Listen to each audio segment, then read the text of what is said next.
listening to Radio Eastern FM 98.1. With live and exclusive coverage of the EFNL football season, bringing you the match of the day with score updates from all divisions. And now we cross to our commentary team for the Radio Eastern 98.1 Match of the Day coverage.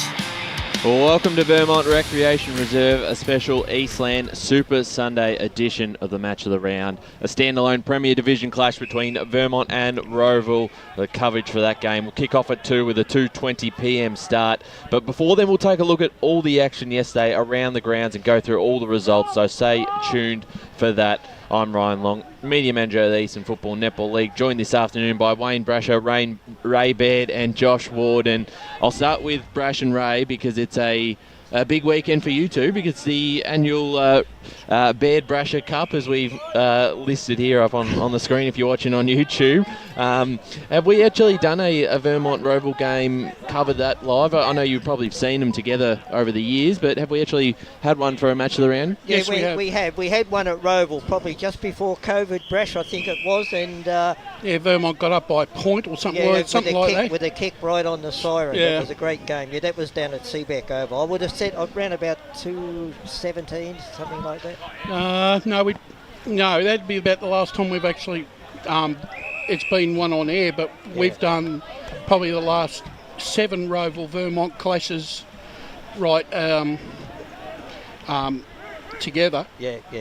Well, it's certainly going to be an interesting game, and both sides in some good form. Rowville have really hit their straps, and then Vermont, although coming off a loss, have been a big surprise and in the top 6 at the moment. So a lot to cover this afternoon. We're also joined by Josh Ward and I believe Matt Spider Lee there on the end. Spider, how are you? I'm very well, thanks, boys. And it's probably the first time at Vermont where I've been about the 3rd or 4th in line. They've welcomed the doyens of like Wayne and Ray, and then me. I've just snuck in the gate there, and they've said, who am I barracking for? And I said, no, just a neutral observer. So been a part of the media. So no, great to be here. Looking forward to the game in front of us today. It just has so many exciting consequences and ramifications for two teams that are desperate to put a win on the board and get their seasons further progressing.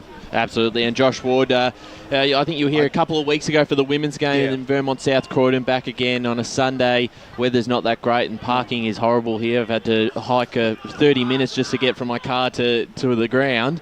You don't have that problem, but thank heavens. You're certainly excited to be here today. Yeah, I'm excited. I mean, I'm not looking forward to being on the boundary given the conditions, but it's going to be a great game, these two sides. Well, Vermont have definitely surprised me and Rowville. Well, I personally think they're back to their minor premiership best. I think they're starting to hit some form, but they'll have it hard out here at Vermont Recreation Reserve. Yeah, they certainly will. Let's jump into some of the games that happened yesterday. As we all know, a full edition. Usually we have the weekend podcast coming up on a Sunday, but we're using this hour to go through the games. We'll start at Division 4. We have no result here from the Churnside Park Croydon North MLOC game. I've been searching up on the socials, so I'm not sure the final result on that one. So we're just going to leave that for now. We'll jump into the Surrey Park Reserve game. Surrey Park 16-15, 111, defeated Forest Hill 4-3-27. And Josh, I'll start with you. I'm sure you had a bit of an insight at the club and a former player come back and kick 6. Is that correct? So Michael Paolini, he retired 4 years ago in 2019. He's been playing reserves in and out ever since, and because of the injury list that Surrey got called up to the senior lineup, and he kicked 6 on return. So does he stay there now? I think he probably does stay there now. I think he's officially out of retirement, but Forest Hill kicked the first 2 goals of the contest, and I think from what I heard, the fans were a bit worried out there, and then Surrey went on and kicked the next 7 goals of the first quarter. So, yeah, I think it was a pretty good contest. That's all I could gather, and I think Nick Cam played off halfback as well. Actually, I think he played second half of halfback when we saw them against Kilsyth. So, I mean, he can clearly play everywhere King can. But it's a good win and a good response after what's been a rough 3 weeks. A bit of a surprise there from Forest Hill, Brasham. We spoke about that yesterday a little bit. That's quite disappointing for that sort of margin.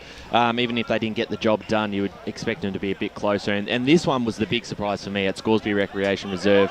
Not that Kilsyth won, but the fact that they won by 100 points, 21-15, 141 to 6-5, 41. The Magpies, Goodison kicked 6, Waikard kicked 5, and was this the best on. Ray, I'll start with you on that one.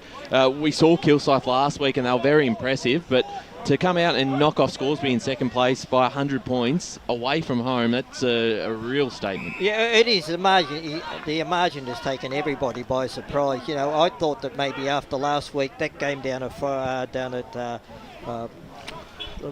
Kilsyth down at Surrey last week, I thought that might have taken a little bit out of the legs of Kilsyth. But gee, well, what it's done though, it's just proven to what we've sort of been expecting all year, that, you know, Division 4 is a 2-horse race without a doubt now with the results from yesterday. Yeah, it's also that reality check, I think, for Scoresby guys. I spoke to a few insiders who were at Scoresby yesterday, and they just are really disappointed with the output that they produced yesterday, and they said that that's not their side, the way that they performed yesterday, but they really need to address that. For the margin to be so big when we had so many optimism, thoughts going into that game at home, we thought that they would be right in the contest, right up to the bitter end, but they just didn't give a yelp all afternoon. So that's something that they'll need to address if they're going to be a contender go finals time. Spider, with that result yesterday, look, do you think that's a legacy of what the season is? Because I've spoken to you about the bye and the stop-start season, and let's face it, Scoresby's had a very good last 2 or 3 weeks. So do you think that it could be a legacy of, the stop-start bye and all that type of thing? Well, I think having so many really big games over the past month for Scoresby, that certainly could have been a bit of a telling factor. And I spoke to one of the Scoresby players just a couple of weeks ago, and he was talking about how they had a big training block and some really heavy training because of some of the big games coming up, and they felt that the next 4 to 6 weeks were going to be a real big part of the platform they were going to lay. But they'd be pretty disappointed with what they turned out yesterday. But I think in some what you say there, Ray, I think you have to be right. Yeah, look, I think sometimes when you have that bye, you come off, you just lack a bit of energy and connection, and I think that's undoubtedly what they did yesterday. I just saw it myself yesterday. And after watching Surrey Park the week before against Kilsyth, I'm not surprised that Kilsyth beat Scoresby. The thing that did really set a cat among the pigeons was the fact they beat them by 100 points. And I think really when you look at that game last week, that last quarter of Kilsyth, they started running on top of the ground as if it was a dry weather ground. And to be honest, they took Surrey to the sword. And I just thought that that yesterday, after watching Surrey the previous Saturday, I thought they were really ripe for the picking for Forest Hill, because to me they looked like they were undermanned Surrey yesterday. Yeah. And then when I see the name Paolini come on the team sheet, I'm thinking, well, gee, this is a blast from the past. He's a prolific goal kicker, hasn't he, Brash? Yeah. I saw him one day up at Coldstream, I think it was. And they belted Coldstream. I think he kicked 9 goals from centre half back. He's when he was up, he's a very talented and big man. He's hard to play on in, Josh. Yeah, he is, and I think that might have been the difference in that forward line. They had that bigger body up there, Surrey Park. They didn't have it the week before. Yeah, they haven't had it since 2022 really. So I think that's what proved the difference as well out there. And I've got a result here from Kimberley Reserve. Chirnside Park 110 defeated Croydon North Mlock 77. So looking at the ladder now, Kilsyth still on top and quite comfortably. They won't move from first position, you would think, for the rest of the season. Surrey Park back into second spot with the extra draw over Scoresby in third. And then Forest Hill and Chirnside Park are now tied on 6 wins. Because the ladder hasn't updated, I don't know the percentage, but I think Chirnside Park will actually sit in fourth at the end of the Division 4 round. So it's certainly going to be interesting when the two sides meet up in a couple of weeks' time. And next week, boys, Chirnside have got Kilsyth at Kilsyth. Forest still have the bye. Mlock have got Surrey Park, another Wadding Scoresby. However, too, I have checked the draws for the 4th division. Not every side is getting 3 byes. Some sides are only getting 2. So Kilsyth, I believe, are only getting 2 buys. Maybe Churnside Park as well. I think There's have only a couple of sides. It's just the way that things have panned out. But And a quirk in the draw. yeah. Yeah, that's right. Let's jump into Division 3. Whitehorse lost to Donvale 8-6-54 to 21-13, 139. The Magpies. Day kicked 6 goals. Murphy kicked 4. Odden and Rouser kicked a couple as well. And then for Whitehorse, Young was there, only multiple goal scorer with 2. Not a whole lot to discuss there. Donvale are just flying at the moment. They are an irresistible force at the moment to be reckoned with. They are, and they've got to be premiership favourites at this stage, and obviously the top 2 are Streets ahead at the moment. Sylvan also defeated Coldstream 12-15, 87 to 9-10, 64. Low kicked 6 goals for the Cats. He's having a great year, Lowe. He has. Every week he's a contributor. He's chipping in with his goals, and it's just become a real X-factor player for him this year. So important for their prospects. Absolutely. In spite of the result, it looked over at half time, and then Coldstream sort of fought their way back in the game. But this is just an important one for Sylvan, just to have 4 points back on the board, give them a bit of breathing space from Fair Park and a couple of other sides in that bottom 4 who are certainly going to be wanting to take their spot. Yeah, absolutely. They would have felt a little bit of pressure over the last couple of weeks with some indifferent form, and they probably just were relieved to consolidate that spot. We know they're a quality team. It was just a matter of getting back to that consistent footy that we know that they're capable of, and yesterday they provided that for much of the day. And talking to some people this morning, they were saying that they did that for pretty much 3 and a bit quarters, only really a short 10-minute burst there where Coldstream made a bit of a charge, but Sylvan were certainly in control of that game. Moving on to Fair Park Warrandyte, 7-8-50 the Lions got over the line against Warrandyte, 7-3-45. Quarter time, it was 3-3-21 to Warrandyte yet to score. They made their way back in the game late, but I believe you were out there, Ray, for the second half? Yeah, I went out there after half time, and look, the third quarter was just a battle. Look, the conditions out there, they were terrible. Look, the ground was just absolute mud. They kicked the ball and it would just stop in the mud and all that. But at three-quarter time, it looked to me as though, Fair Park were going to win this game. But Warrandyte come out and kicked the first 2 goals of the last quarter and really put themselves back in. And they had their chances there to win this game, but unfortunately, I think it was 4 points in the end. Fair Park got up and won the game. But just in terms of the chances, Ray, were they easy chances within their forward 50, or were there some blatant turnovers in retrospect that were probably the telling factor when we read the story? The big thing, Spider, is they had the ball inside their forward 50 a lot of, for most of that quarter. So, that's how the chances were there, but it was pretty hard because of the conditions of the ground. I think one of the criticisms of Fair Park has been their ability to string consecutive games together. Had a look at that too last night. After they've won their last 2. They also won their last 2 in round 2 and 3, but before that, it was opening rounds of 1 and 2 in 2022 before they strung 2 together. So this is a real rarity for them, and now the onus is on them, right, to try and keep that momentum. However, having a look at the draw that they've got, it's going to be a very hard draw for them to look like contesting for finals, because they've got Donvale, Ferntree Gully, got Coldstream next week, then they've got Ferntree Gully, Donvale and Oakley districts in the next month. Well, Oakley districts will be probably decide if they're a chance. They have to win that one, because that's the side they're probably going to have to take to get into the 4. Got to beat Coldstream. Very hard to beat Donvale or Ferntree Gully. You're almost right, that is a loss to pretty much any of the other 6, the way those 2 sides are going. So makes it a bit difficult for them, Josh. And that Coldstream game is out of Coldstream as well, and that's still going to, even though Coldstream have dropped off, it's still going to be a big ass out there. Yeah? Oh, can you hear me? Yep. Oh, okay, I'm going stupid. Question to the panel. Right, when we're talking about 2 sides that actually dominate the competition, is it hard for a side that's down that in the bottom 3 or bottom 4 to actually think that when they run on the ground on a Saturday afternoon that there are a realistic chance of trying to knock these 2 over? I think they probably would head into just because they would have seen the results and how comprehensively they defeated and match footage as well. They would have been able to see how dominant these top 2 sides have been. So I think because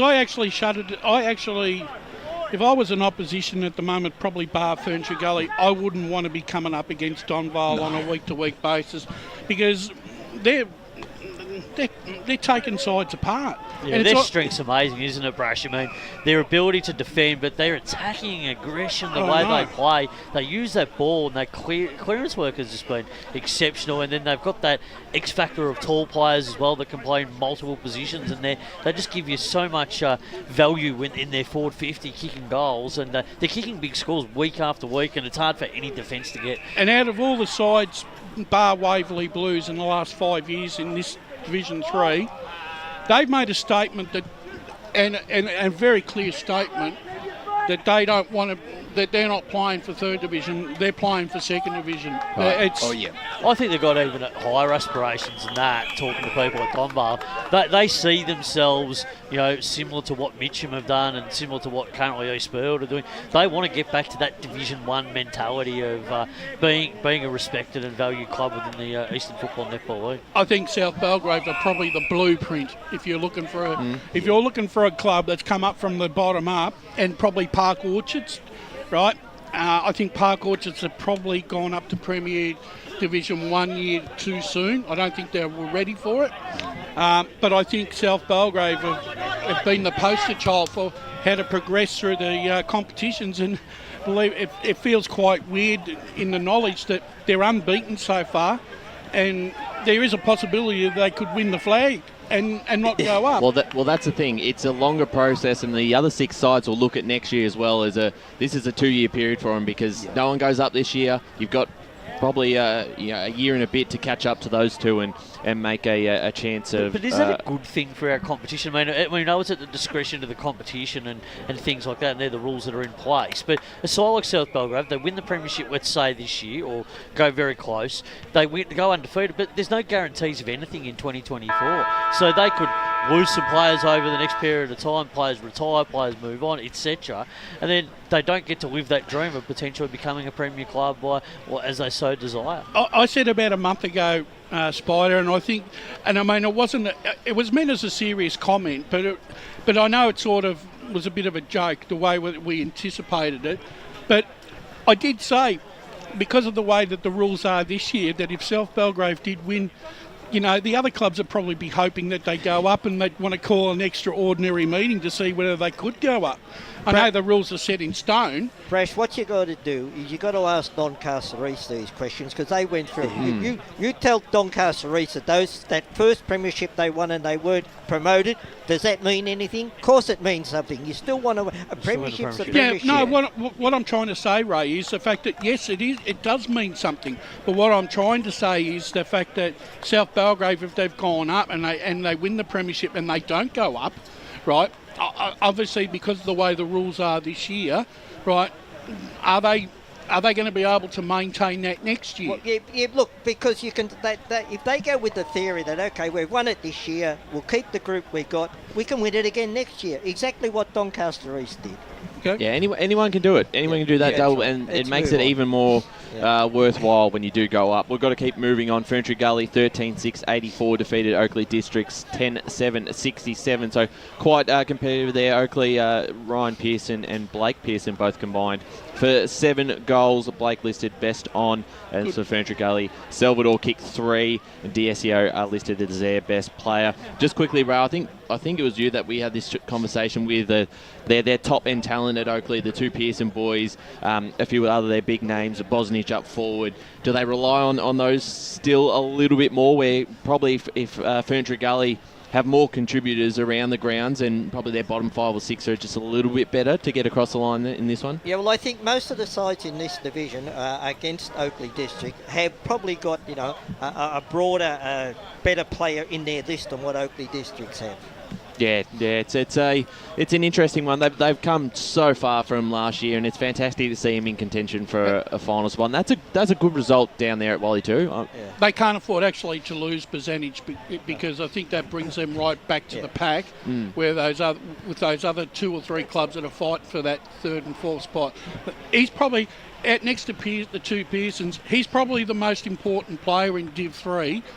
in relation to value to the club. Wasn't it? Well, you would say Yeah. that, yes. Yeah, I have to agree. Jumping into the ladder here, Donval on top, Ferntree Gully in second, Sylvan and Oakley District make up the top four. Fair Parker closing in on 5th place with the 5 wins, and then Warrandyte 3 wins and a draw, just about out of it now. Whitehorse 3 wins, Coldstream 3 wins. They won't play finals, but very interesting in terms of relegation because there will be still a lot to talk about in the last few rounds. Just quickly on Oakley District, if you look at their finals game, the only top side they play is Donval. Yeah. So that their destiny is in their own hands. That's right. Absolutely. Let's jump into Division 2 now. Friday night we talked about yesterday. Ringwood lost to Heathmont 3-8-26 to 14-4-88. So a big win for the Jets. Really important one for them. Around the grounds, Knox 12-15-87 lost to Mulgrave 21-5-131. And again, Ray, you were everywhere yesterday. You started off at that game. What did you sort of notice from the two sides? Well, I spoke with Steve Buckle before the game, and him like me, we had high hopes for Knox to get to really get into this game. But I tell you what, I have never seen a side drop so many uncontested marks when they're out on their own. And they also tried to play that short game, and I don't think they hit a target. No, and that happened a few weeks ago. And that is what, I tell you what, you talk about sprays from coaches. I've never heard a spray like I heard yesterday for a few years from Steve Buckle at quarter time. Well, I heard he's been very vocal this year, right? He was absolutely, and they deserved it because if they'd have hold those marks, what's the excuse when you drop an uncontested mark out on your own? There's none. And look, they were just outplayed. Look, as the game went on, Mulgrave, they moved the ball very well, very quickly, Mulgrave. And Roberts kicked 6 goals, Dean kicked 5, Booth kicked 4. So they that do just have probably that scoring shows you the power. lack of depth that they have across their defensive part of the ground, Knox, and that's why that score was kicked with guys like Roberts kicking all those goals in Booth. And the fact that keeps Mulgrave just with that alive.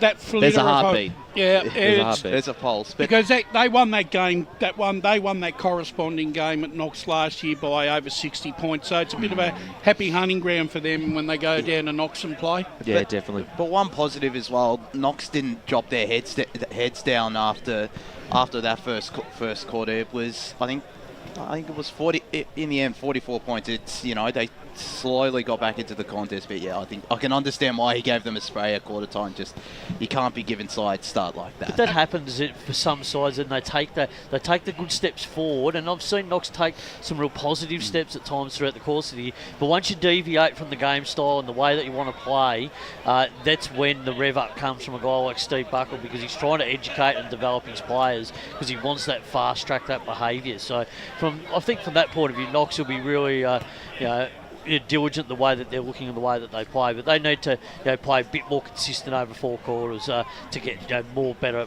positive results. And they're on the right track because Steve Buckle has signed on for the next 2 years as well. So he will get results down there without a doubt. Oh yeah, it just takes a little bit of time, but you certainly can see that coming in the future. Templestowe defeated Upper Ferntree Gully yesterday, 15-15, 105 to 4-9-33, despite trailing at quarter time. Yeah, that was a slow start from them, wasn't it? Yeah, it was, and Upper Ferntree Gully just kicked the 1 goal after quarter time, which will leave Mark Fisher quite disappointed. Out at Mount Waverley Reserve, a result we talked about yesterday afternoon, Bronya 12-13-85 defeated the Waverley Blues 8-6-54. This was the statement game yesterday. I think Bronya have clearly stamped themselves now as clear favourites.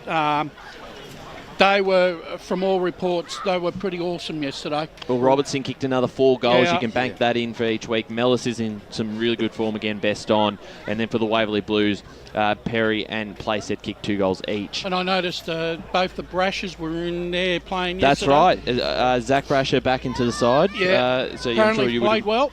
Yes, and Max Brasher in the best again is quite usual, but just on that one, we'll leave that a bit later because we are joined by the Rowville senior coach, Ben Wise, in just a second, who's come in to have a chat with us before the game. Thanks for joining us this morning. And have you seen the year? We were there in round 1 and watched the game against Noble Park and had a couple of close losses at the start of the season, but since then it seems like you've been able to find some serious form. Thanks for having us, guys. It's been pretty consistent. I felt like we played really good footy those 2 first losses. Obviously, a couple of things we had to tidy up, but I feel once we address those and at the start of the year, I don't have most of my VFL boys all pre-season, so when it comes to defensive team aspect sort of stuff, you've got a lot of guys that probably got to learn it a little bit or just sharpen them up. So they've had different messaging from their VFL clubs all pre-season. So it took a while to adjust. Once we settled that down, it's been pretty consistent. Only lost the other one against East Ringa by a goal, so we've been in most games, and the boys are starting to play some pretty good footy. Benny, you mentioned about the VFL guys coming into your side. How hard is it for you when you get 2 or 3 changes each week with that happening? Yeah, it is, but we know no different. So, at Rowville, I want to push them and make sure that we give every opportunity for younger guys to go to a higher level, and if it means we have 2 or 3 changes a week, so be it. And I suppose I'm pretty fortunate having a good young crop of players coming in through the 19s, and in our reserves we've been pretty strong over the last couple of years. So there's definitely players to pick from in our reserves that can come up and play roles for us if we need be. Benny, you were probably, like you said, you were whilst you were sort of happy with the fact that the opening couple of rounds and a few losses, you were still happy with the way the players play. But I almost felt like that you made a little bit of a statement with some of your players, giving them a bit of a rev up and dropping them into the reserve grade. Yeah. It almost seems like it's wakened Rowville from their lethargy a little bit, because the way the draws opened up, and you've played some really good sides in the opening 11 rounds, and your form, considering, has come to the fore nicely as the season has progressed. Yeah, I suppose you just got to keep playing well. If you're not playing your role within your side, then you're putting yourself up to either get dropped or put yourself under extreme heat to make sure, and the pressure will come, because I've got guys that'll come in from the reserves and play similar roles, and some guys have had to go back, and sometimes it's a little bit of a confidence sink as well. Like you can. The way we play our style of footy, sometimes you can be working really hard but just not getting the footy, just with our ball movement and things. So forward to centre, I just had to change it up and give them a bit of a whack, and they went back, and obviously Mav's probably a prime example of that. He went back and had a couple of weeks in the twos, kicked 4 I think 2 weeks ago, and then come back in and kick 6. So I want to follow up on that. Great to see your smiling face, mate. Always good to see good people. But I want to talk about that. You weren't afraid to make that hard decision to drop Maverick. And how does that conversation take place between you and him? And how do you get that message?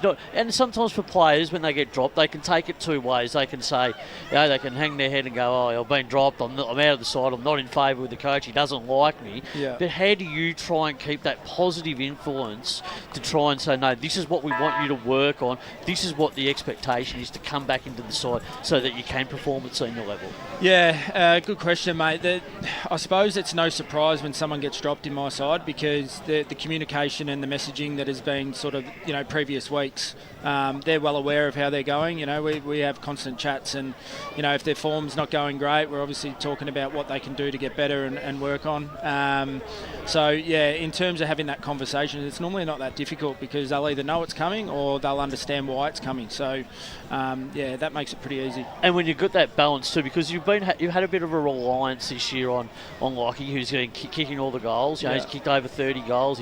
He stands out in that forward line, so therefore he's your pinpoint target. Yeah. But then you need that extra contribution from your smalls and your second and third forwards. So how did you sort of discuss that with the forward line to try and say, well, guys, we need some guys starting to step up. We can't just all put our eggs in one basket and let Lockie do all the work, because he's not always going to be here. No, true. But I don't think it wasn't the reason why they weren't working. It was probably a little bit reflective of how we're moving the footy out of defence and with speed, and we'll probably not lowering our eyes and using the hit-ups like we like to do. So it was probably a little bit of reflection on probably dumping Long, knowing that he'll really compete really well, but then also probably just not playing the style of footy that we want to play.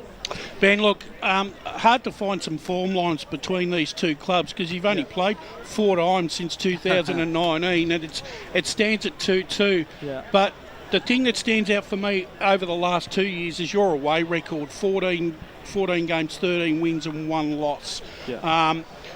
In an age where away wins sometimes are nearly worth 8 points, it's really good to know that you can travel on the road and win games of football. That's a comfort, because sometimes that sort of softens the blow if you drop a couple at home. Yeah, it does, but yeah, I suppose, it doesn't really, we always say at Rowville, it doesn't matter where we play, and whether it's home or away, it's more about how we plan and sort of look at our opposition, whether it's on their home deck or at our home deck. We come up with a plan to beat any side, and we just got to make sure we execute it. And I suppose that's a pretty good run. I didn't know about that, but the boys should be pretty happy with that, and we're ready to go. So what are you expecting today? Well, I mean, they're going to be a hard physical side. I mean, they like to intimidate. They've got to change and vary it up to you like to attack and play with flair, because that's the way that Rowville play. They're athletic. You play with a lot of energy. You're kicking lanes. You're very skillful, so where they're going to really come at you from a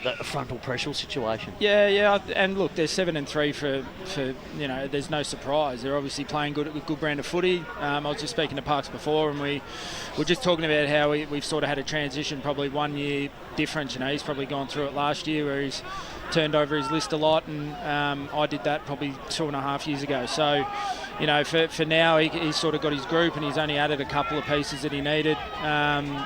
Today's going to be a contest. They've got a really strong midfield. They've got a lot of experience through that part of the ground, and it'd be no different to Blackburn last week. They were really strong around the contest, and we've got to focus on that. So we've got to make sure that we either beat them or nullify their effect. Ben, just the last one from me, mate. Look, last season, Matty Davies set the world on fire. Probably his best season since he's been at the club. Yep. What's your take on his season so far this year? Yeah, Matty had a slow start. There was no surprise there. He worked really hard. Like he's come into our coaching ranks, so he's a playing assistant coach looking after the forward line now. So I suppose for him it was probably a little bit of adjustment on how to do that well, and then focus on his own footy, and he's become a father as well, so he's had a lot go on in his life. So little things it just took a little while for him to warm up, but he's been exceptional the last month, and he just got back to doing what he normally does. So yeah, he's been good. He's coming into some really strong form. And just the importance of a game like this, a top six clash. They all seem like 8-point games because of how tight it is at the top, and I think you were sitting second at the start of the round. Now you've moved to fourth. Bolton were in first, and then they moved to sixth. There's a lot of movement around, and that top two is so crucial. So I'm sure you put a lot of emphasis on games like this to really perform. Yeah, well, we've had a 4-week block where we really wanted to concentrate on the middle of the year. You've got to make sure that you win those 8-point games in a sense. Vermont and Blackburn are around where we are on the ladder, so it'll give us a bit of breathing space. But you look at the rest of the comp. Even yesterday, they're all, like you said, 8-point games, and I think over the next month, even more so, there's like all the top sides play each other, and then the back end of the year there's seeded draws. So we've got after Doncaster, I think we've got East Ringwood, South Croydon, Noble Park, and Blackburn again. So they're mate, there's no easy games, mate. There's no easy games, and doing what we did last year, we earned that respect, and now sides are coming for us a lot harder. So yeah, we accept that and we welcome it. Absolutely, Ben. We really appreciate you giving up some time this afternoon. A pleasure as always to have a chat, and all the best for today's game. No worries, thanks guys. The senior coach there of the Rowville Football Club. A fantastic job he's done with the side, and a big task ahead today as they take on Vermont here at Vermont Recreation Reserve. And we'll jump back in. Well, let's maybe have a quick chat about that, because I think they're in some really good form. And as he said, the 4-week block, they've been able to pretty much achieve everything they've needed to do. They've won each of those games and put themselves in a good spot. They've bounced back to the football they were playing last season. And what I liked about it was he spoke about those first 2 games of the season, which to the spectators it was disastrous, but he kept a level headed. That he didn't let that phase him, and they moved on from there. It's funny you should say he said about the 4-week block, because I think Vermont have got that 4-week block coming up now themselves, because they look. All teams have, but that's how tight I know, it is. but the thing is, it comes down to, Ray, the fact that you could be playing the top 3 sides 3 weeks in a row, and you're looking like you're sitting 7-3. The next minute, within a blink of an eye, you could be 7-6. Yeah, and that's what happened to an extent, Baldwin, and they got on over the line yesterday against Blackburn. But jumping back into Division 2 and where we were at the Waverley Blues Boronia game, we touch on Boronia. I think we know what to expect from them in the back half of the season. They're going to be really strong, but just from a Waverley perspective, Brash, I think you had a couple of thoughts. Yeah, the very same thoughts that my friend next to me has been making over the last last 4 to 6 weeks. Waverley Blues, they leak too many runs. Their defence against the top sides is not up to it at this particular stage. There's been some holes, hasn't there? And that's probably the big problem that they've got, if any. And what I like, and the thing is though, Spider, is the fact that East Burwood had worked extremely hard to get back into that contest the week before against a side that wants to constantly attack. Yep. And the thing is, look, I understand where Langford's going with this side, and that he wants to play in an attractive brand of football. But that comes at a cost. And the thing is, the top sides are going to allow your runners and your midfield to run amok in the forward 50. Those top sides are accountable for a reason, and that's why they're sitting in the top 4. And I just think that when you're leaking, if you're scoring 85 points and you're leaking 80 to 90, then you're not gaining anything it's whatsoever. showing that the defensive part of the game is not sound. It's not sound at all. And you've got a team like East Burwood at the moment that defensively they're sound, but their offence has been really impressive. Hence, it was proven last year in the finals. Yes, I know they won the flag last year, but all their finals games, they were blitzing opposition in the home and away season. But as soon as the acid went on in the final series with regards to the defensive pressure in finals goes up a notch. And the thing is, if your back line or your back six is not conditioned throughout the season, you're going to get overrun. The only thing I will say, they do have some important outs, and obviously a lot of sides do. Just having a look at some of the names: Hatch, Turner, Duck, Walker, Middle, Hale, Diggle, Gassari and English. So a couple of their recruits, they really need to get them back. I'm hoping for their sake, after the bye, that they are able to get some of those players and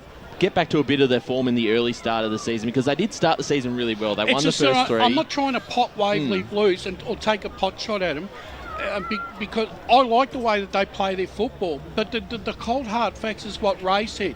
If you're leaking too many points, it's actually working against you, not for you. Brash, what you got to realise is each time you come up a division, your defensive style of game becomes more important, because you look in Division 3, Division 4, all out attack will win your game. So once you go up to the higher divisions, you need a very good defensive side to your game as well. Yep. Yeah, you certainly do. And then the final game in Division 2 yesterday, East Burwood defeated the Basin 7-6, 48 to 5-4, 34. In quite a low-scoring game there, I thought that might be a little bit more open, but a win is a win for the Rams, and they get the 4 points, Brash. Yeah, Spider, I'm going to ask you a question.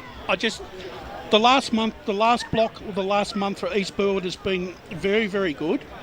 And I said this yesterday, because East Burwood and Ringwood are fighting for that 5th position in Div 2, I believe that East Burwood's consistency and Ringwood's inconsistency is going to cost them that spot, because I think East Burwood, when it comes to performing against the top 4 sides, are better credentialed. Would you agree with that? Yeah, I think we've been talking about that the last few weeks. I think East Burwood's past month has been exceptional, putting those 4 really solid wins together, and that's back of the defensive part of their game and their offence. But I've been really impressed with their inside work. I think that David Jensen has really built around that outside run from last year to created the inside work, and that's where I think they've gone to another level. They've been very slow out of the box early in the season, but just over the last 4 to 5 weeks, there's some signs that this team's starting to take some more steps in the way that they're starting to play, and they're getting the repeat entries from a forward line perspective. So, and yesterday was an arm wrestle, so Jason Wade, from the Basin perspective, really made sure that was a defensive game. They played a lot of keepings off. They made East Burwood and frustrated them all afternoon. They chipped the ball around. So it was one of those games where it was never going to reach any great heights. So they really, made sure that East Burwood had to fight every inch of the way to get that win. But in the end, when the arm wrestle had to be won, East Burwood was simply able just to go into 50 and kick the goals when required, and in the end get the win. But they're heading in the right direction. And put it this way, Ray, I think heading into the final series, I think East Burwood would be is going to be a real danger in the first week of the finals for whoever they play. I just think that I think they're a bit better balanced than what Ringwood are at this particular stage of the season. Without a doubt, and I go along with what Spider said about East Burwood. They've tightened up around the contest and tweaked a few things, but next week's their big challenge because they go out to Tormore Reserve and Correct. play Baronia. So if they can win that, or even just run Baronia to, Well, they ran them very close last time, right? Yeah. So when you run teams close in the first part of the year, we said that they probably had to win the Waverley or Baronia game going into the back end of the year. They've already ticked the Waverley one off. Now this is the bigger challenge for them. If they tick that Baronia one off, then we have to really start looking at whether they're a real serious contender. And just looking at the ladder now, Baronia in first clear position there. Templestowe, Heathmont, Waverley Blues and East Burwood make up the 5. Mulgrave in 6th with the 6 wins. Ringwood there in 7th. And then the Basin, Knox and Upper Ferntree Gully round out the ladder for Division 2. Let's jump into Division 1. This result, I think we knew they would win, but just the margin and to be able to keep Lealdale to 1 goal was quite incredible from the Bayswater Footy Club. 19-12, 126 to Lealdale 1-5-11. And their goal scorers, no one kicked more than 3, so there was well spread out. Schroeder kicked 3, Treby kicked 3, and then a lot of players there who kicked 2 each, and plenty who had single goal kickers, which is even more impressive. And I think that win puts them inside the top 7. So they've moved up over Mooroolbark and gives themselves maybe a chance. Spider, you laughed at me on on Friday. We We had that conversation. I still They're mean still what I at- say. yeah. I don't think that they will play finals, but I think it's a positive step where they're starting to take some scalps, and they're there for the long term. I think Bayswater to try and get themselves up and ranked for 2024. This is probably not about what's happening at the end of this season, but they're setting themselves up to have a good crack at it next year, I think. Lealdale's last 4 games, 5, 27, 50 and 11. With those sort of scores, you're not going to win games of football. It's just a lack of personnel, to be honest. And the thing is, and look, I understand, look, McCormick's a very good coach, and obviously he's got such a young brigade up there, and the thing is, it's almost like you've got to take baby steps in it, Spider. Yeah. Well, the thing is, they're going down, and I think when they go down a division, I think that they'll have to identify what they want to be. Do they want to be a contender straight away, or do they want to be competitive and build for the future? I think for them, they've got to be competitive and build for the future. I agree with that. Even if they're in that 5 to 7 bracket next year, that's okay, because you're still winning some games, you're getting games into players, and you're still getting some results. You're not going to be a contender straight away and try and get back up. It's just not going to happen. You don't want to do what Upper Ferntree Gully does. Well, you got to hold it. You got to hold your players, and that'll be quite important. But we'll continue going through Division 1 in a second, because we've just been joined here by Adam Parker, the senior coach of the Vermont Football Club, and thanks for joining us this afternoon ahead of what is another big game, another top 6 battle, and what we've sort of looked at as an 8-point game. Hey guys, how you going? Hopefully we perform a little bit better than last time you guys came and saw us play. So, Rowville are flying, mate, to be honest. I know I just spoke to Ben before, and he's trying to be a little bit cagey about it, but they're playing really good footy, so it's going to be a good test for our young guys today. And how have you seen the season? Obviously, as you said, it is a young group, but besides the game that we were out at early in the season, it's been a really good year. You've had some good wins, knocked up a couple of really good sides as well. How have you viewed the season so far? Yeah, I think the pleasing part is we haven't had a huge amount of turnover in the player point of view. Like, we haven't gone out and recruited 6 or 7 guys. So we've just had natural growth in the players, in our guys coming up through the ranks. So that's probably been the most pleasing thing, that the guys who have got 20 games into now are trying to really step up and be, quality senior footballers at this level. So that's been the pleasing part. Whether we can do it consistently has been our issue. Even in games, we've been a little bit inconsistent. So if you're inconsistent against a side like Rowville today, it's going to be a challenge. But we reckon we're up for the fight. It's a pretty big showpiece sort of game for both clubs. So it's exciting to be up for the challenge, which is good. I think the hardest thing, Ed, is because you haven't played them. You've only played them 4 times in 5 years. It's hard to get a form line between the two, because every time you've played each other, you've belted each other by quite big margins. Yeah, it's probably true. I wasn't aware of how much the margins are, but you're right, and it changes week to week. Like, I think Ben said they've got 6 changes today. Yeah. We've had a few changes as well. So I got you down for 2. Yeah, I've got Nielsen and Leeds coming in, and Wilcox and Reedy out. We've got another one out. So Zach Thiessen's come out. So and Leeds have you got Leeds in? Yeah, I have. Nielsen in, and we've got one other in.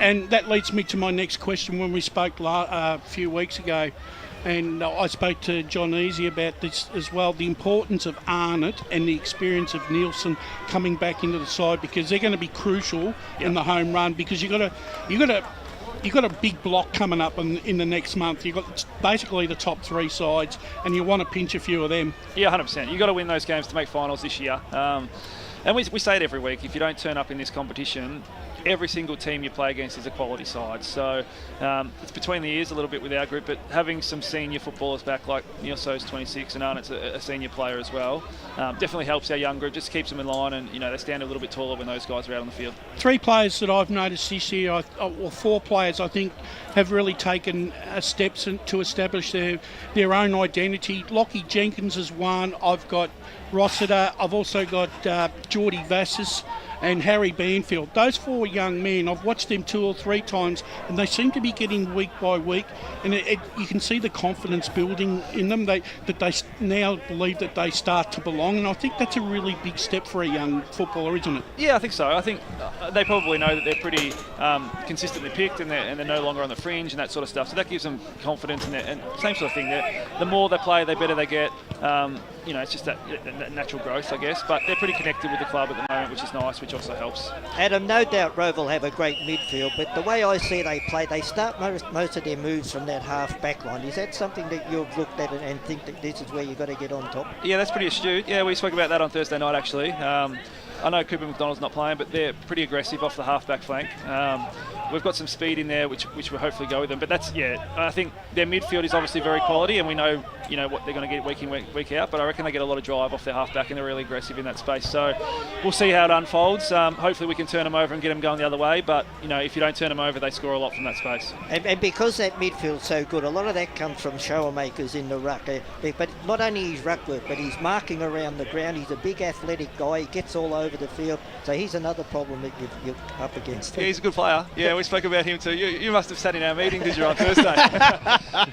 No, he's a good player, and he'll go up against Strawn to start with, and Strawn's a second gamer. So it'll be interesting to see how that unfolds. But we think they will have a little bit of an advantage in the hit-outs, and we know that. But we just hope that Strawn follows up his work and competes around the ground, because we think the midfield battle with the personnel in both sides is actually a really good contest today.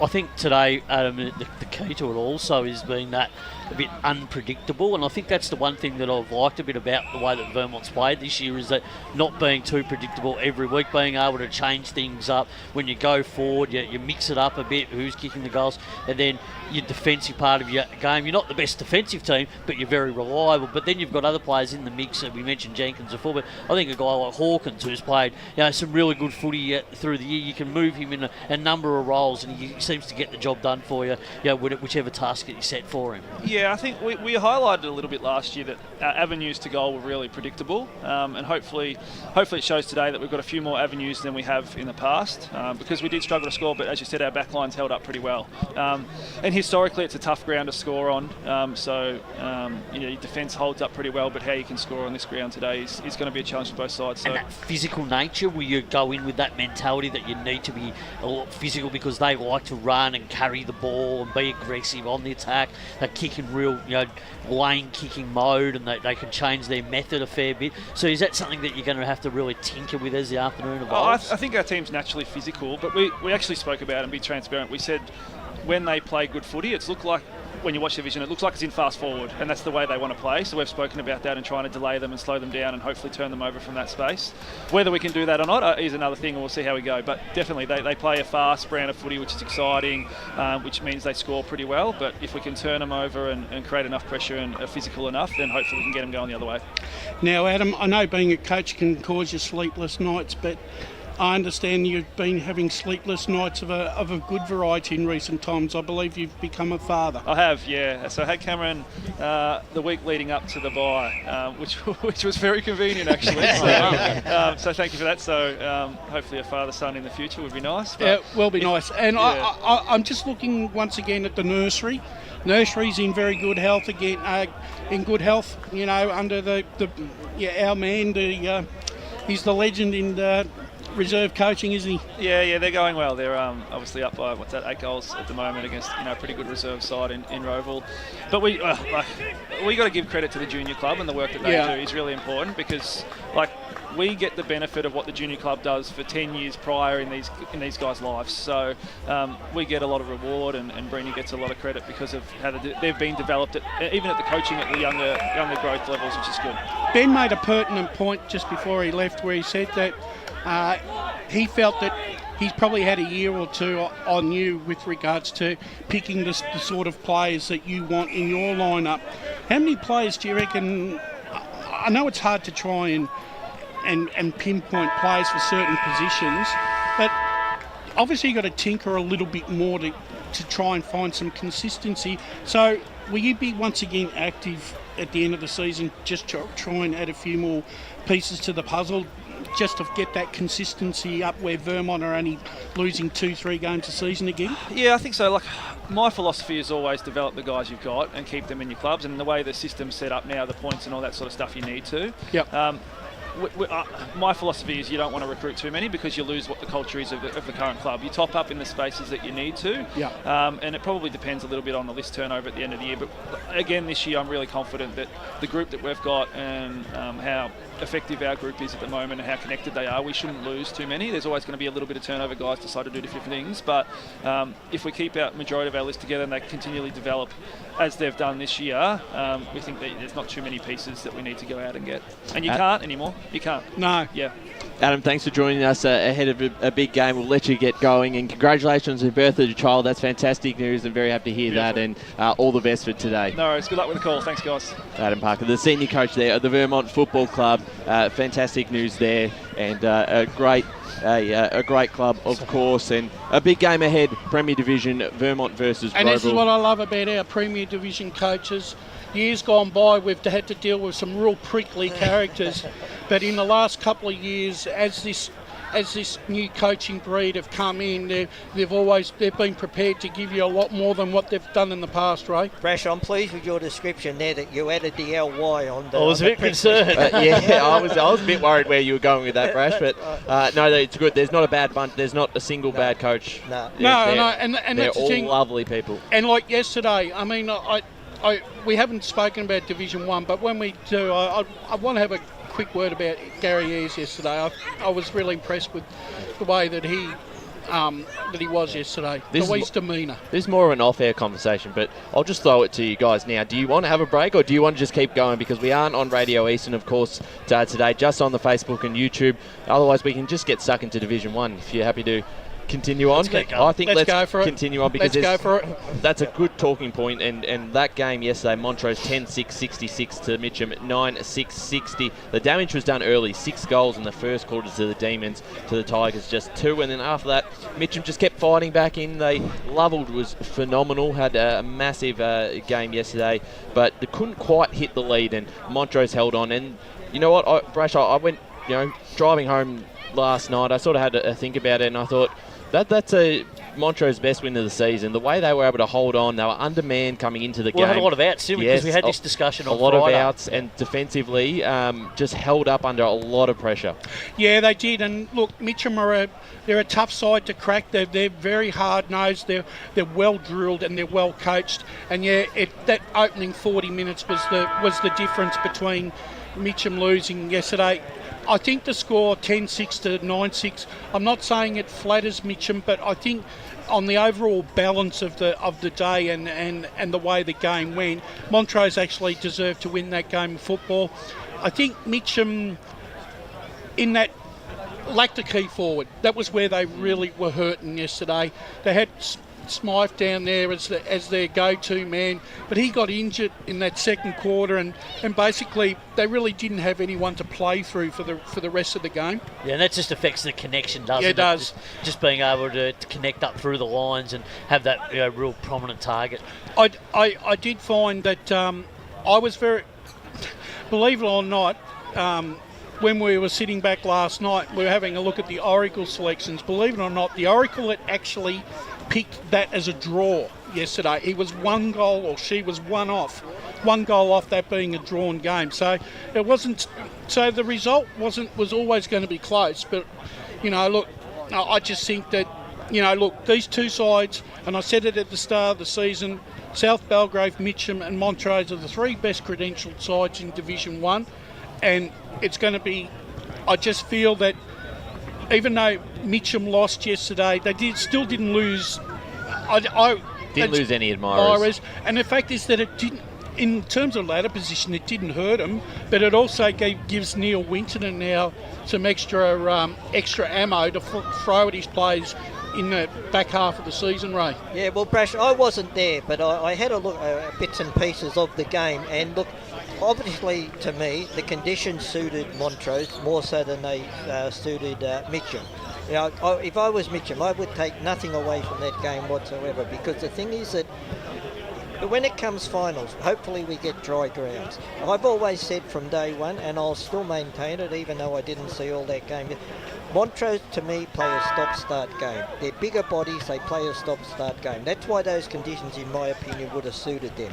But if it comes finals time and on a flat deck, nice and dry, Mitcham to me run on top of the ground more so than a Mont, and also South Belgrave do too. So that's my take on it. And the thing is, that continues that psychological hold now that Montrose still have over Mitcham. They've won the last four against Mitcham, both home and away.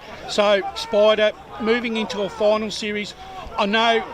Will that be playing in the back of Mitcham's mind when they front Montrose on a dry ground in the final series? Well, you certainly think about those games and what might have been, but I think going back to a little bit what Ray said as well, I mean, Mitcham do have that capacity on dry grounds and bigger grounds, and to really expose teams. And if Montrose get onto a ground where it's a little bit heavy and the conditions are in their favour, then they're certainly going to have their opportunities to win. I just think that these two teams are going to play a big part in the finals run. And probably still for me, I think Mitcham are the biggest danger, but I think Montrose are tracking very nicely. And if they can play a team like South Belgrave, particularly in the first week of the finals, and they'll give themselves a realistic shot of defeating them if they play their best footy and get some blokes back into that team. Because I think depth is the biggest thing for Montrose. The depth at the moment is why they're playing as well as they are.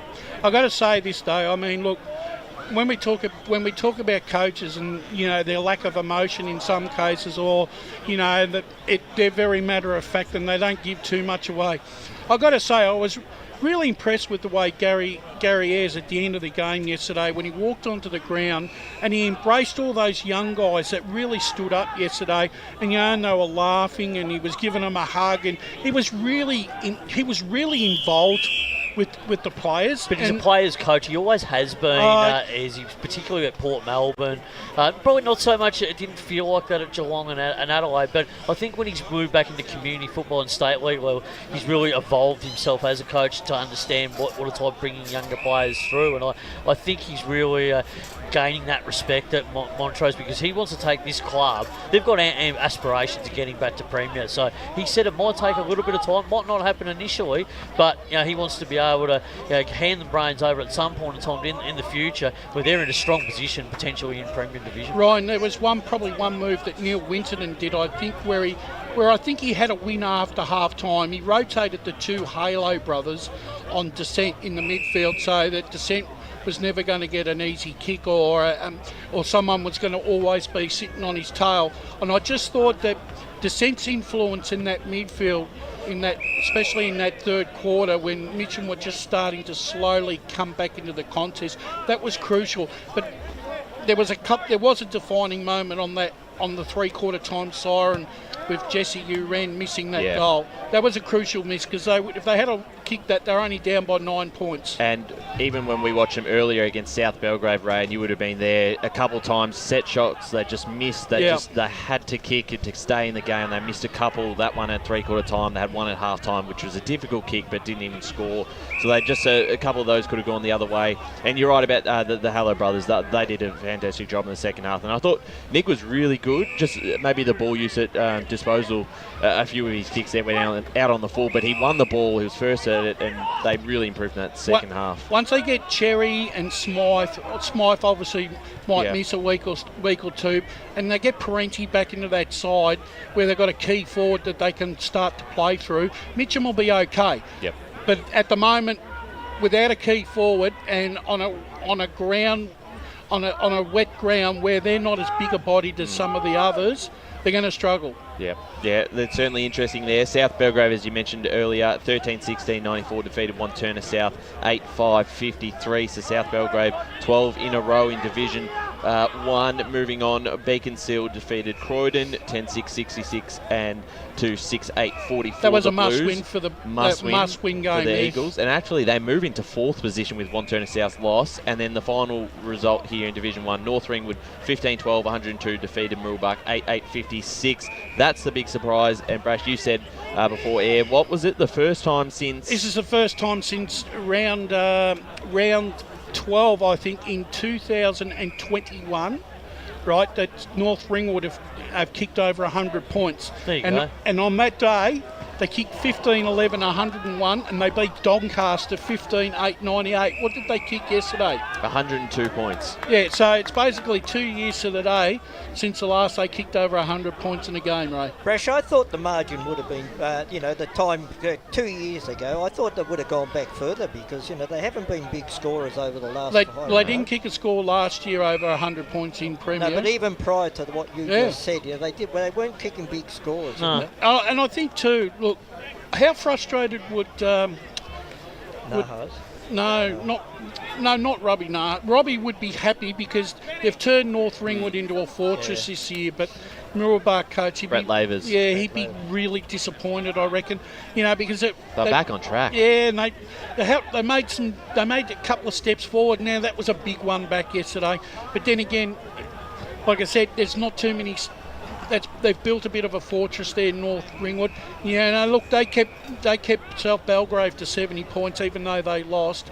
So it's not a Quamby Reserve this year is probably the lowest scoring ground per average in the competition. Yeah, it certainly has. We're about 20 minutes away from the match of the round here, Vermont versus Rowville, so we'll quickly jump into Premier Division and touch on a few results here. Park Orchards defeated Doncaster 14-11-95 to the Sharks 4-4-28. That's a big win there, but they don't move up because Berwick knocked off Norwood 9-13-67 to 3-11-29.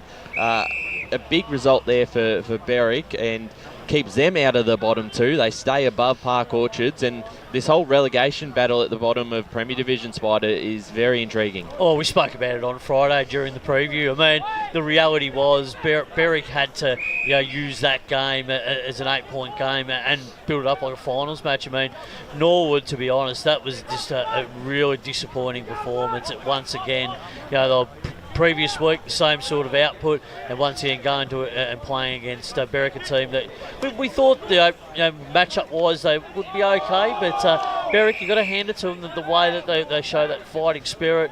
They like when they can get it under team skins just at the end of games, and they do have that ability to play that consistent brand of footy. I mean, they've really started to show some signs, but just putting it together regularly for them has been their challenge. Yeah. But I think for them to get that win yesterday certainly says that they really desperately want to stay in Premier. Absolutely. But where does that say? But where Norwood's at? That's a question, Marnie Ray. Pask is now, Ray, you would have to say, a coach that would be sitting here at the moment going, where do we go with this Norwood team? Because at the moment, the last couple of years, it's just hasn't really gone anywhere. Well, you boys might be able to fill me. Have they got injuries? They do. They had another couple of season injuries that came this week. And they've got some unavailabilities, but everyone's got that. All sides have injuries, but and it depends. Are they injuries to crucial people?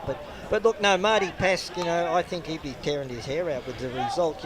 They've played some really good games this year, but they've also put in some shockers. Okay, the scenario is this for next week's game that I know where we're going to next week is probably the most important game in Premier Division next week for these two sides, South Croydon, who we'll get to in a sec, and Norwood. Because currently at the moment they sit 2 games at least out of the 6. One of these sides is going to give themselves a still a fleeting chance of making the 6th, and for the other, the season's over. They won't make the finals. And the other game, and we talk about season-defining games.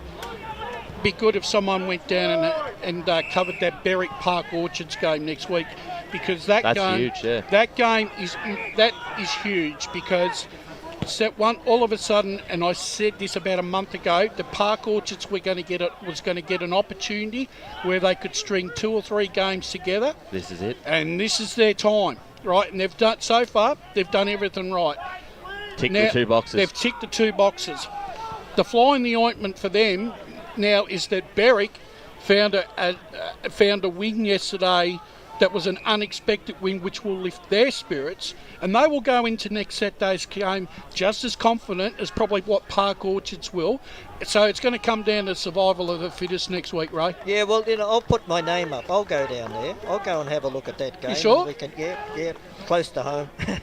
That's right. Yeah, no, and it would be a good game. As you said, look, we spoke with Berwick a few weeks ago, and they knew where they were at and what they wanted. And getting players back on, particularly money into that side, it's given them direction up forward and some figurehead there to go to. And Brace, you just mentioned that other side, South Croydon, they fell 5 points short yesterday to East Ringwood, 10-7, 67 to 10-12, 72 in Dano King's 300th game. But a very, it looked like a great contest in the end. Wilson kicked 5 for the Dogs and Farmer kicked 6 for the Roos. And they hold on and, again, move ahead on the ladder. But did you have thoughts on South Croydon? Is that where you're alluding I was. to? So close yet so far for them. Well, it's summed up their season, Brash, hasn't it, really? Yeah, it has. They just haven't played with that level of consistency that we'd all hoped for, but they've just had little moments during the year where they take their time back again. They just haven't been able to put it together. I think at times we might actually underestimate the loss of Max King. That injury to him. I mean, look, he's a Chandler medalist. Those blokes just don't grow on trees. And I think, like you said, Spider, I think that the fact that their form has just fluctuated, they've been in so many games, but they just haven't been able to close it out. And I think the other thing is too, look, they're too good a club not to be in the relegation race. They're too good a club. And the thing is, I also feel that, look, for Dano King, we were talking about this off the air yesterday, and if we had an EFNL Hall of Fame and he was already in the Hall of Fame, and we had a legend status, he'd be one of the first into the legend status of the competition, I reckon. Not only a good player, but you could go and ask every club in the Eastern Footy League, and not one would have a bad word against Dan. I just really respect it, from around the place, and we talked about it on Friday. I mean, he's been around this competition for such a long period of time, come through the hard parts of South Croydon when they were down the divisions, but they had some success. They've got themselves up to Premier. They've won a Premier, grand final, defeating Vermont, etc. And he's been a part of it and played such a pivotal role in that success. So I think that was just a bit of a shame that they couldn't put the final icing on the cake for him yesterday. I got to say this, Ryan, when we did the South Croydon Blackburn game early in the year, and I went for my little walk around the middle of the ground, I'm walking through the South Croydon boys, and Dano King's kicking the ball, and he said, "Brash, you tipping us this afternoon, aren't you?" With his head, nodding his head, and I said, yeah, I'm tipping you, mate. I think you're going well enough to win, and obviously they won that game. But look, as I said, Ray and I, we've had the privilege for so many years to watch Daniel King play football, and he's an absolute ornament to the Eastern Football Netball League, and congratulations on him for playing 300 games. And unfortunately, the Bulldogs couldn't get it done for him yesterday, but I'm sure that.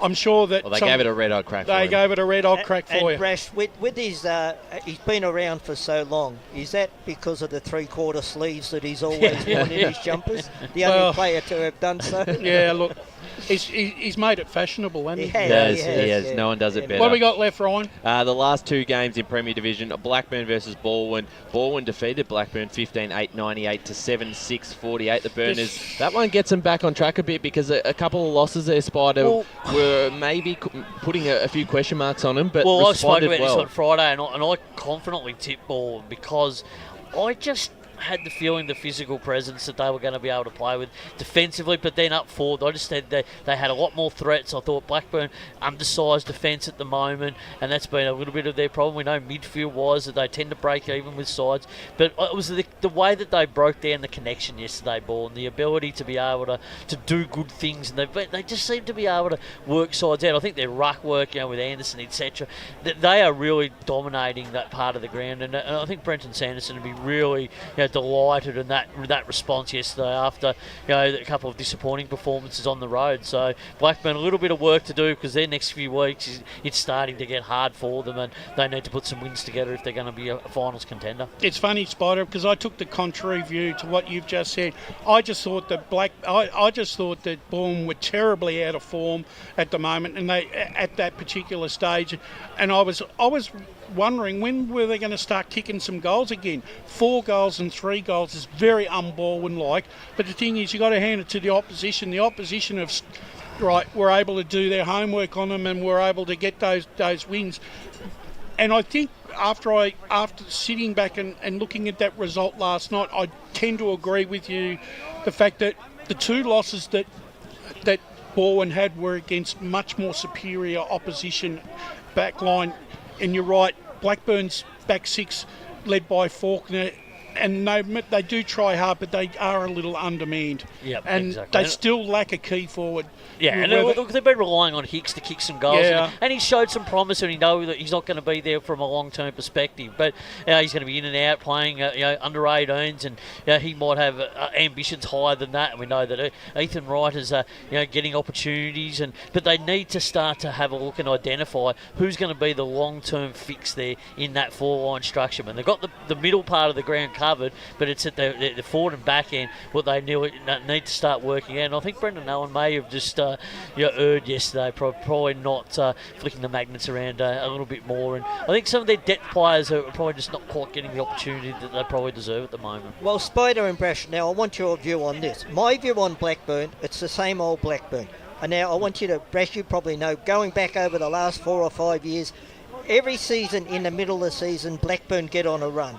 And you think, yep, they're going to play finals, Yeah. I know they've only dropped 2 games in a row at this stage, but to me, they're falling back in, and they seem to fall off the pace in the last 5 or 6 games every season. Yeah, they do. And I mean, look, you can't ignore the last 2 losses they've been against Baldwin and Doncaster East. But it's reliance, boys. It's about we know how good Ainsworth is. We know how Paddy Lillard is. We know what Reid does, and we know how good Hart is. But it's the other players that blend in that need to be able to step up, and it's their bottom 6 or 7 that are not giving them enough at the moment. Baker doesn't give them enough. They don't have that presence about them from that point of view of things, and I think that's something that they've really got to address. They really look as a potent force, right?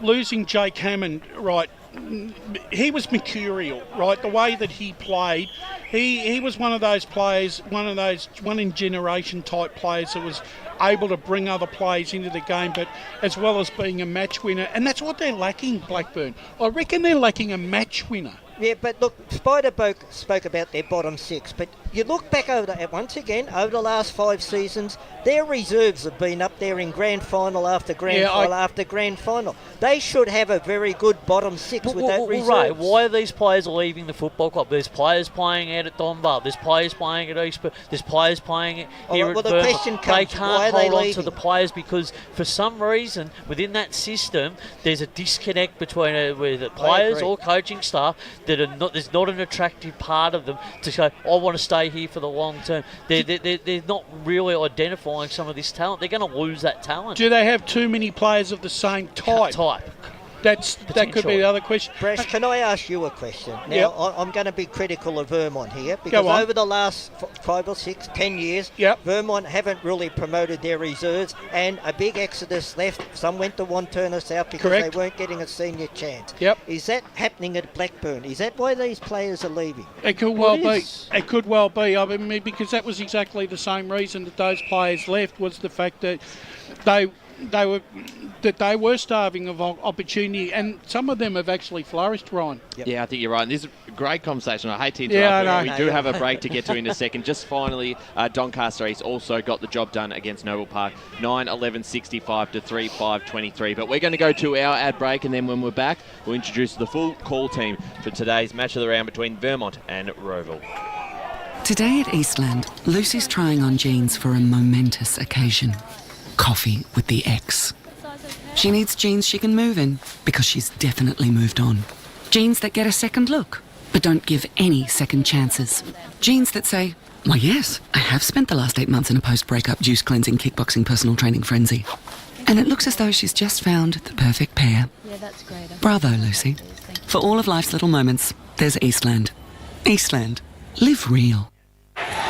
Sprained your ankle bursting through the banner? For bumps, breaks or bleeds, be seen sooner, close to home, at Knox Private 24/7 Emergency Department. You'll generally experience shorter wait times. Knox Private 24/7 Emergency, 262 Mountain Highway, Wanturna. Do you feel good about your bank? Because there is a bank you can feel good about. They share their profits to fund big community projects, small community clubs and vital emergency services. They've given $250 million to help Australian communities thrive. They have all the products and tech you expect from a big bank, with service you don't. It's Bendigo Bank. Feel good about who you bank with. Try Bendigo. Search bendigobank.com.au or search Bendigo Bank near me. Tobin Brothers Funerals wear their heart on their sleeve. Their clear and easy-to-use website and Memory Maker app make it easy for families to make an informed decision. Here's James McLeod, Managing Director of Tobin Brothers Funerals. There's no mystery about our pricing. It is clearly displayed on our website and our app. We have staff standing by 24 hours a day, every day of the year to assist you in your absolute time of need. Visit tobinbrothers.com.au. Tobin Brothers Funerals, celebrating lives. There are only 3 things that should be flushed down your toilet: pee, poo and paper. Some wet wipes and antibacterial wipes say that you can flush them, but you can't. They clog up the toilet and pipes, causing expensive blockages. Save yourself a truckload of trouble. Put your wet wipes in the bin. To learn more, head to the Yarra Valley Water website, yvw.com.au/wet-wipes. Hi, Dylan Dow from the Baroni Football Netball Club here. When I need to grab a quick coffee or a bite to eat, I'm popping into Eastland. Eastland's more than a shopping centre. They support a range of community organisations and have been a major partner of the EFNL since 2018. Cheers, Eastland.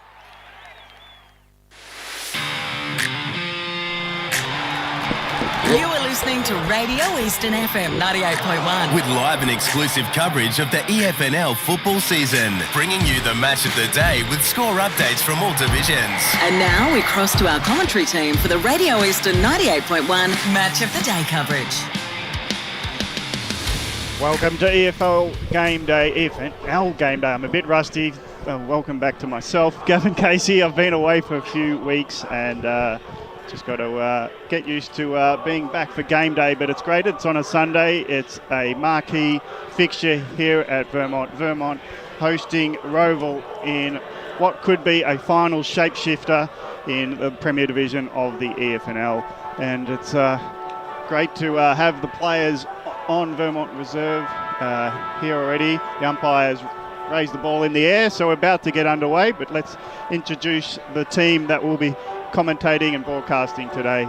And joining me in the commentary chair is Jared Beedland. G'day Gavin, g'day to all the listeners. Really looking forward to this game. Two very exciting teams to watch, especially over the past few weeks. Both of them have run themselves into some form. And Brash, I think it's going to be a real test here for Vermont to see if they can continue their form and make sure that they can contend with a definite finals potential. I think Adam Parker probably nailed it in the pre-match. He said this is the biggest test for his youngest for this team. So at this particular stage of the season for this young group, Rowville are in very, very good form at the moment. They've as they've come through the season relatively unscathed. They got an early wake-up call. They've responded. Their last 2 weeks, they've really they've taken a couple of sides and put them to the sword, and they're starting to build nicely once again for a finals tilt. Yep, I'd have to agree with that. We really are starting to see the Rowville that we saw last year. Plus, Lockie Wind, he's been such an addition to, or his form has been such an addition to what Rowville's been able to build. It is, and the fact is that, look, Ben Wise is a very, very astute coach. I mean, look, as he said, he's got quite a few VFL listed guys, and trying to get them on the same page when he coaches them against what they've got to do when they play for their other coaches. It's an effort in itself. But the thing is, Rowville, I just felt, look, I think Anthony Brolick is a fantastic leader. He leads by example. I don't reckon he's had the season that he's had like last year, but he just knows where to go, and he puts himself in the game when it's needed. So he's got that innate ability. I think on the overall balance of the season so far, I feel today that Rowville are right in this game. I think Vermont, for as young and as experienced, and even though they're sitting 7-3, they're up against a side today that I think are going just that little bit more better and are just a little bit more, far more credentialed. Well, we've got some balance in the special comments. We've got both sides equally represented, even though they'll be impartial today. I'll introduce our second special commentator in a second, but I think it's opportune time to go boundary side with Josh Ward for commentary on ground level. Afternoon, gents. It's pretty good being out here at Vermont Recreation Reserve. The first time doing a men's game out here, and well, it wasn't looking too good when we started pre-game, but now it's actually looking in pretty decent nick. The ground is pretty soft, and the toss has just been done as well. Rowville will be kicking. Anthony Brolick won the toss. He elected to kick to the Canterbury Road end or to the left of your screens. Vermont kicking to the right of your screens. And there's a number change as well for Rowville. Adam Suleimani is wearing the number 13, and I think he's on senior debut as well. Correct me if I'm wrong, Ray, but yeah, it's all set up for an exciting game. I'll start off with the tips. I'll go with Rowville. Cool. Going early there with the tips. Is Dylan Smith down there as well? Have you got a tip for us there, Dylan? Yeah, I am, Jared. At this stage, I think I'm going with Rowville. Just looking over the stats for their season so far, there's three key areas of the game I wanted to point out, and it was clearance, turnover and pressure. Rowville top 3 in all of those phases of the game, where Vermont, they only rank in the top 3 for clearances. So they struggle at turnover and they struggle at forward 50 tackles and pressure. So I think it's Rowville for me. So thank you so much for that, Dylan. We'll introduce our second special commentator for the day, and that is the one and only Ray Baird. Yeah, good afternoon, boys. Yeah, look, I'm tipping Rowville, obviously. No, you got to, as Brash said, look, I just think that they with Showamakers in the ruck, he's going to give them first use of the football. They've got a target down forward, and I was looking at both sides there in the huddle. They look a bit bigger than what Vermont are as well. I just think Rowville, I will say by 3 goals. I think and a couple of key players back into the Vermont lineup, Matthew Arnott, experienced footballer, and also Daniel Nielsen, one of their prize recruits, makes his way back into the contest after being out injured for the first half of the season, his first appearance since round 2. We haven't introduced our entire call team. We also have Paul, but Gavin Casey will take us underway for this match. Premier Division round 11, the last clash of the round on a Sunday. Marquee game, Vermont hosting Rowville, and they get the first out of the middle, and it's from Greenwood, passing it beautifully to Rossiter on the lead from outside 50. He looks up, puts it in a hot spot, and the mark's taken, and Vermont Eagles will have the first shot at goal. And it's clean football, untouched by Rowville in that out-of-the-centre move.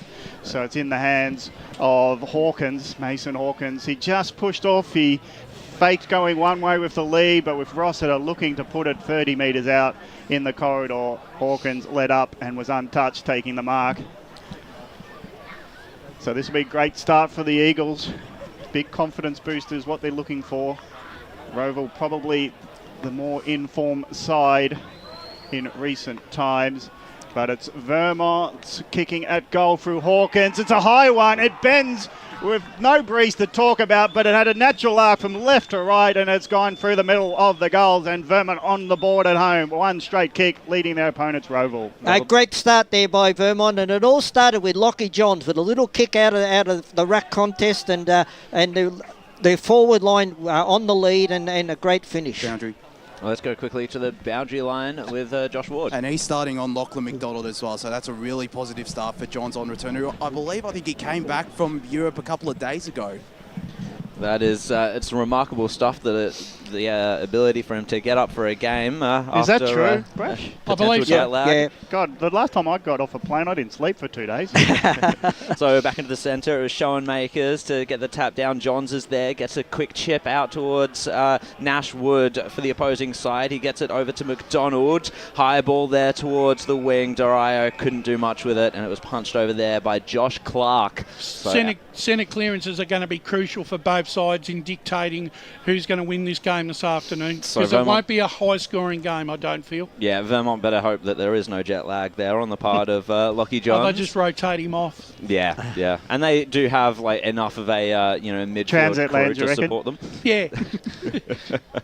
So back into play, it was Strawn versus Schoenmakers there in the ruck. Johns again with the handball.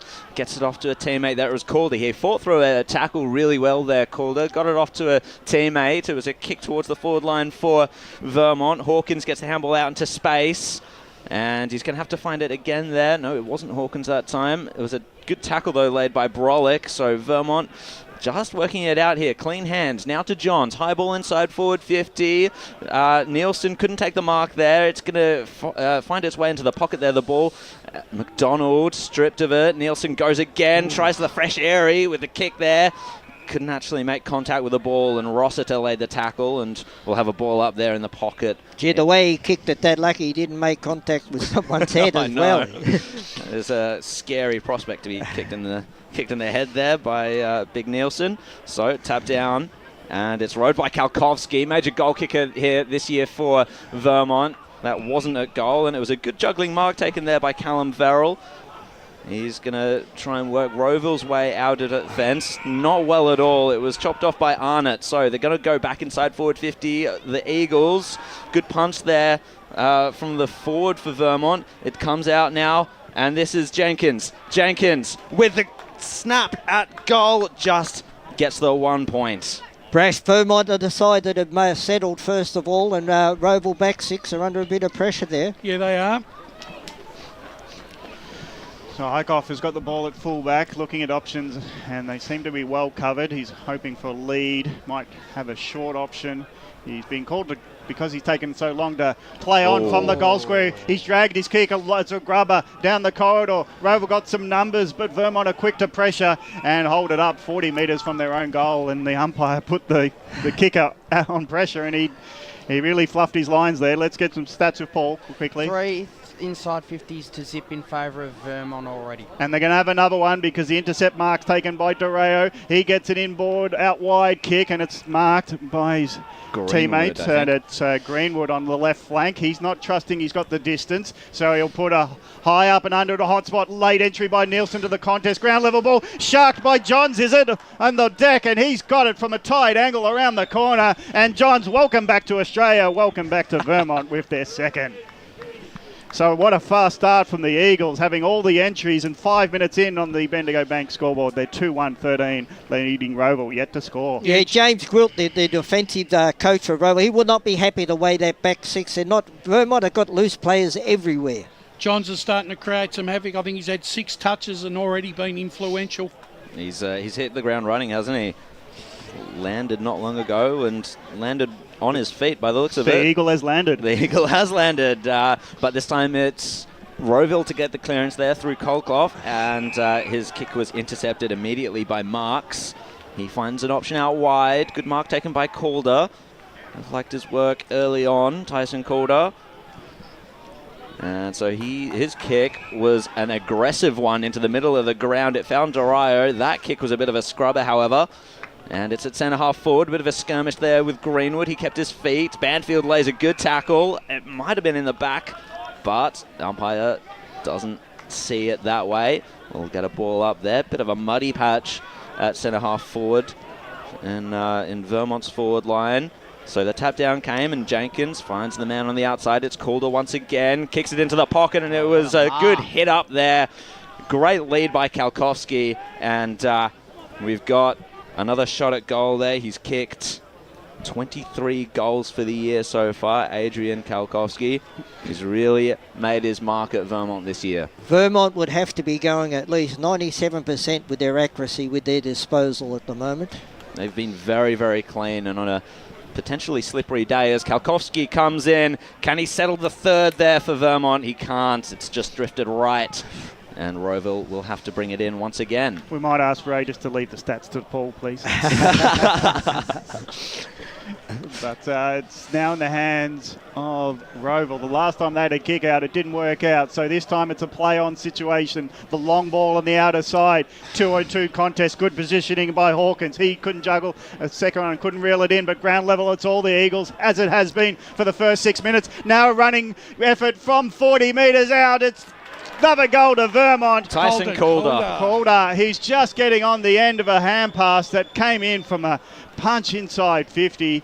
And once they got in the open space, they are deadly today so far, Vermont. 3-2-20 leading Rowville, yet to score. Vermont started this way the last round against Blackburn. They kicked the opening 3 goals, and then Blackburn found a way back into the contest. Rowville will now have to find their way back into the contest. I'm just wondering whether the Rowville side caught the plane from Rowville out here, because they look the ones with the jet lag at the moment.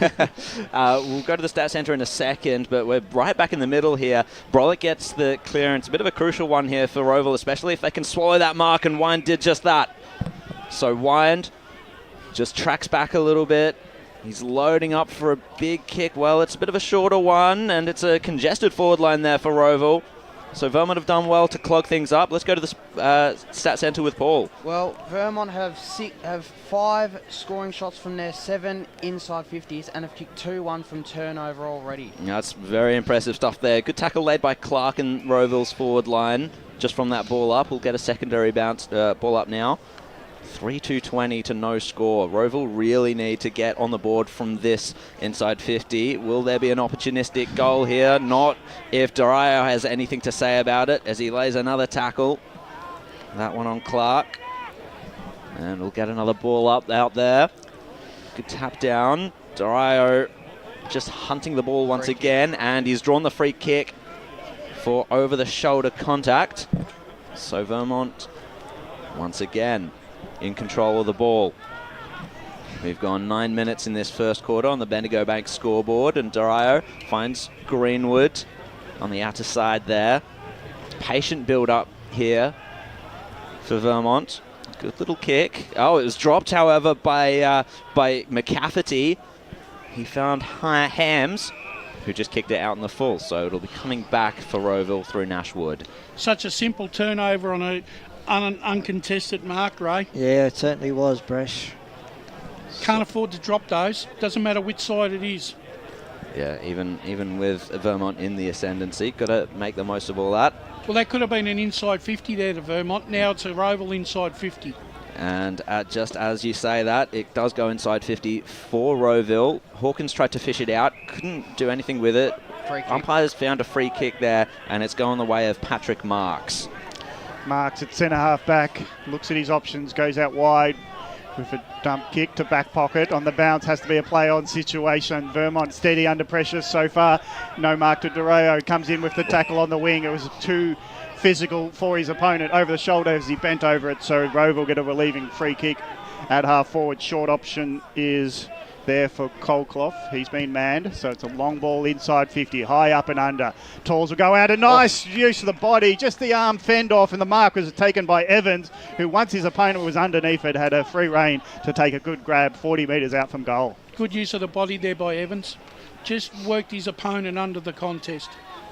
So Matthew Evans lining up, and this will be something that Ben Wise will be hoping to go through the middle just to take momentum away. It's big thing in football if you can, and normally a score can get you back in the game, as obvious as that does sound. So it's in the hands of Evans from 40 metres out. It's really just come off the toe and it's dropped short. Ground level ball. It's a fight scrap forward to the top of the goal square, and it's been held up under hands and feet, and it'll be a ball up. So that's disappointing from Evans, not getting the journey. Ruckman go at it. Ground level ball. There's about 20 around it, so it's going to be a hot contest. The ball's underneath. The umpire can only just see the ball, and he says, give it back to me. I'll have another go at this.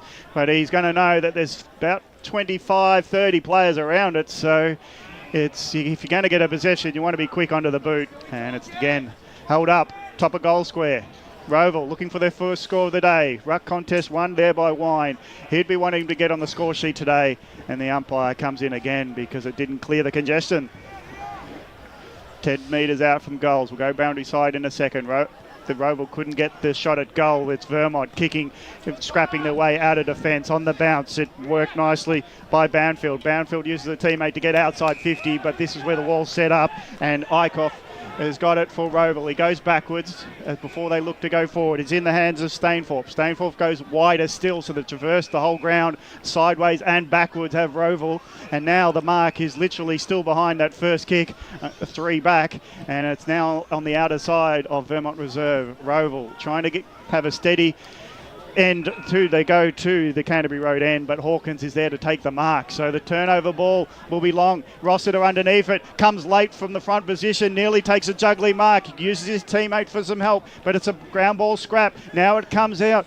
Bouncing onto it is Fitzpatrick. He can't get clear of the congestion. There's a lot of players around the ball at centre forward for Vermont. Now Hawkins gets onto it. Hand passes it on to a midfielder. Quick kick around the corner by DeReo. Now the ball's inside 50 for Vermont. Rowville under a lot of pressure. Hands getting quick and they get themselves out. Now the bouncing ball to Davey. Davey has to pick it up off the deck and then he gets tackled as soon as he does. And Vermont, the pressure acts forward line and it's holding the ball close to the line, and that's what the pressure is all about. They can't get open spaces, they can't get kicks hitting targets, Rowville, and it's a turnover free kick going the way of Kalkoski. Kalkoski from half forward, long ball inside 50, hoping for a big leap. Nielsen underneath it, couldn't get the second grab at it, and at ground level it's still a disputed ball. Not going anywhere, so the umpire will have to intervene. And that's going to be the story of the afternoon. If the ball hits the ground, it's not going to bounce for any player to run onto. So it's just going to be get in and get under. So Nielsen gets the tap down, wrapped up was the Vermont player there. And let's go to Josh and Dylan on the boundary line real quick. Oh, were they not ready for it? I don't think so. Oh, we missed it. It was about 5 minutes ago. Yeah, it was. So Greenwood tackled, got the handball away. It was only as far as Stapleton. He got the kick onto the wing. 2-on-1 contest there against Rowville. Good hustle there by James Ross to make sure of it. Oh, and that is Hams potentially infringing, shoving Davey into the fence, but umpire didn't see it or didn't think it was egregious enough to warrant a free kick. And the sparks are flying a little bit there. Yeah, a little bit heavy-handed there by Tyson Himes. Could have got himself into a bit of trouble there. Yep, and good tackle there laid from the kick-in. Little kick off the deck there. It found Leeds. He kicks it inside forward, 50 for Vermont. No clean possession for Rowville. They really need to get it. They really need to get their hands a little bit cleaner there on the exit. And good wrap-up tackle there by Lockie Johns. Ray, this game is certainly made for in and under footballers today. It certainly is, Brash. Let's see which ones prevail here. Be they for Vermont or for Rowville. And it's Lockie Johns going in and under. I think it was Drew a free kick. At this stage, Brash, Vermont are handling the conditions better because Seabeck Oval's never like this. Was actually a free kick against Vermont there. Yeah, it was in danger, Jared. Was in danger, thank you, Brash. Lachlan McDonald. Surprisingly, haven't called his name all that much today. Lachlan McDonald finds the kick to Hall in the back line. They're trying to switch things up here, Rowville. Mark taken by Arundel. Arundel, little chipping ball. Finds Kyle Stainthorpe. And Rowville just trying to build here, but they seem a little choked up there down the ground. No options available. So he just goes the long one, and Dario swallows that up on the intercept easily enough. 5 intercept marks to 2 in this first quarter in favour of Vermont. And that could be down to the pressure there for Vermont, pressure on the ball carrier.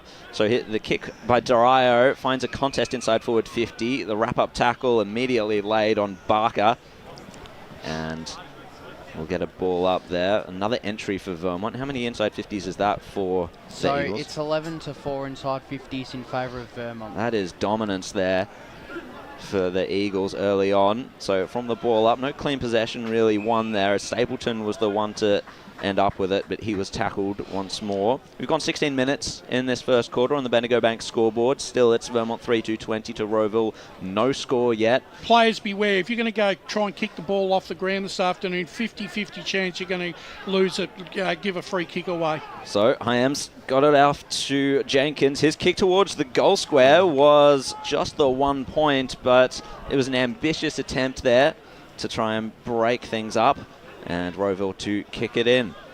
Second behind for Jenkins, but it's a couple of rushed efforts. There's Rowville trying to absorb all the pressure. They trail by 21 halfway through this third term. No score yet for the Hawks, and they're defending as we speak. 16, nearly 17 minutes gone, first term. 21 plays 0. Vermont looking for another inside 50. Ruck contest, Strachan. Try to get it down. Is it Strawn or Strachan? Can I get that clarified with you, Brash? Strawn. Strawn? Yeah. Depends where you come from in the world. And so it's Strawn. Free kick against young Vermont player then. So it's going into Evans, handing it off. So they're trying to get some momentum forward. Taylor's underneath it. He's got 2 to beat. Dario was late onto the contest, spills it. The kick in goes inside 50 for the Hawks. And the first one back is Johnson. He's pressured close to the line and very much pressured. Davies going on with it, to be matter of fact. And it's a bit of a wrestle. It's more Roman, Greco-Roman than anything. But we'll both sides trying to feel each other out there. I don't think there really wasn't that much in that. Well, at least I think the Hawks are just searching for a way into the contest, whether it be physical or a quick shot at goal would help. And now that trying to be done doesn't work for McDonald, and it's a mark taken in defence again. Do you reckon I would have called that play on, Ray? Yeah, that wasn't 15. Didn't go the Banfield's required got it. distance. So the kick there from defence for Vermont. Found the pack. Dario just spilt it over the line there. Couldn't get clean hands on it. Boys, have I missed something, or has Shower Makers left the field? Yeah. I haven't seen him. No. That's, Can the boundary riders check on that, please? Number 14. That's an interesting observation there. I was thinking Mason Hawkins would have a big job on his hands today. It seems to be Strawn sometimes in the ruck as well against Showan Makers, but if he's not there, then it's a real plus for Vermont. From that clearance, it was Dario, gets it down the ground, bit of a contest. Great tackle there laid by Barker, and push in the back. It was a push in the back, so no advantage paid, I would say. I think play had stopped, and it's going to have to come back there for the Rowville player who was infringed against.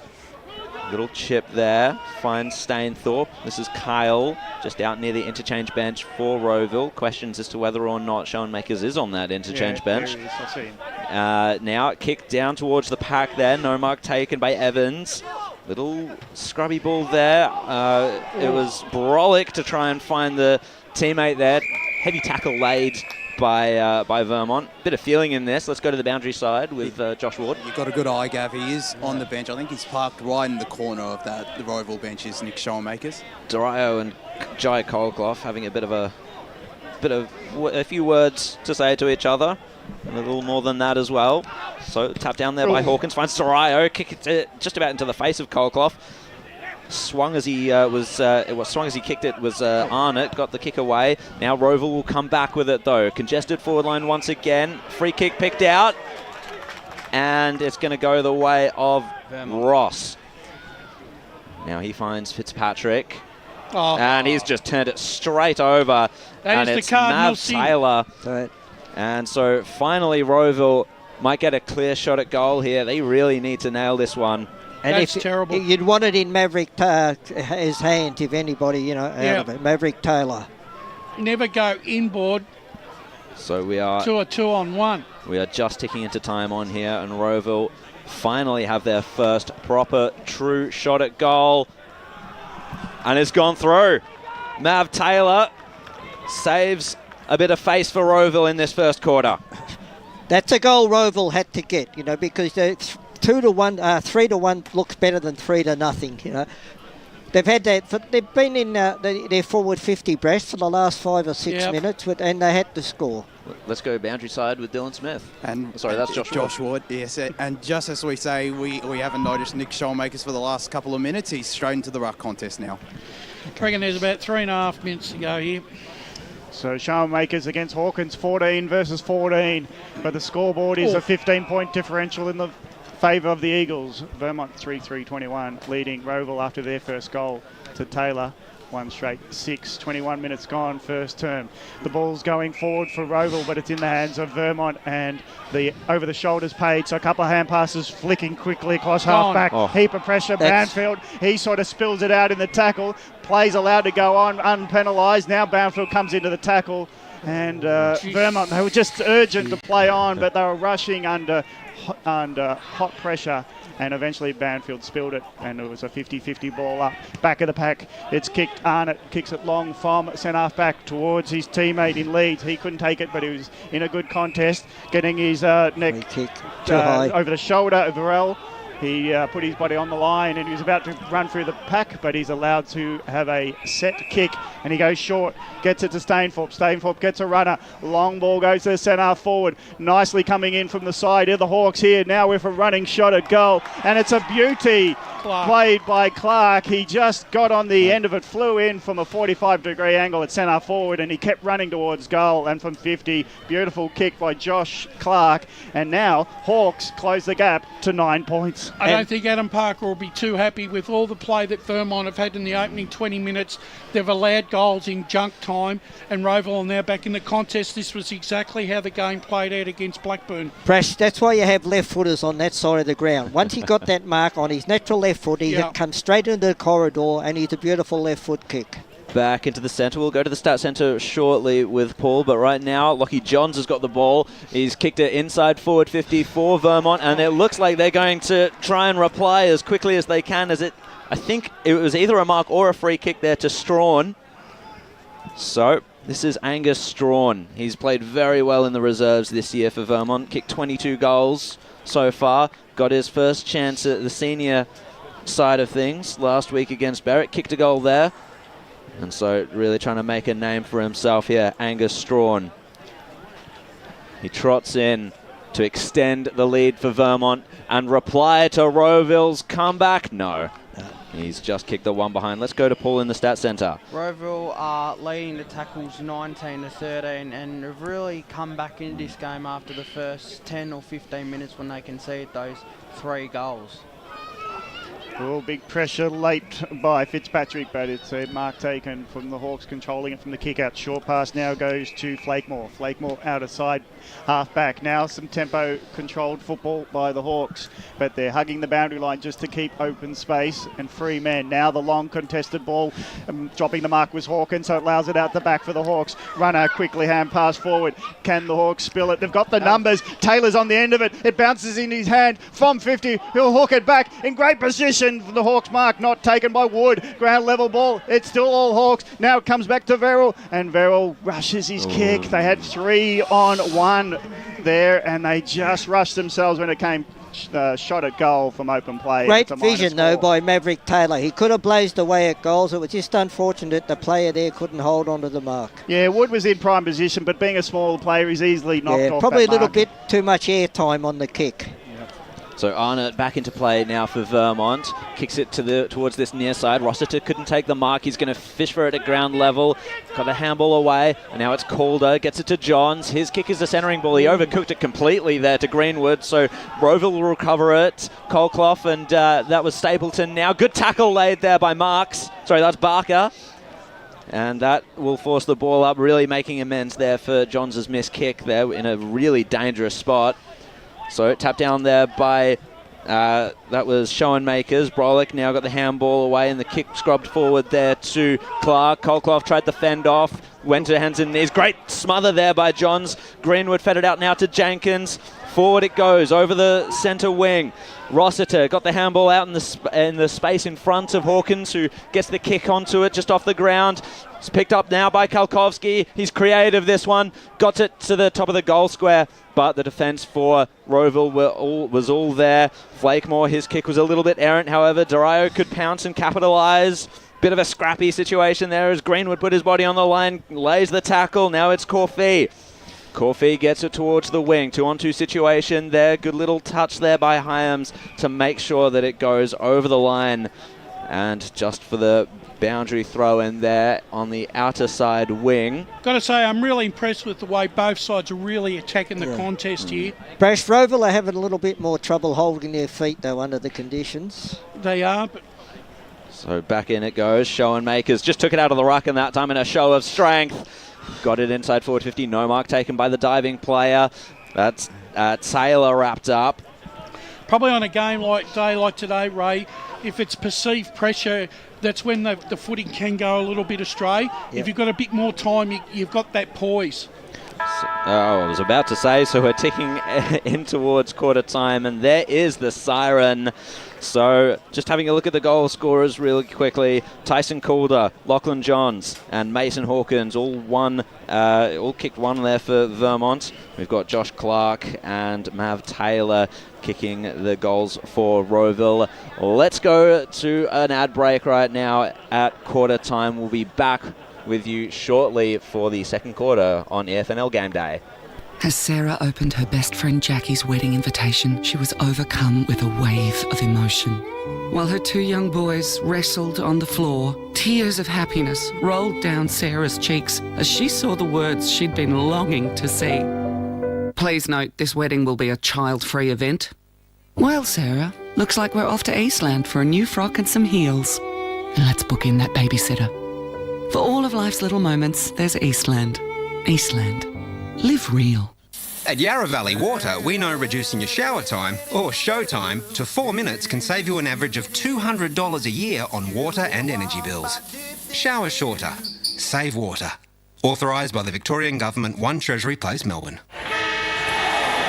Sprained your ankle, bursting through the banner? Broke a finger, high-fiving the ruckman? Or did you run into the goal post again? For bumps, breaks or bleeds, be seen sooner, close to home at Knox Private 24/7 Emergency Department. The preferred provider of emergency care to the Eastern Football Netball League, you'll generally experience shorter wait times. You don't need private health, but there is an out-of-pocket fee. Be seen sooner, close to home at Knox Private 24/7 Emergency Department, 262 Mountain Highway, Wantirna.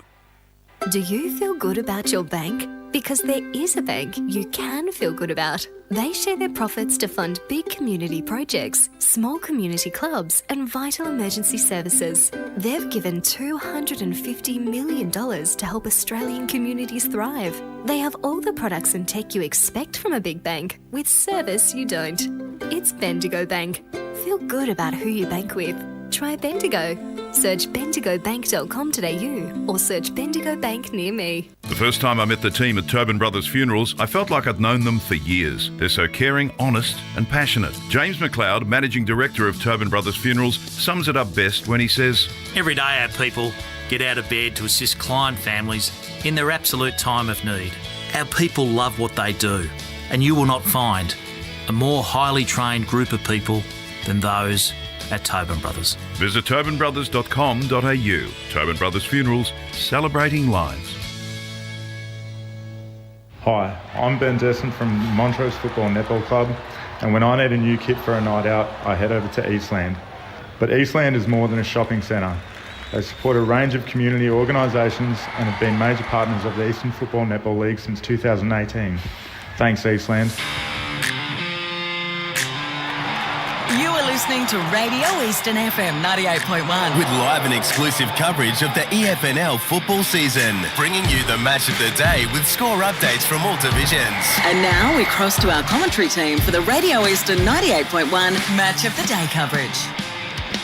Welcome back to Vermont Reserve for the Round 11 Sunday clash of EFNL Premier Division. Vermont versus Rowville. Great start for the Eagles, 3-4-22, leading by 9 points at home to Rowville, 2-1.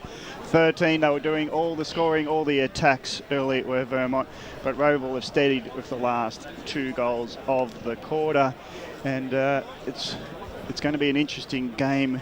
Now I think it's evenly poised as we get some special comments from Brash and Ray. And yeah, look, it was basically Vermont controlled the contest for probably up until the 20-minute mark of the first quarter, and as it happened in the last game when they played Blackburn after kicking the opening 3 goals, just a couple of turnovers and poor decisions let Rowville back into the contest, but take nothing away from Rowville. Good sides, they punish you when you make mistakes. Rowville probably not as sure-footed on their feet at the moment, mainly because I think of the pressure that Vermont's putting on the ball carrier. But that being said, the way that quarter sort of progressed, it just looked like that the bigger bodies of Rowville were just starting to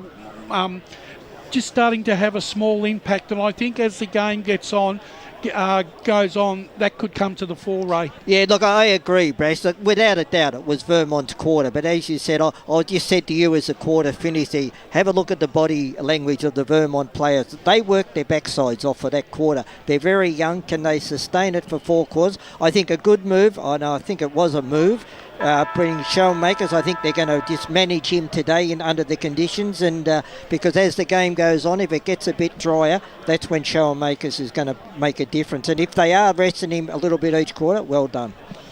We might be going ground level with our boundary riders in a sec. They'll let us know if they've got an interview to have before the start of quarter 2. Just checking if we've got time for the stats that matter. Larry, we got boundary. Let's go boundary side with our boundary riders. I'm with Ben Wise, the Rowville coach. Ben, a bit of a slow start, but you slowly made your way back into that contest late on. What you make of the quarter? Yeah, a bit like you saw it probably. Yeah, they come to play and brought the contest, and we took a while to adjust. And I thought the second half of that corner, we found our way back into the game around the source. And you singled out your defence in that quarter time address. How impressed were you with how they stood up in defence? Yeah, when the ball's coming in there that amount of times, I thought they did really well. They scored 3 quick goals, and then we shut it down a bit and had more assertive around the footy, so it was good. And what was the message heading into this second quarter? Just get our layers right and start playing our ball. Thank you, Ben. Good luck for the rest of the game.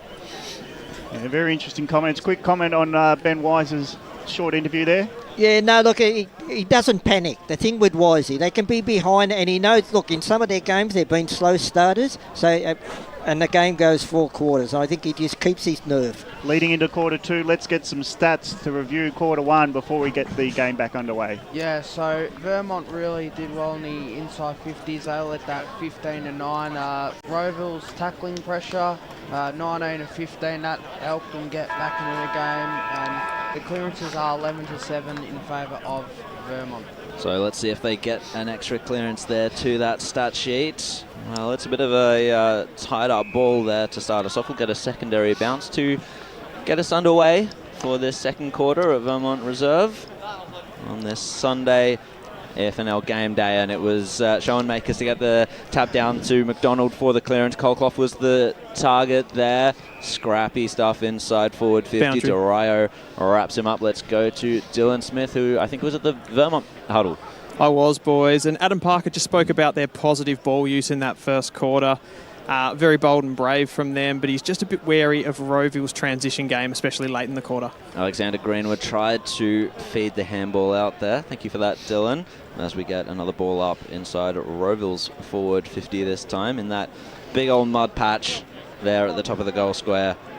As we've just gone the 1 minute on the Bendigo Bank scoreboard. Wyand gets the tap down. Tackled immediately was Greenwood, really trying, in quotation marks, to get the ball out. I think Ben Wise has realised that Vermont don't have a recognised ruckman, and I think he can sort of really use that to his advantage with Schoenmakers this afternoon, Ray. Yeah, that's why I think they're resting him, Bresh. Wyand tapped it down. Alexander Greenwood found the ball, but it's going to trail over the line there as John sees it over. Especially if Wines can pinch it in the forward line. Is that Lockie McDonald coming off with an arm injury there, holding his arm? Oh, that would be big news Shoulder. there for Rowville. Yeah, it looks like likely, isn't it? That would be very unfortunate there. It's Wyand versus Strawn in the right contest. Wyand got the tap down. Trying to rove it was Varel. He now had it fed out to him by Brolick. High ball up and under there towards the goal square. Tackle laid on Marks. A bit of an aggressive response to that tackle, but These are the hardest conditions to play in football when you've got various diffusions of light. 1 minute you're playing in dark and then you go into a light patch. It's really hard to try and focus on taking the mark. so McCafferty got the clearance there, and there's the kick from Vermont. Swallowed up whole, however, by Carl Stainthorpe. He's trying to switch the ball there out to McDonald. This is Jackson McDonald. Gets it off to Nash Woods. His man just slips over as he just ignored him, essentially. Kick inside forward 50 for Rowville. Snap around the body. It's going to be a goal there for Rowville. Great way to open up the scoring for the quarter. Yeah, Arundel. And it was Jake Arundel. Let's go down to Dylan Smith on the boundary line. Yeah, there it was, boys. There, that's that transition game that's so dangerous of Rowville. Did we get a word on Lockie McDonald's injury down there, boys? It looks potentially like a dislocated shoulder, actually. He's just getting assessed and Oh, well, if he's shaking it, it's not dislocated. Yeah, hopefully it's what would be considered a stinger. Yes. I'm no doctor, so definitely don't take my word for it. Yeah, well, in case of emergency, don't ask Josh Ward, but it's now back in the middle of Vermont Reserve, and it's a close contest now. 22 plays 19. The Eagles lead the way as they get quick inside 50 and a mark taken, and it's Killer Kalkowski. I like Killer Kalkowski. That's a good one. Taking the mark inside Boundary. 50, had the front position, held the spot, and grasped it into his chest. So he'll be shooting for the 4th goal of the game for Vermont, and this will get his confidence up. The importance of playing in front. He's got 1 score on the board. Now it's a floater, but it's got the journey and it's got the accuracy. The ball didn't really rotate straight, but the ball went straight, and it's a goal to Kolkowski, and Vermont get a much relieving goal on against Momentum. It's now leading 4-4-28 to Rowville 3-1-19. Vermont restore their 9-point quarter time lead, and we'll go boundary side with Dylan Smith. I'm just noticing as well, Gav, that that's all good, Gav. Jesse Eichhoff is playing on Adrian Kalkowski, and I feel like he's giving him just a little too much space to lead, and he's paying the price now. So back into the centre. There's the rock contest. Hawkins got the tap down. Greenwood read it well. Kick along the ground towards the forward line. Flakemore stopped that though in its tracks, but it came to Calder. Back to Greenwood. Another inside 50 for him. One-on-one situation down there. Tap down. Oh, roved well there. And that's Rathjen. Lockie Rathjen kicks the one behind. It was a very exciting one. It was. Point of the year. Point of the year. And he even waved the finger for the point. He said, that's one of the best. You got to take the pride when when you can. So it's in the hands of Rowville's kicker-outer, if that's even a term, technically. Looking at options, short options, long options. Now the delivery outside 50, sets up his teammate to take the grab in Stainthorpe, and under late heat, he takes a good mark at half-back. It's boundary side. He's right in front of us on the broadcast. Good pass to Clark, who on the run keeps going. Now gets a pass down the line, and nice short to Davey. Davey wanted to play on, now has to go inboard with his run. Hooks it into the pocket. We're all Hawks. How did that happen? With all the play going from boundary from one end to the other, and Rowville kept it in their grasp, and finally it ends in the hands of Lachlan Wind. Brash, Rowville doing what Rowville do. Yeah, and the fact is that when Vermont go into their forward 50, they need to make sure they score on every opportunity, because the way Rowville move the ball, their forward line is a lot more potent than Vermont, and I think they're going to get a lot more opportunities than what Vermont are going to get. So they had the outnumber in the side 50 with the fence trying to shift back, and Wine from the pocket puts it right post, hooks it into the middle, and it's a good goal for the sharpshooter, and Rowville close it back to a 4-point game. It's Vermont leading 4-5-29 to Rowville 4-1-25. 6 minutes gone, second term. Vermont cannot afford to get this game into a shootout, because they won't win on a game. They're going to have to stick to their guns. They're going to have to move the ball around and keep Rowville running, because Rowville are allowed to dictate the turns and take control of the corridor. Vermont are going to be in trouble here. And Brash, pre-match I spoke about Rowville starting to run from the half-back line, and that everything started just in front of us here in the caravan. So back into the centre here. Looks like Arundel's gone into the middle, perhaps to cover for the loss of the hopefully brief loss of McDonald. Yeah. We'll see if we can get him back onto the ground. It's going to be a secondary ball up there. We've gone 7 minutes in this second quarter. Vermont 4-5-29, Rowville 4-1-25. Rowville really starting to heave momentum back into their own direction now. And speaking of heaving, it was a heaving contest, but the umpire is going to see fit to ball this one up. Back into the centre, and no real tap down there, but it was roped well by Greenwood, and the kick for Vermont goes down. A good punch there by Flakemore. Good defensive work, and it's going to go over the line for the throw-in. Only a little bit of ground gained by Vermont from that contest. As we are waiting for the ball to come back, thanks for joining us on the FNL YouTube and Facebook streams. Second quarter, 8 minutes gone. So, no real tap down though. Jenkins read it well. Greenwood, another inside 50 for him. Rossiter punches it into space, but it's Rowville's defence that will pounce. Hall got the handball away. They're going to chain it out here, Rowville. Will this be a good exit? Johnson got the tap down from that marking contest. Had help there, but it was a great smother laid by Verrill. Brash, just a bit of experience there by Matty Davey in that marking contest. He kept his body in between his opponent and the football at all times. Back into play. Rowville starting to wrest momentum back, but it's Greenwood once again with the clearance. Fires the handball out into space. Wasn't particularly well directed. Umpires pulled out a free kick. It's going to be advantage here, Rowville. And it's that was Suleimani to kick it inside forward 50. Blind lost his feet there. But it looks like it was swallowed up straight away by James Ross. He's got the kick there to... that looks like... it could be Rathjen. No, it's not. Tyson Calder, I believe. Calder it was. I saw the 3 there. And then his kick was intercepted well by Schoenmakers, the big body, the big man. Once again, body work in the marking contest. So Schoenmakers has some decision-making to do here. He handed it back there. So Rowville will go forward once again. No mark taken there by Vermont, even though they had the best position. And good tackle there by Jai Colclough. Just to wrap it up. A lack of experience there by the Vermont back 6 there. No talk there. 2 up, none down around the contest. Rowville once again get the clearance. That was a Rundle. High kick towards the top of the goal square. Fighting for it is Hyams. He couldn't quite affect the contest in the way he wanted it to. Whistle's gone, and it looks like it's going to be free kick Vermont out of their defensive 50. On a dry ground, that would have been a goal because it was running towards the goal line and it just stopped once it hit the mark. Immediately, yeah. So Hyams will take the advantage of that. Hawkins flew there in that contest, but it was Rossiter to end up with it. Bouncing ball towards the wing. Rowville have the numbers, however, and it was Cooper Stainthorpe to get the kick. Intercept mark there now taken, and that's going to be Patrick Marks. He gets the kick, switching it up.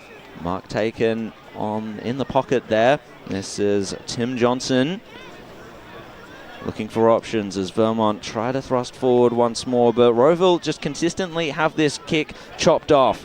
Good tackle laid as Vermont really tried to make the most of that, but Corfee's going to send it back inside forward 50, and that was a really good kick there. Matty Davey turns round, kicks it towards the top of the goal square. Good punch down.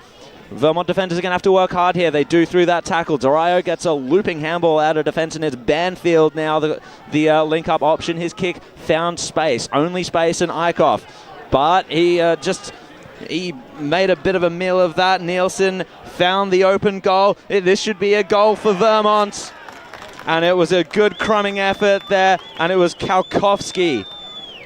Good stuff there for Vermont. Open forward line, and Rowville were caught napping. Yeah, I think they just pushed up too far, Ray. I think they were anticipating a turnover, and when they didn't get it, they just couldn't get the numbers back. They were caught out, yep. But the thing that worries me about Vermont at the moment is all of a sudden Rowville are starting to get 4 or 5 plays around each contest, and Vermont are not getting enough around it themselves. So the Rowville defenders, they rolled the dice getting to the contest at half forward, but once it got out the back and Nielsen got it forward, Kolkoski was the only one inside 50 to eventually put it through when he took it in the goal square. And Kolkoski's got his second for the term, and it's a steadier for Vermont, now leading by 10 points, 12 minutes gone, second term. They can't escape the tackles in the middle, nearly holding the ball. The whistle was to the mouth, and Rowville they'll get a secondary free kick. So the umpire awarded effort there twice, and eventually the free kick went. Davey on the wing couldn't take the bouncing ball and sees it out. So the umpire was about to penalise Vermont for one holding the ball, got him on the second. I think Vermont are doing well in the centre clearances, right? I think they've got a little bit of advantage there, but around the ground, Rowville are taking control, and they're controlling the outside run of the game. Schoenmaker's the bigger body, pushes out, but he spills it out of his breadbasket when he had the chance to try to break free of the congestion, and Vermont just happy to find a touch finder and get it out of bounds, half forward for them, but they seem like they're under a lot of pressure in the contest now. Schoenmakers is the bigger body ruckman. They're coming in it's a very good throw in, and Schoenmakers, good contest there, ground level ball. Johns, he's got strength in the contest, that gets the kick forward under a tackle as well. So Johns, welcome back to the Vermont side, can do a lot of things. And let's go to the stats corner, Paul. The clearances in this second quarter are 9-3 in favour of Vermont. Yeah. So it's now Vermont trying to get another goal on the board. They got the inside 50. Schoenmakers front position, maintains it, tap down, ground level ball, won by Vermont. Hand pass twice, back to Calder, and Calder running to the boundary, kicks it more out on the full and over the fence. And it's a good opportunity to go to our boundary riders because the ball's out of the ground. And Lachlan McDonald is straight back into the play here. I thought he was about to get that kick, but he's straight back onto the ground. Got a bit of treatment in the Rowville bench, in the Rowville tent right next to us, I think. So from that out in the full free kick, it was Verrill to get the kick down onto the wing for Rowville. They're pushing forward again, but clean hands once again by Vermont. That was well done by Johns, and Arnott now gets the kick down. Well, good mark taken by Ethan Leeds. He's looking for options inside forward 50. What has he found? It's a one-on-one there in the goal square. He just didn't quite have the decision making. He was thinking goal or Nielsen, split the difference, and it was a touch over the line there. Good defensive play by Rowville. Lack of composure and inexperience there. He should have taken his time and gone back to kick for goal there. And so Verrill ended up with it in a similar position that he had it not long ago. And so the kick out of defensive 50 for Rowville. Marked well there by Brolick. Got the handball away to Clark. They're linking up now. Back to Clark. Inside 50 here. It's a pretty open forward line for Rowville. Good punch. Good defensive work there by Vermont. But it's come back to Clark. He followed up in his good work, but ended up in a tackle there by Strawn. And so holding the ball, he took a little bit too much of an endeavour there, did Clark. So Strawn passes it off. Good kick there. Well weighted. Marked by Leeds. Vermont building well once again. So, great work there by Kalkowski in the marking contest to make sure it fell to ground. And he snapped for goal. Adrian Kalkowski gets another one on the board for the Eagles. And that's the third to Kalkowski in the quarter, boys. I think Rowville have got to have a look at the man up there.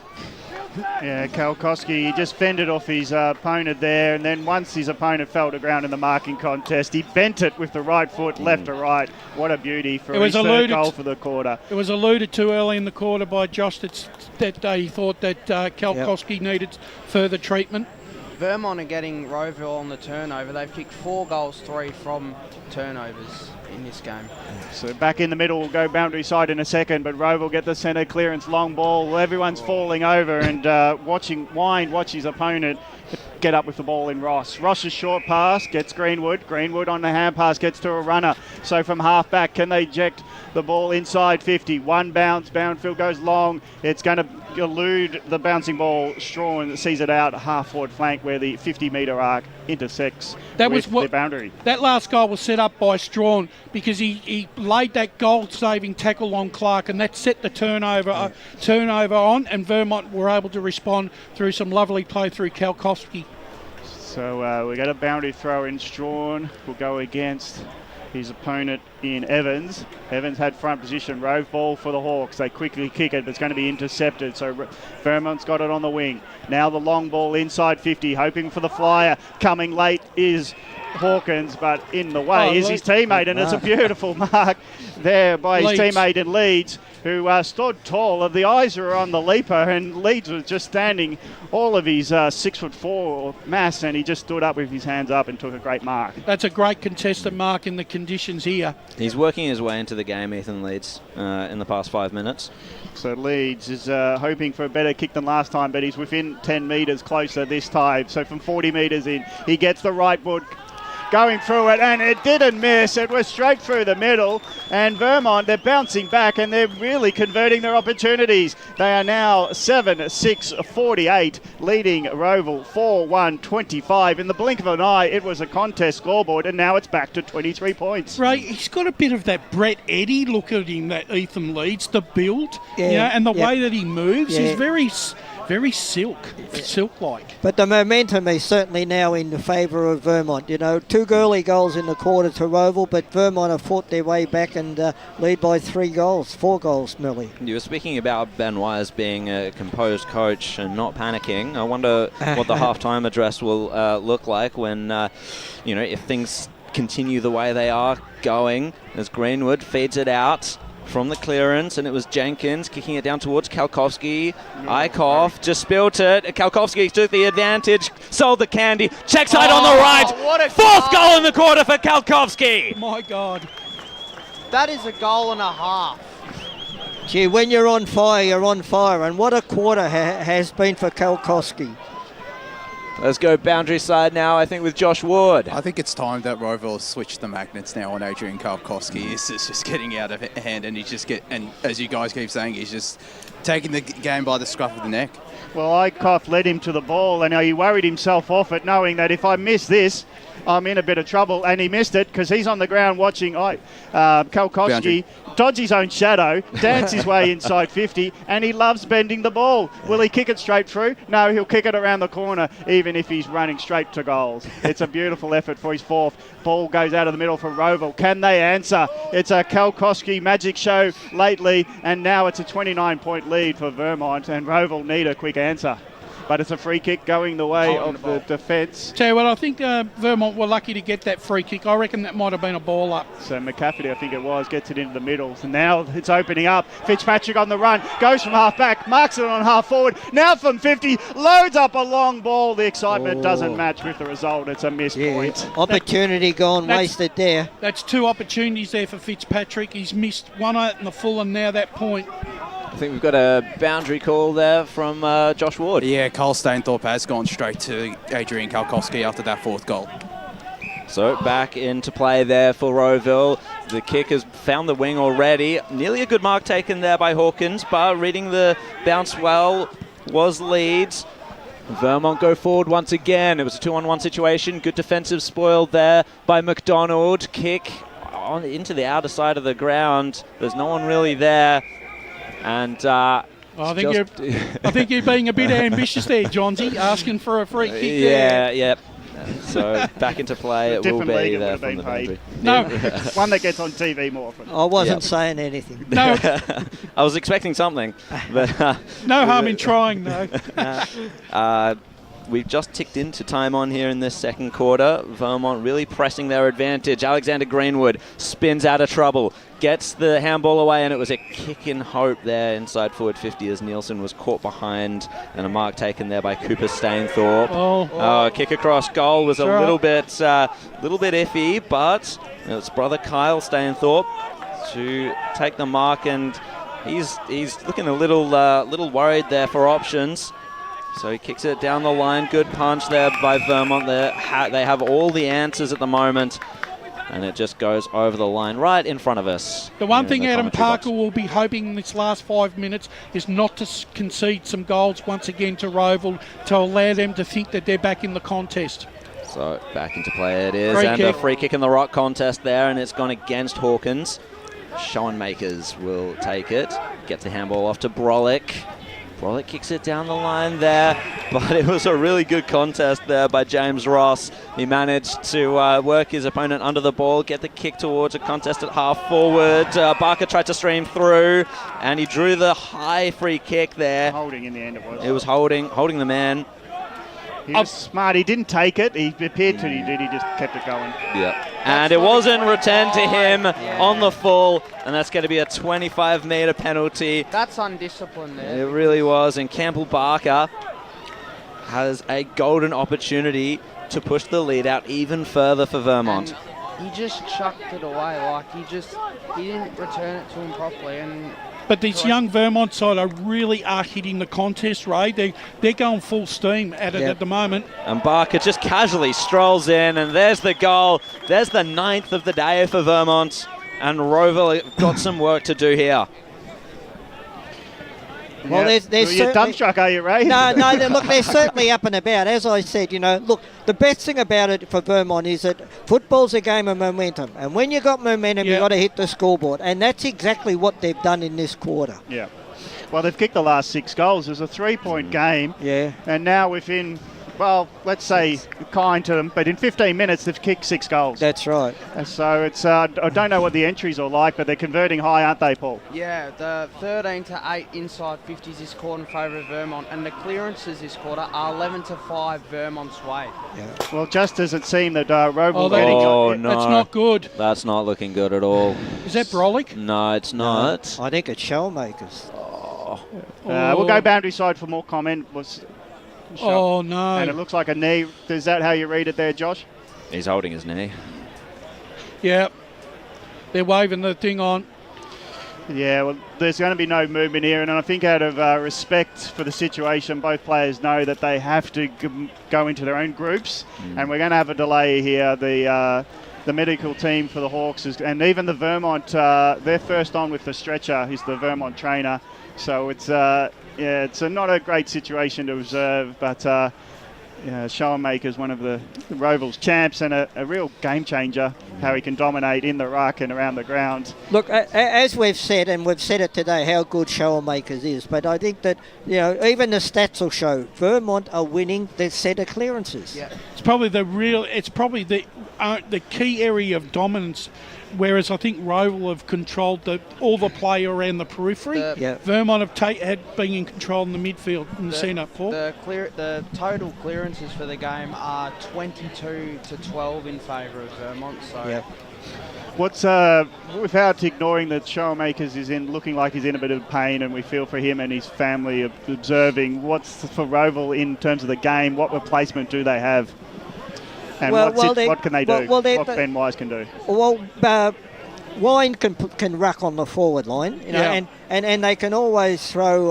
Flakemore has played in the ruck from time to time. He's on the half-back flank at the moment, so they have got Jackson McDonald's another tall there that can play in the ruck. They have got people who can step in, but probably not to the dominance of what Schoenmakers is. Yeah, you can't replace someone like Schoenmakers. No. And the thing is, I think this is where the coaches have got to get really creative. Because I think on a game like today, it's really not a game that's tailor-made for a big guy.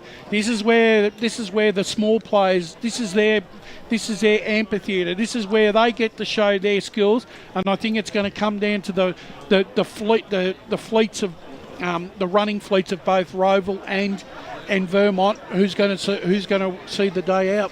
Yeah, but a good big man, he can set the tone and he can set the advantage if his team know what he's doing. And I think they've been out of sync, have the Hawks, until it looked like early in the second quarter they were getting back in sync with him. But I think Vermont have said, well, we're not going to waste what we did in the first quarter. We're going to rush them as much as possible because we know we can take them off clear possession. We know we can rush them into foot errors. And I think when they saw that goal from the transition, I think Vermont mentally said to themselves, we've got to attack the players here, get them off their kicks, not make it a coast-to-coast game. Because one comment you made there, Brash, is don't let this become a shootout. And I think the players read the game there and they said, we can't let Rowville dominate with kicks around the ground. So it's back in the middle. Terrible situation for Schoenmakers. Rowville will go without their ruckman. High up and under kick by Vermont. Now the contest has been marked by Verrill. He's quick to play on. He didn't even look where he's kicking. So it's been chopped off in defence by Marks. Marks will do a transition kick and it goes out wide to McCafferty. He's done well, Marks. And now Long ball goes out wing. Late in there. There's going to be an over-the-shoulder one with the marking contest. Vermont player getting there first. I think it's Barker. Barker is been taken over the shoulder. Brolick throws it back, but he threw it up. Oh, not again. That's really, and the umpire knows what he's doing. He's a metre away. You don't throw it up, you throw it to him. And the umpire sort of said that. We know you're time wasting. Let's march you back 25.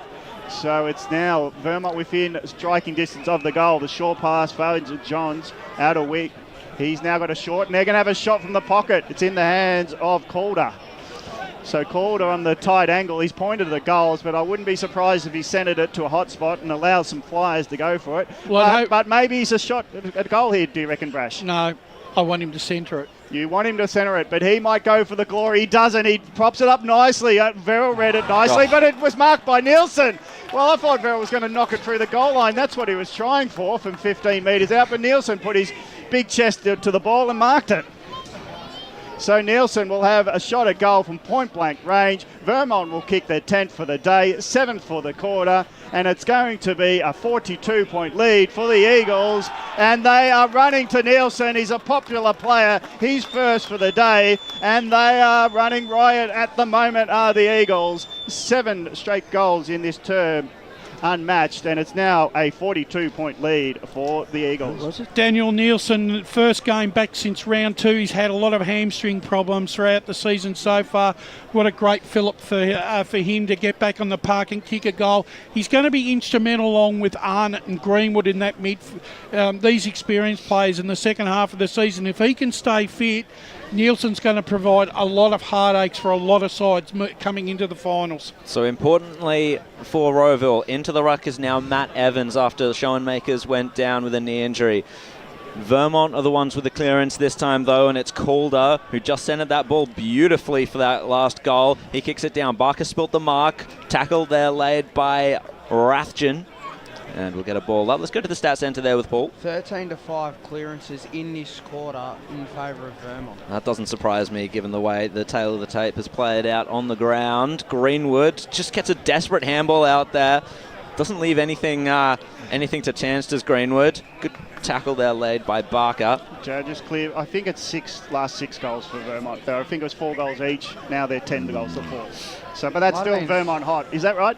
Is that I didn't note it down. I think it was 4 each at one 4-5 to 4-1 it was. Yep. So Brolick just shoved over there by Greenwood.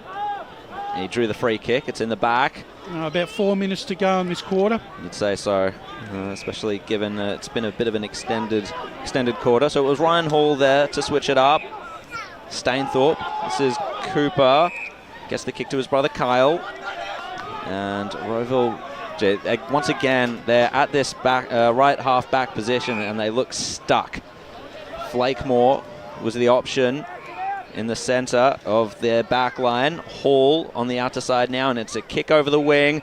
Wood takes it, and he looked to be aggressive there, gave it to Clark, and his kick was just completely cut off there by Greenwood. So great turnover there by Vermont. Kicks it to Rossiter. Vermont to build once more, and they just have that spring in the step that Rowville don't. His kick is going to find Strawn. Safe hands of Angus Strawn. He's kicking a bit from goal, so he's going to try and find an option there at the top of the goal square. Is it Nielsen? He had it spoiled away from him, tried to lay the tackle, takes him down afterwards, and the sparks are going to fly here as Rowville did not like that at all by Nielsen. The whistle had gone and he'd taken the man down afterwards. The man is Stapleton and he's still lying there in pain in the goal square. And the fight continues. It is a pile on. That was a very, very heavy tackle, that was. The whistle had already gone, and Lockie Johns just telling Nielsen, stay out of it, try and calm down. Rowville are not happy with that, as we just saw the replay.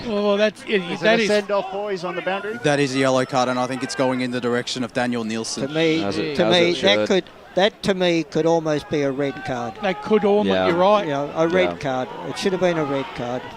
That was a very, very dangerous situation to put your opponent in there. And is Stapleton up and about? I think he must be. He's all right. It was just a hard tackle to the ground. He was a floppy body, so to speak, so he wasn't expecting to be thrown to the ground. And it's 25 as well. It is 25 metres. It may not mean all that much. He's reported him anyway. Well, it's obviously he's part of that report. Yeah. Right. So, yep, that makes sense. It's hard for Nielsen to justify the act because he was wanting to get the ball and he missed the opportunity to take the mark and then he took it out on his opponent and it's still not justifiable. Can't do that. You just can't do it. That sling tackle, that sling motion, you just can't afford to do that in local football now. Especially after the whistle had gone. I think that's the most damning part of it for me. So Stapleton, sore and sorry for himself, unfortunately. Got it out to Stainthorpe, now to Flakemore. They're sharing it round here, but they're under pressure, really. They've just worked themselves into a bit of a sticky situation, and the kick's been cut off there by Johnson. They go forward once again to Vermont. Mark nearly taken by Strawn, but it was roved well by Stapleton, who looks a little bit more lively now after that situation. And Flakemore just kicks it out on the full for Rowville, and they're just in all sorts now, the Hawks. They're doing everything wrong. Yeah. Everything wrong, Rowville. I mean, Flakemore had the mark. Kick the ball long. Why try and hand pass it? 32 and a bit minutes gone in this second quarter. We're ticking off to half-time. Johns kicked it inside forward 50. Tackle laid there by a combination of Kalkowski and Hawkins. And we'll get a ball up there. Down to the last minute. The confidence of the Rowville back six would have to be at an all-time low at the moment. The goals have been piled on in quick succession, and they look rattled as they try to clear their decks. They can't get their hands on the ball. Vermont, though, got the numbers. Greenwood spoons a hand pass out.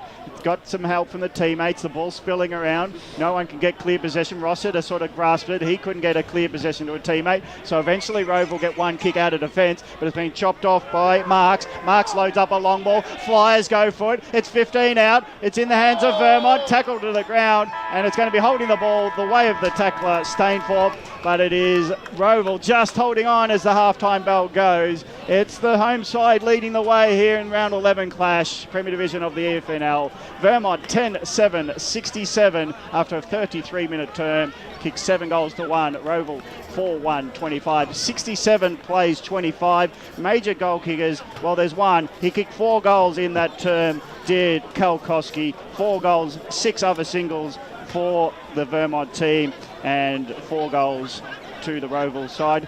As we will go to a break and then we'll get a half-time wrap where we'll go through all the goal kickers in more detail. But let's go to a half-time break. You're on YouTube and Facebook watching EFNL Game Day. As Sarah opened her best friend Jackie's wedding invitation, she was overcome with a wave of emotion. While her 2 young boys wrestled on the floor, tears of happiness rolled down Sarah's cheeks as she saw the words she'd been longing to see. Please note, this wedding will be a child-free event. Well, Sarah, looks like we're off to Eastland for a new frock and some heels. And let's book in that babysitter. For all of life's little moments, there's Eastland. Eastland. Live real. Sprained your ankle, bursting through the banner? Broke a finger, high-fiving the ruckman? Or did you run into the goal post again? For bumps, breaks or bleeds, be seen sooner, close to home at Knox Private 24/7 Emergency Department. The preferred provider of emergency care to the Eastern Football Netball League, you'll generally experience shorter wait times. You don't need private health, but there is an out-of-pocket fee. Be seen sooner, close to home at Knox Private 24/7 Emergency Department, 262 Mountain Highway, Wanturna. Do you feel good about your bank? Because there is a bank you can feel good about. They share their profits to fund big community projects, small community clubs, and vital emergency services. They've given $250 million to help Australian communities thrive. They have all the products and tech you expect from a big bank, with service you don't. It's Bendigo Bank. Feel good about who you bank with. Try Bendigo. Search bendigobank.com.au or search Bendigo Bank near me. Tobin Brothers Funerals wear their heart on their sleeve. Their clear and easy-to-use website and Memory Maker app make it easy for families to make an informed decision. Here's James McLeod, Managing Director of Tobin Brothers Funerals. We pride ourselves on being the most transparent funeral company. All pricing on goods and services are available on our website. It's all there for you to see and make very informed decisions when planning a loved one's funeral. Visit tobinbrothers.com.au. Tobin Brothers Funerals, celebrating lives. At Yarra Valley Water, we know reducing your shower time, or show time, to 4 minutes can save you an average of $200 a year on water and energy bills. Shower shorter. Save water. Authorised by the Victorian Government, 1 Treasury Place, Melbourne. Sprained your ankle bursting through the banner? For bumps, breaks or bleeds, be seen sooner, close to home at Knox Private 24/7 Emergency Department. You'll generally experience shorter wait times. Knox Private 24/7 Emergency, 262 Mountain Highway, Wanturna. You are listening to Radio Eastern FM 98.1. With live and exclusive coverage of the EFNL football season, bringing you the match of the day with score updates from all divisions. And now we cross to our commentary team for the Radio Eastern 98.1 Match of the Day coverage. Welcome back to Vermont Recreation Reserve here at half-time for a Super Sunday Eastland style of the Eastland Match of the Round. Vermont 10-7-67, leading Rowville 4-1-25. And at half-time, the goal kickers, Kelkowski kicked 4 goals in that second term, and then the rest are all single goal kickers on both sides. If you've just joined us, unfortunately Nick Schoenmaker's a very serious injury in the middle of the ground, so we are obviously aware of that, and thoughts with him and his family going through it a bit right now, which very serious, and you guys were down on the ground level. But in terms of the game, that second quarter there, Vermont just opened it up and made the most of every opportunity. Kelkowski show, especially with the 4 goals, Josh, it was a massive effort. It was a mammoth effort, and he's shown he's capable of that, particularly this year, but the last 2 seasons for Vermont Kelkowski. And I was a bit interested why Jesse Eichhoff was the man that was manning up on him, just because Eichhoff is usually the one that I feel like rebounds from Rowville's defence, whereas you've got the likes of Cooper and Carl Stainthorpe who can lock down on an opponent, and they swung that change late, putting Carl Stainthorpe on Kelkowski, but it was just too late. It was quite magnificent, and all his goals they were just absolute stunners on the run. He did it all. Yeah, he did, and obviously that last one as well showed the candy and finished it off. And you just feel like when a player is in that red hot form, Dylan, they just everything they touch turns to gold. Oh, he's been amazing, and like Josh is right, it's a bit unusual that they haven't made that change, and they took so long to make that change. But then again, at the same time, the problem is probably starting in the clearance, right? It's 25-12 in favour of the clearance. But in the pre-game, I talked about how Rowville had that superior profile. Being better in the clearance, being better in the turnover game, and being better with pressure. And at Vermont have just put that to bed, really, haven't they? Yeah, they have. And Spite, obviously, that's a big issue for him in the second half. And obviously, no show makers now in the ruck, so they're going to have to change a few things and certainly start winning the ball from the midfield. Yeah, they're certainly going to have to readjust and make some significant change to how they structure up, in the tall-men department, but also through the midfield, because at the moment they're just simply being beaten at the source, and that inability to win the ball, but also to maintain possession. There's just, to me, it seems there's only one game plan at the moment, and that's an A-style game, and there just doesn't seem to be a B or a C plan at the moment. So the ball, it's all dark and no dinner, we say. But in that sense, I think the thing about it is they're turning the ball over, and Vermont are just punishing them back and counter punching on the turnover and turning those into scores, and that's why Kelkowski's just been so brilliant, and through the corridor of the ground too, and that's what Vermont do here. If you turn the ball over, they open the ground up and they will carve you up. That's just the way that they play this ground. They know it so well. They train to the absolute nth degree, and just that ability to that inside work that they've just done so well to close that run of Rowville out. They haven't been able to get out on the outside and expose themselves and express themselves. As we know, they love that kicking and long kicking game, that athleticism, and they like that deep kicks into the forward. When Lockie Wine gets it, it looks fantastic and he'll finish on the scoreboard. But it's that reliability we spoke about in the pre-game with Adam Parker. They just, their team defence has been fantastic. And when they've had to rebound that ball through the corridor, they've been first class, and ultimately it's paying on the scoreboard. And Rowville, they did get that. You talked about that run game, that transition game that they do so well. They got it going in that start of that second quarter for about 5 minutes. Yeah. And then it was all over, wasn't it? It was. I just found it interesting why they were forced to go with kicks backwards, which the couple of times we've seen Rowville the last couple of years, we didn't really ever see them do that. They're not a defensive team, Josh. They're just not. They don't know how to defend, and that's just not the way. It's not in their DNA. Whereas Vermont, they cover all areas. They've got all the bases covered, and they're physical. They're putting that frontal pressure on, and they're making Rowville make the basic skill errors and the mistakes and turning them over and then counter-punching. And they're not falling on their feet as well. You look at it, I just noticed a couple of things as well about the Rowville defenders and forwards. There's in those big mud patches in centre half forward, in both centre half forward areas, they're just falling over and not keeping their feet, whereas Vermont, they're able to do that and taking advantage. So obviously they clearly know the conditions well, and Rowville, they still haven't quite adapted to them, I feel. No, they haven't. And look, I'm actually really impressed just the way that Vermont responded in that second quarter after being challenged early at the start, and we've had a look at a few games this year where they've had really good first quarters, kicked the first three, did that again today, and then they've dropped off and let other sides run over the top of them, and that just does not look like an option for the Eagles today. They've just made no exceptions in the midfield, winning the clearances, getting a lot of turnover ball and using it well. So at the moment, it's hard to see any way that they fall apart. It's a 42-point lead at the moment.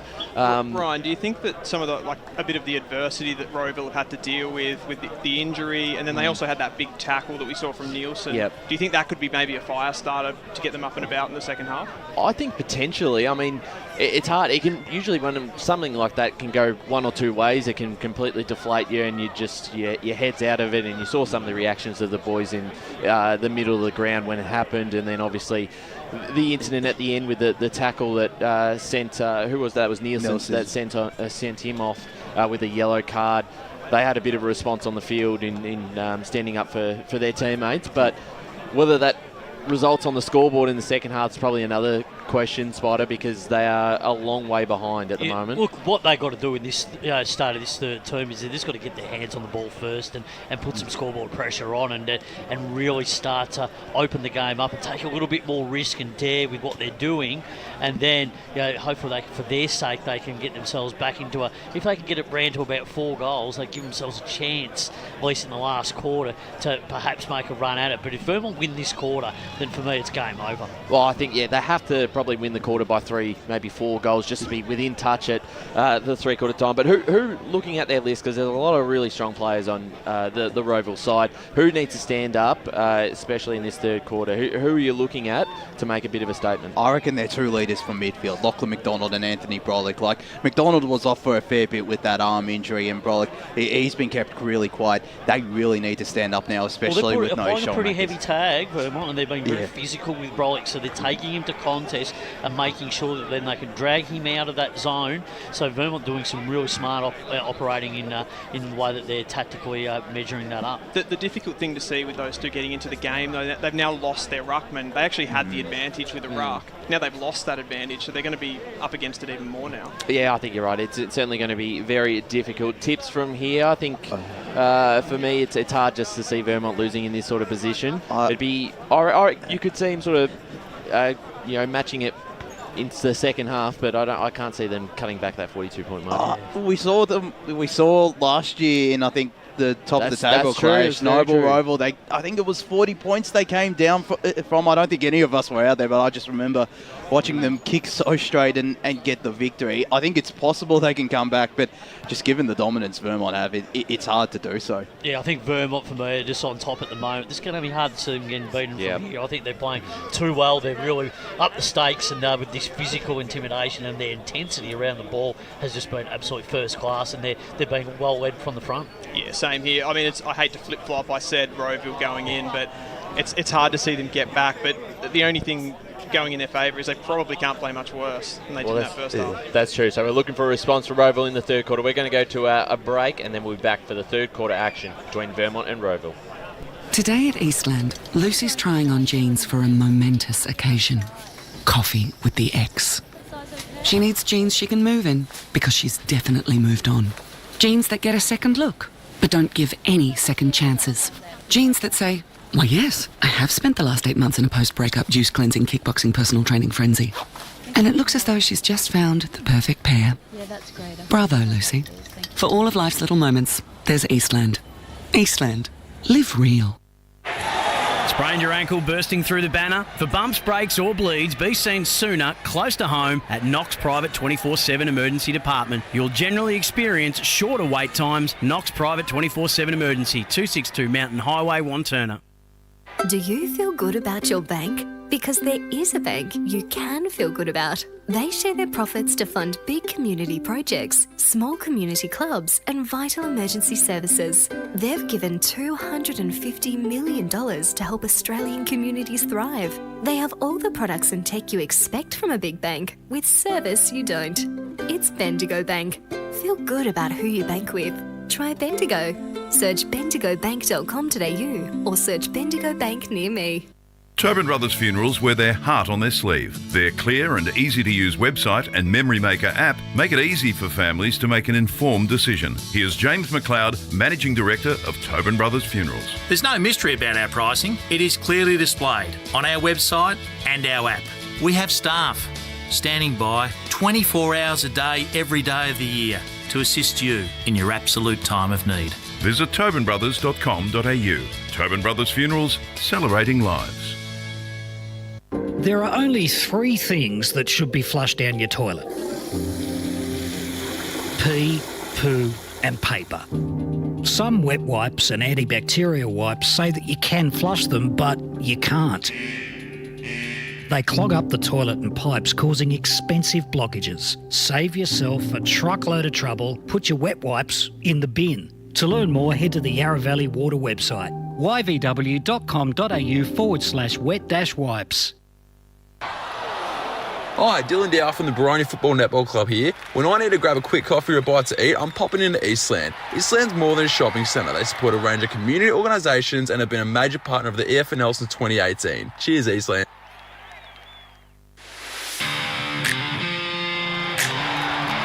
You are listening to Radio Eastern FM 98.1. With live and exclusive coverage of the EFNL football season, bringing you the match of the day with score updates from all divisions. And now we cross to our commentary team for the Radio Eastern 98.1 Match of the Day coverage.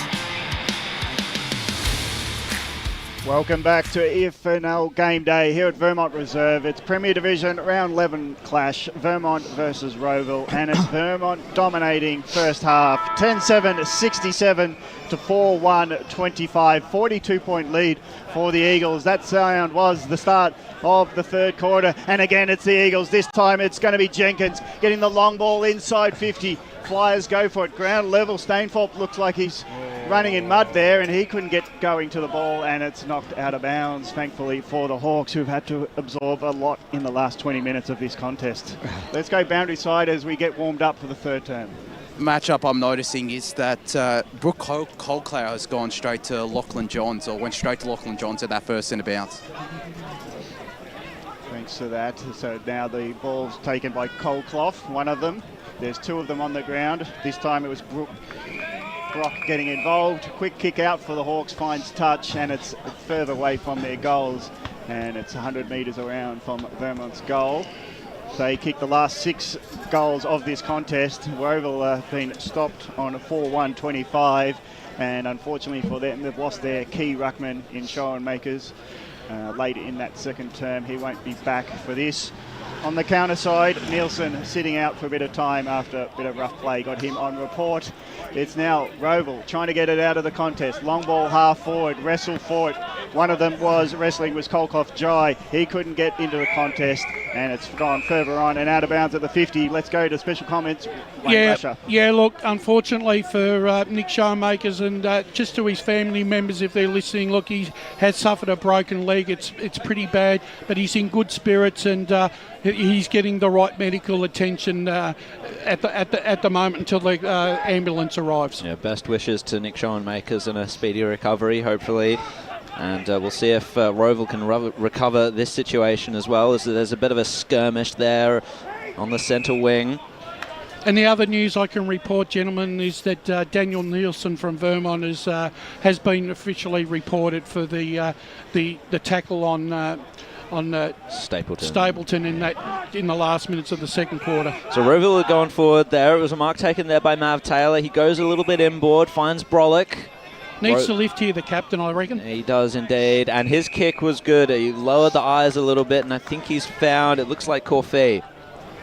So, Patrick Corfee, he's going to go back. Nope, this isn't Corfee, sorry. This is Callum Verrill.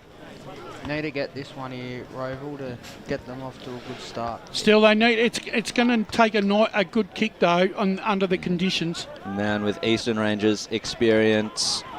Callum Farrell comes in, swings a little bit there onto the right boot. Oh, he's flushed it. That is a great kick and a great way for Rowville to start the third quarter. They move to 5-1-31. Accurate stuff there for Rowville, thankfully for them. And Vermont are on 10-7-67. Such an important goal there to start this third quarter for the Hawks. As you said, Brash, it would take a good kick, and it was a magnificent kick actually from where he was, and straight through. The goal umpire did not move. And it's a start that Rowville certainly need to try and get back into this contest. Bucks go at it, middle of the ground. One battery Strawn, but it's Brolick who gets the roving ball. Long ball, it's floating even deeper, and Colclough running onto it. I don't think he realised he was going to be the one charging for the mark. And from 40 out, he's taken a chest mark where the high and up and under just kept travelling and travelling from Brolick.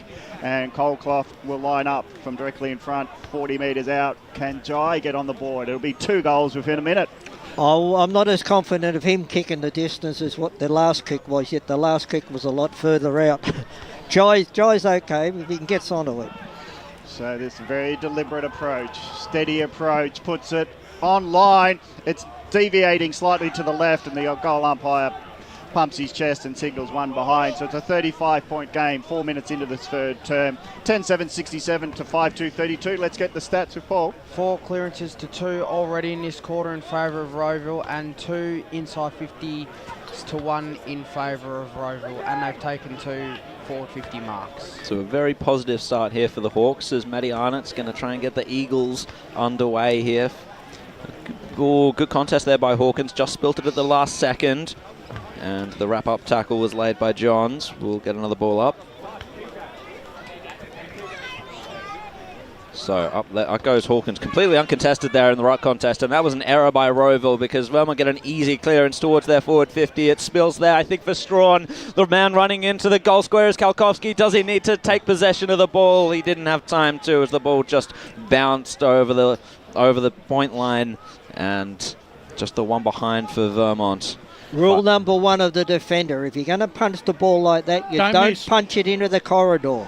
Yeah, what about the silver service for Doreo to run on at half back? As Vermont reading the ruck contest beautifully today. High kick out, and Colclough, Jai, the smallest man in the contest, takes the mark. He goes in, Lord. Dangerous kick. Rossiter falls over and still takes the mark in the corridor. He shaved his head from the last time I seen him. He's had it for a few weeks at least, I think, because watching video, it's very easy to call is Rossiter. His kick, not easy to call for the Eagles fans. It missed his target, and it's a turnover ball for Rowville. So they'll try to steady. They're better when they steady and more deliberate approaches, and then they get quick once they know they're on. This ball's long, and a great mark by Evans, using all his height, stretches. Handball to a running player, bouncing ball, out of position, was wide. He tried to get behind his defender. His defenders rushed off with the ball, being Ross. And Doreo is dodging one, and on the boundary line, playing a great game tight to the line, and around the corner do go Vermont, gaining ground. And just the poise in the contest. It's quite marked today, really, with Vermont's confidence just really high today. And contrary to that, Rowville, they're really rushing themselves and all being rushed in the contest far too often for their liking. Ball in 50 metres outside Vermont Reserve. It's Rowville this time sharking the contest. Inside 50 will be a bouncing ball. Wind has to push off Ross. They push each other out of the contest. Colclough gets onto it, hands it out to Wind. He got taken over the shoulder. There's a play on situation. Wind didn't want to play on after he saw his hand pass miss the target, and thankfully the umpire says, don't worry about it, Lockie. It's going to come back to your mate Jai.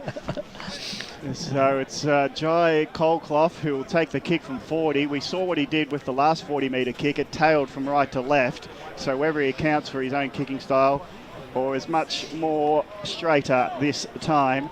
Jai Colclough looking for Rowville's 6th.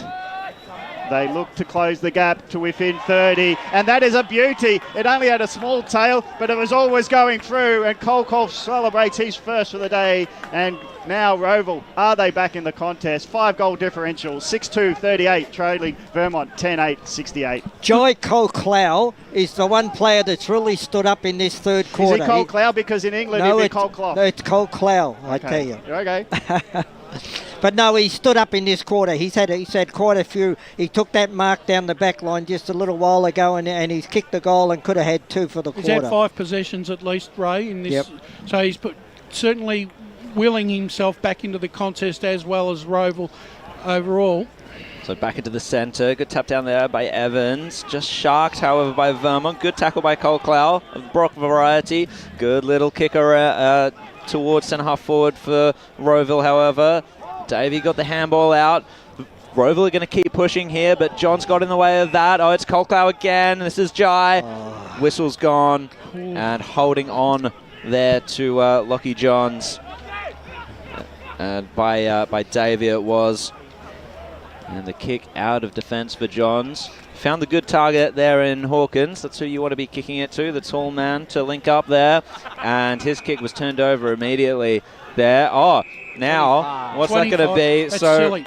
That was very silly. So the mark was taken there by Rowville, and he got in a bit of a wrestle there with Ryan Fitzpatrick, and Fitzpatrick just took the ball out of his hands essentially, or knocked it out of his hands. So Rowville have an opportunity here to continue to push back. He looks like he's lining up for a shot at goal here. Don't know if he's going to have the distance, Stainthorpe.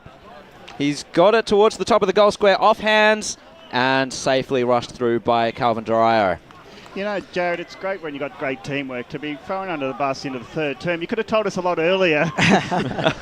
Really? Thanks, mate. I was trying to, So you weren't but you trying kept at all. coming out with it. Because Nottingham Forest have got a European champion coach called Yeah, Klopp. But that's anyway, so we'll go on. We'll move on real quick. As now it's Vermont kicking outside their defensive area. Rowville seem like they're more in the contest as they wrap it up at half forward.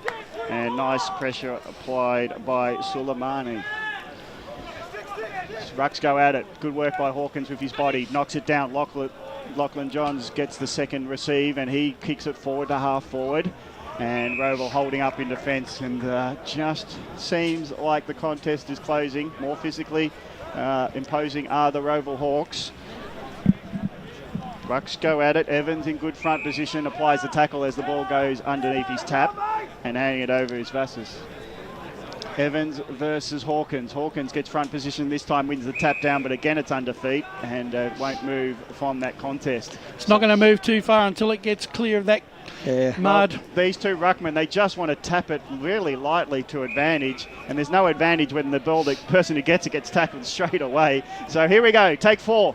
Let's hope it doesn't go multiple times again. It's Hawkins trying to get a hand pass out of that ruck contest. Here go the runners, eventually kicked clear by the Wood. Wood's bouncing ball in the middle. It's the numbers with the Eagles, but trying to take on the tackle was the Vermont player. So it's been held up this time in the middle. The tackle on, I think it was Johns, was applied by Clark. So this is now a centre, smack bang in the centre of Vermont Reserve, and it's good reading the scoreboard on the outer side. It's 10-8-68 Vermont leading Rowville 6-3-59. 11 minutes gone, third term. Rowville scored the only 2 goals of this quarter. Get another inside 50. Ooh. Taylor was a high flyer, but he got swamped by others, and now the drop ball goes towards Banfield on the runner at half-back. His kick, well, there's a float, and Rossiter came in from the side on the float. He takes it. Now he rolls onto his left, high up and under. He's hoping for an Eagles flyer. Ground level ball by Vassos. He can't get out of the ruck. Now he hand passes it forward. Now the chance. It's in the hands of Calder. Around the corner from 40.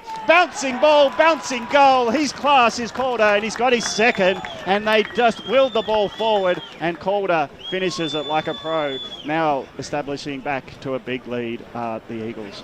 Well, they had to find a way to get a goal there, Vermont, just to try and steady the nerves, because Rowville were coming there for the opening 5 minutes or so. There's still plenty of time for Rowville to get back in the contest, but Vermont just seemed to have the answers at this stage. You're right, Baz. It was a goal they had to get, because it was all Rowville in the first few minutes or so of that quarter. So a bit of a steadier there for the Eagles. Hawkins goes up against Evans. No clear ruck. The secondary ruck contest really it was a bit of volleyball. McDonald, that's Jackson McDonald wrapped up. We'll get an actual secondary ball up and ruck contest now. Right in the centre of the ground. 12.5 minutes just about gone there on the Bendigo Bank scoreboard. Trying to carry the day through there was Fitzpatrick. He was wrapped up. Another ball up. 11-8-74 Vermont, the home side against Rowville 6-3-39. Thank you for joining us on the YouTube and Facebook FNL streams. Now that was a whistle there out of that contest. Just another ball up. It was another ball up. That's unfortunate because the kick was clear there for Rowville. It looks like Nielsen served his time. Yep, he's just about coming back onto the ground, is he? Yeah. Don't know what sort of reception you'll get from the Rowville faithful, though. Could be ugly. It will be very interesting, especially with the players as well, because they took absolute exception to what happened there in the late part of the second quarter. So Rossiter just got the handball off to Fitzpatrick. He had a diving handball there to Greenwood. Calder, he's already kicked one. That's a high up and under. Not going to score. Camped under it, there was Leeds. Rossiter. And it's Rossiter with the snap at goal. Just the one behind, and it pushes Vermont's lead just that little bit further now. 11-9-75 to Rowville 6-3-39, 13.5 minutes gone on the Bendigo Bank scoreboard. It's interesting to see Greenwood and Calder getting confidence in the contest to run forward to be the hand pass receive. That just shows where Vermont are at around the contest. But it's Rowville, transition football, 2 kicks from full back, but Ross running back, first one to lead wide to the ball. He's going to tap it over, he spooned it, and he really threw it over the line in defence, and he slided into the ball. If he took it on one hand, he probably would have been given the catch in cricket, but he wasn't, and it's now quick kick out from Vermont. They're quick to play on from full back. It's in the hands of Banfield. He gets pushed over, but he picks himself up with the ball. Short pass, finds his teammate. And it's coming back to Banfield on the bounce. He's going to have to be rushed into the kick. Colclough was shadowing him. Hit to half forward, dropped by Vassis, but he's got a teammate there in Jenkins to help. Missed ball, turnover. Colclough, Jai, he picks up, but he can't get a possession. So it's now quickly kicked by Vermont to the wing. It's been chopped off. Long ball by Stapleton. Goes into Wines, clearly outnumbered with the defenders getting back. Rowville trying to get some help through Clark. Clark kicks it off the ground. Now the flying kick from McDonald around the corner. It was messy, but it got open to McDonald, and McDonald doesn't miss from 40 out, and it closes the gap. Another goal to Rowville. They're 7 for the day. They are 7-4. 46, trailing Vermont 11-9-75, is 29 points, a manageable margin now as we get late halfway through the third term. Yeah, look, great play by Josh Clark then. He just put his foot to the ball and just kicked it out to the player who was clear. You know, he could have tried to pick it up and he would have been smothered. Great play there. Let's go to the boundary side now with, I think that was Dylan Smith. It's Joshua Jarrett, and Daniel Nielsen is on the ground, and his opponent, Cooper Stainthorpe, got straight into him with a couple of shots. That's not surprising at all. And holding the ball out of the middle there for Rowville. Brolick laid a good tackle on Vassis. Brolick wearing a lot of mud right now, as you'd expect for an in and under player like him. So high ball inside forward 50. It was roved there by Taylor. He was tackled. That's holding the ball. Good defence there by Vermont, and it's Greenwood to take the free kick. He's going to chip it across goal here, and Vermont will try and build once again. So that was Banfield, finds a one-on-one on the wing. However, Flakemore did well at ground level. He just received it there from Eichhoff. Flakemore inside forward 50. The kick was just that little bit too wide, a little bit too cute perhaps there, and Mav Taylor couldn't affect anything in that situation, and we get back to the margin at halftime. If there's anything in Rowville's favour, it was the fact that it was halftime and you got 2 quarters to make it up. You know, it's different if it's halfway through the third quarter and then you're running out of time. But they certainly don't have to make it up in 1 quarter. Put it over 2 quarters. We saw them come back last year against Noble Park in the middle of the year. They were 46 points down that game. That's I know, but you've just got to peck it back. Play each quarter by quarter. Is it momentum or legs at the moment? I think it's legs. Really? So from this ball up, good shove there by Hawkins. It was a legal one on Wines. Got the tap down, and now Vermont, well, they're trying to fight through the tackles here. Greenwood and Vassis fight over the same ball as teammates. Kick off the deck by Clark, who was a fresh airy. Jenkins now feeds it out for Vermont, and a high ball for for the Eagles towards a 2-on-2 situation there. Brolick was the one, he took it off hands. His handball was just right out in front of Calder. Good body clash situation there. Good hand-to-hand combat. And Brolick takes it over the line along with his opponent Jenkins. Let's go to the boundary line. Brolick's really lifted in this quarter. He's got Vassis there wearing him like a glove, but he's getting a lot more of the footy in this one. Back into play. Let's see what this clearance holds. It's Rowville to take the clearance once again. A bouncing ball, or was it bouncing? It might be out in the full. No, it was bouncing. It's boundary line throw. Let's go to the stat centre with the ball. Clearances in this third quarter are 8-4 in favour of Rowville. That doesn't surprise me, given the way it's played out. But Vermont's strength, definitely part of their strength, was the clearance game in the first half.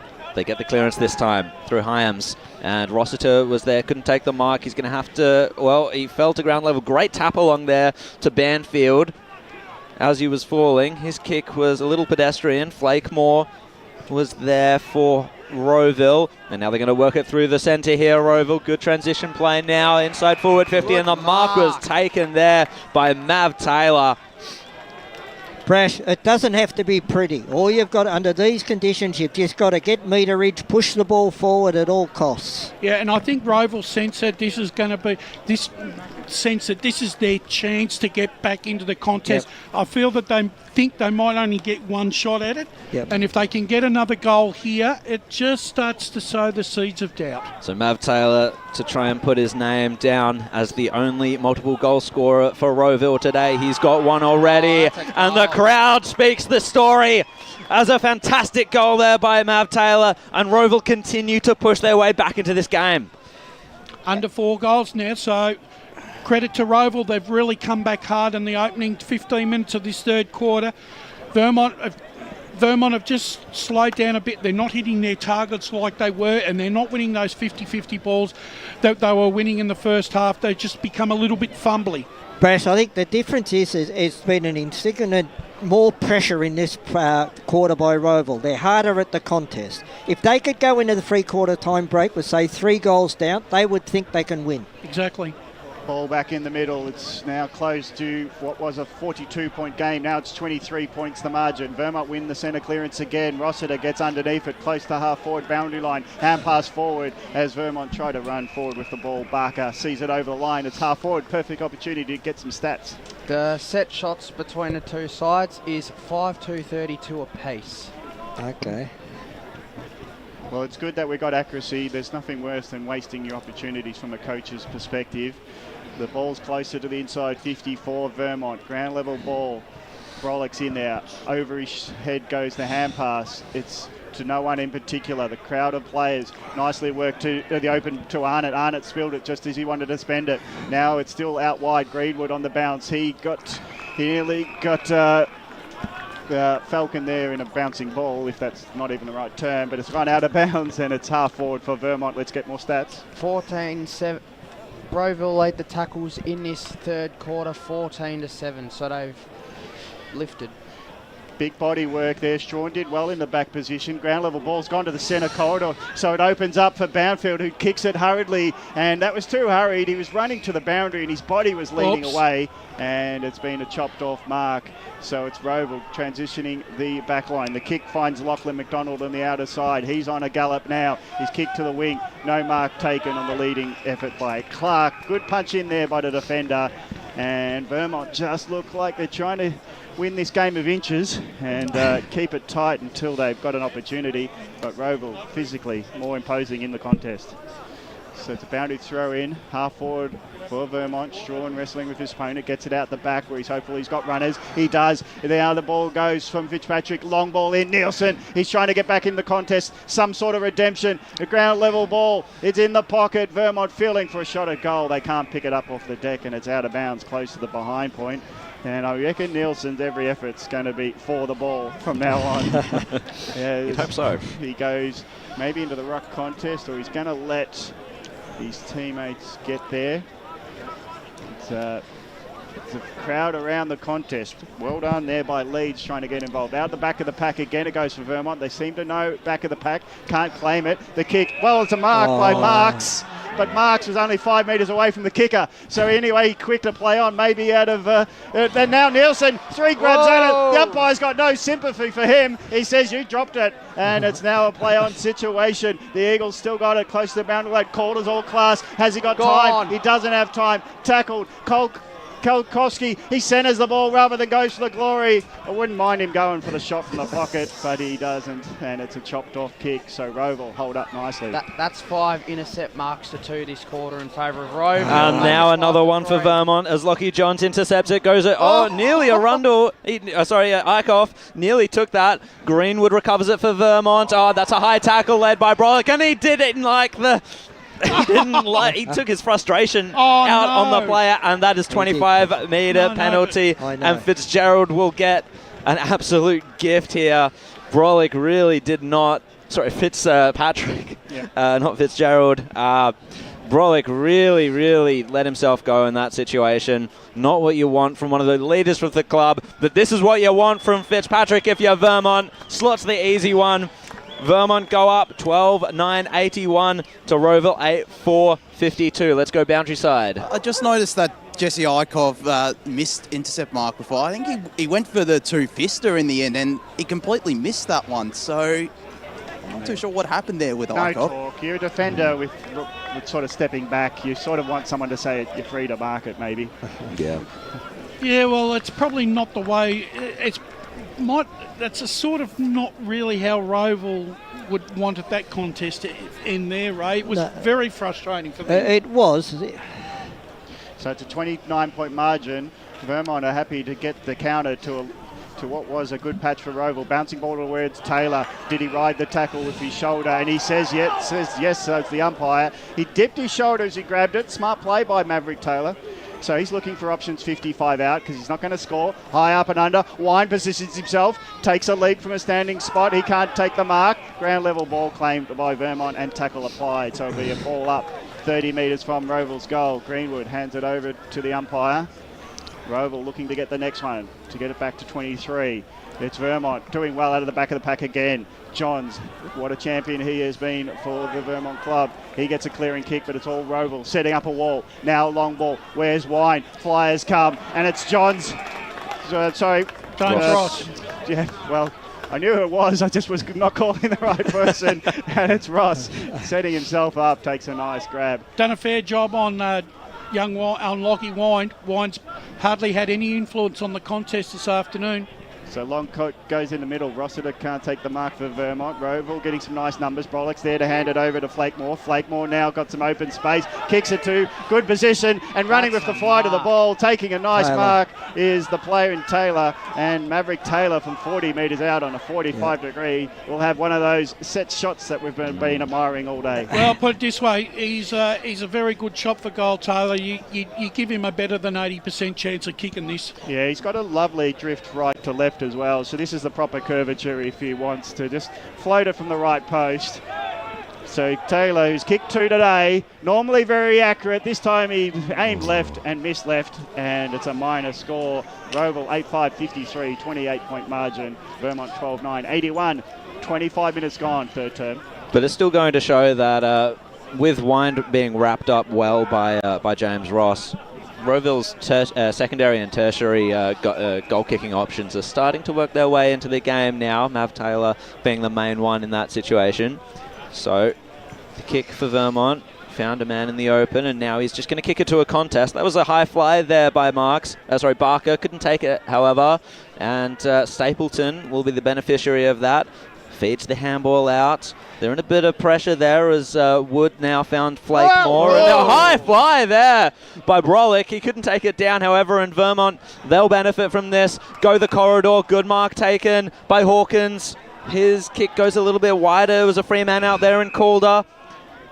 The Eagles building well, but Rowville have worked back to try and choke up that forward line. Nielsen was the target, but good mark standing in the hole there. That was well done by Rowville, and we've got Stapleton as the chop out mark, in fact. right there at the junction of the boundary line and the arc of Vermont's forward line. He gets the kick now to Jackson McDonald. Rowville is starting to look a little at sea with their options here. Clark was the option, but where's the next one going? Yeah, he's showing some indecision there. It was a spearing kick and a good effort there by Colclough to try and mark that diving. Just about. I reckon. I thought it was a mark. Yeah. The umpire didn't see it that way. Umpire Erasmus. So it was a ball up. Hawkins taps it down to the back of the contest there for Vermont. Greenwood fishing for it, gets the tap along the ground. Read well by Jenkins. He gets the handball out there.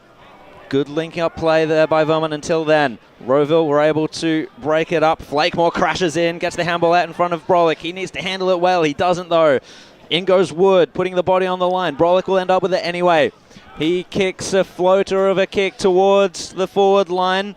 In the hole there was Arnott. The ball completely eluded him. It was scooped up by Ross. He was tackled up.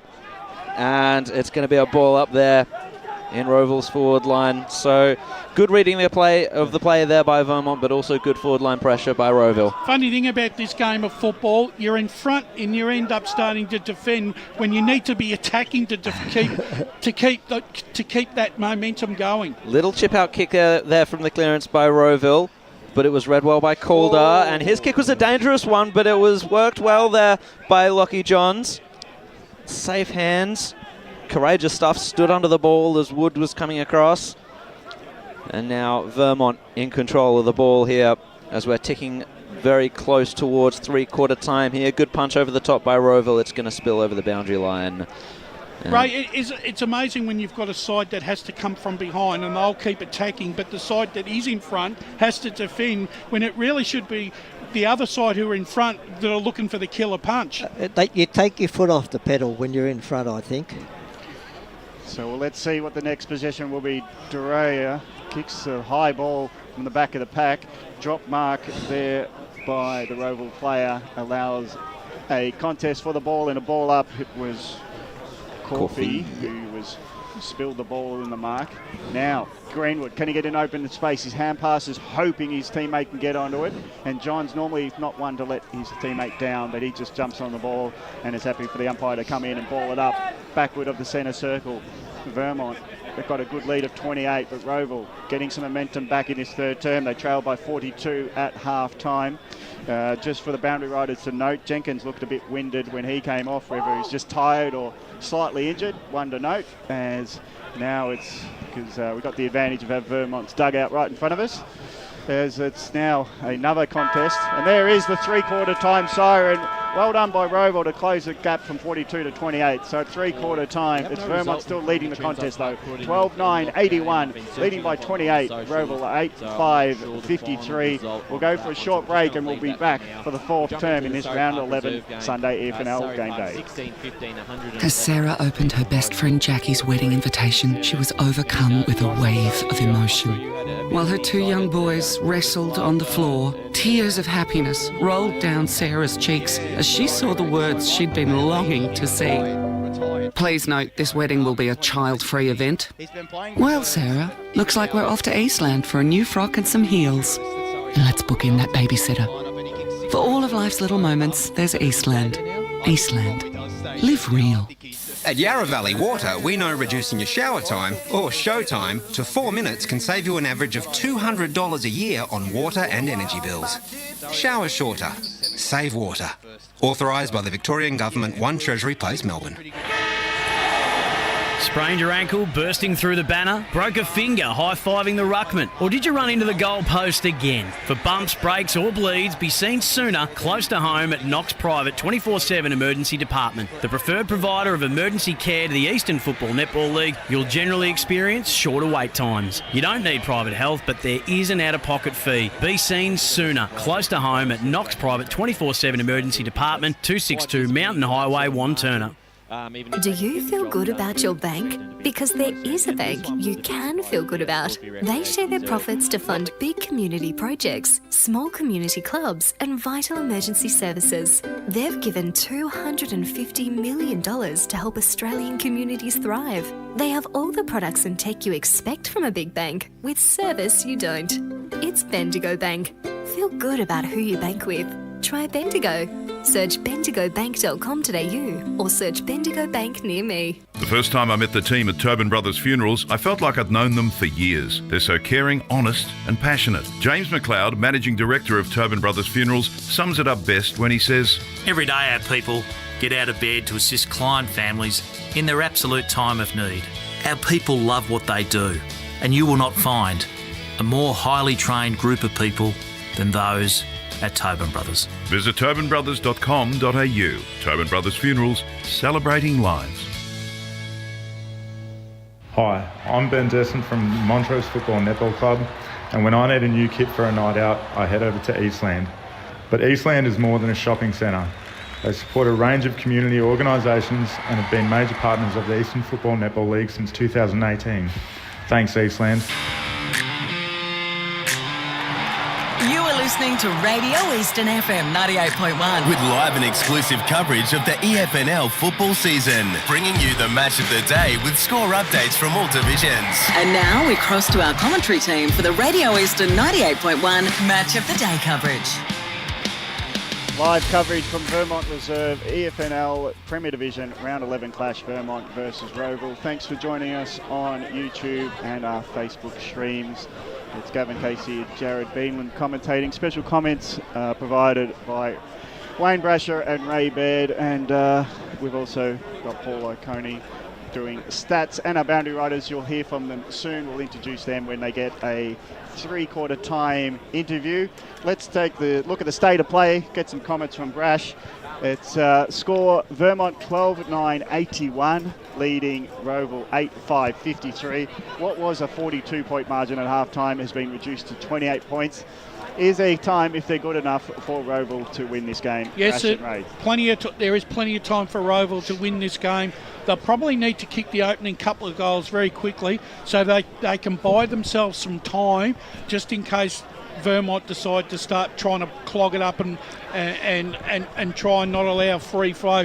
I said early in the quarters, sometimes when you're leading in a contest, you tend to go back into your shell and become a little bit too defensive in trying to protect the lead. Those are the times of when you've got to attack to try and put the game beyond reach. Take nothing away from Rowville. They're a tough unit. They're not going to give in without a fight. They've got to find 5 goals to zip to get in front, but that's not beyond them. Vermont have just going to have to steady and hold their nerve and take every opportunity that gets presented to them in this last quarter, Ray. Brash, I would say that if Vermont can kick 2 goals for the quarter, they'll win the game. Let's go boundary side with our boundary riders for the three-quarter time interview. Yeah, guys, I'm down here with Adam Parker from the Vermont Footy Club. Adam, you dominated that first half. I thought you were excellent. Just in that third quarter, they just got back into the game a little bit. What do you think happened there? I just put it on mids. They didn't get to work. They were pretty good at the stoppages around there, even though Showmaker's gone down, which is pretty disappointing from our point of view. They've made an adjustment. They started the surge. They played 1-on-1 across the whole ground. Some of their best players you've effectively shut out of the game in Wind and McDonald. Was that something that you sort of planned going in with jobs, or it was more of a symptom of a team performance? Which McDonald are you talking about? Talking about Lachlan McDonald. Yeah, so Lachlan's a quality midfielder, we know, and Wynn's obviously a high goal kicking forward. We think we just went with what we've got in the midfield. They're just going head-to-head in there. Obviously, James Ross is doing a job on Wynn. We think James Ross is a really quality defender, but he's a really quality forward, so it'll be interesting to see how this plays out. Thanks, mate. Good luck. So we're just waiting on the umpire to hold the ball aloft for this final quarter on this Sunday game day at Vermont Recreation Reserve. Premier Division action coming your way. Thanks for joining us here on the Facebook and YouTube streams as a free kick has been picked out immediately from the middle there. Jenkins hands it off to Johns. His handball was uncharacteristically poor. Colclough was there, however, and Davey gets the handball out. Rowville pushing forward early on. Clark gets a bit of a hopeful handball there now towards, that was Jai Colclough. But it was well done by Banfield to put his body on the line. Got it to Hyams, and the Johns mark wasn't taken. Kick down the line there for Vermont, now taken by Rossiter. Rossiter's going to load up inside forward 50 for Vermont to press their margin home. But it was all Rowville out the back there at ground level. Flakemore. Stainthorpe nearly fell over there, but he got the handball to Stapleton. Good composure by him. Stapleton kicks it down the line. Mark taken by Clark. He's an aggressive player as Clark as he kicks it towards their forward 50. Cole Cloud just paddles it along. It was interrupted, however, by Vermont. Good tackle laid there by Mav Taylor to wrap it up and make sure that it stays inside their forward arc, Rowville. Very, very clever play by Cole Cloud. And if he'd have grabbed the ball, he was gone. He just hit it on, hoping his teammate could get it. Hawkins taps it down there to Johns. He just got a bit of a miraculous kick away from that pack of players. The ball just stopped before it went over the line. So the players just accelerated towards it to make sure they were the first ones there. I reckon the second coat of paint on that boundary line stopped that from going over. Just stuck to it. So the ball eventually found its way over the line. Lights are on here. The lights are on with 2 minutes gone in this final quarter. Jenkins just kicks it towards the forward line there for Vermont, and Brolick just draws that over the shoulder free kick. Now it's Verrill inside forward 50. It needed to be a well-weighted kick and a better weighted kick than that because Marks was able to take the mark. Had a good game, Marks, for Vermont. He stood up this afternoon. He's been doing well. So Lockie Johns, bit of indecision on his face there as he spears the ball. It was cut off well there by McDonald. He scoops it up, gets it over to Verrill. Verrill, another inside 50 for him. It was better that time, but it was dropped by Colclough. So Arnott will now feast on that opportunity. Darayo hands it back, and this is Tim Johnson. Good tackle laid, but it was after he got the kick away towards the wing. And it's going to be worked over the line there for Vermont. Bit of a shove there into the fence, but nothing doing. Let's go to the stat centre with Paul. The inside 50s early in this last quarter are 4-1 in favour of Rowville. So they're getting the opportunities. They just need to cash in on them. Both sides have created some critical turnovers on each other in this opening few minutes. There have been shallow inside 50s as well for Rowville. Not particularly damaging just as of yet. So it's a real contest there in the middle of the ground, and it's been wrapped up. They just need to drive it inside 50 and give themselves the best opportunity.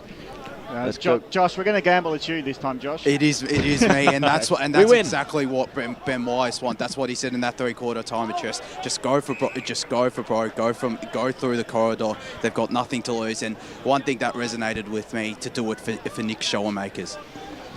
Yeah, it's good motivation. Rowville have tried. They just haven't got that mark inside 50 for a shot at goal. Johns gets the ball out of the contest, high up and under, gives his forwards a chance to get to the next point of call, but it will be a punch over the line and Rowville hold up in defence. So let's the state of play call. It's nearly 4 minutes gone, final term. Vermont leading 28 points, 12-9-81. Rowville 8-5-53, but this is the second time Vermont have got inside 50 for the quarter. No clear possession one. Jenkins is there. He has to hand pass as tackled. He gets the hand pass out. Brolick's maybe getting on the end of a hand pass, spoons it up to his running player, and that being Stainthorpe, high up and under for centre half back. Nice mark by the veteran Johnson, who slides in and takes a mark under heap of pressure. And from centre half back, he looks left, he looks right, finally goes right, and now he goes out to the wing. He's got Greenwood, he's got the better body position, he's looking at the ball too, and he takes the mark on the wing as he pushes off his opponent. So Greenwood will look inboard. There's no safe options there, so we'll go to half forward, where it's all Rowville. Rossiter, late pressure, gets a spilled ball, but it's still all Rowville ground level. Brolick being one of them. Short pass, corridor's wide open. The runners will come. Here's Lockley McDonald. Two bounces in the middle of Vermont Reserve. Now props a kick, and on his own, it's a mark taken by the Rowville forward, and this time it's Davey who will have a shot at goal, and maybe they'll steal in this contest. So was that two bounces bowled on the cricket pitch today? Or I reckon, because it's taking spin. Yeah. So it's one of those decks where foliage, well, he was good to trust it, but it was well played by the runner in Lachlan McDonald. Finish in the hands of Davey, who read the play to get forward, be wide open. And from 40 metres out, slight light drift, but it's good enough to hold us line, and then it's a goal. Is it game on? 5 minutes gone, final term. It's now a 22-point margin. Most definitely it's game on, because I just noticed there when the Rowville moved that ball uncontested from their back 50 there was no Vermont player within 5 yards of that piece of play. Brash, you say game on, but unless Rowville kicked the next goal, that goal didn't mean a thing. They must get the next one. I know I'm a hard taskmaster, Gavin Casey. Yeah. Let's go boundary side real quickly, I think. Yeah, and that's exactly what Ben Weiss wanted to just go through the corridor, and I can see them doing that. Just we've seen them in the past couple of years just go through that corridor and it paid dividends, and let's see if they can continue to do that, Rowville. So Lockie Johns from the clearance fed it out to Jenkins. Vermont go forward this time. Oh, it was a mark. Who has marked that? There were two sets of hands on the ball, and the umpire's going to he's going to give himself the benefit of the doubt and give the ball up. Yeah, well, I think both players had equal purchase on. You've got to ball that one up. Yeah, there was no argument from either player as well, so I think it was pretty clear what the situation was. So from that stoppage, it's Lockie Johns inside forward 50 now for Vermont. Pack flies out the back. Kolkovsky, this is a golden opportunity. Oh, it was touched. Corfie, desperation on the line there. Wow. Great play by Corfie then. That's what you want to see your defender doing. That was excellent stuff, because Kalkovsky, we know how dangerous he is. 4 goals in the second quarter. Gavin Casey had already marked that one down by the looks of things. Made it into an asterisk now. Special play. Player of the day in terms of the defender. And now the long ball out for Rowville. They get it to the outside of the contest. No free possession won by the Hawks, and the tackle came in hard for Hyams, and he holds it up 55 metres away from the Eagles' goal. They'll want one to kill the game, but it is still only 7 minutes last term. Going around the corner, bouncing ball by Wood, doesn't hit a target. Vermont have got some players there with Durea, and he's pushed over the line.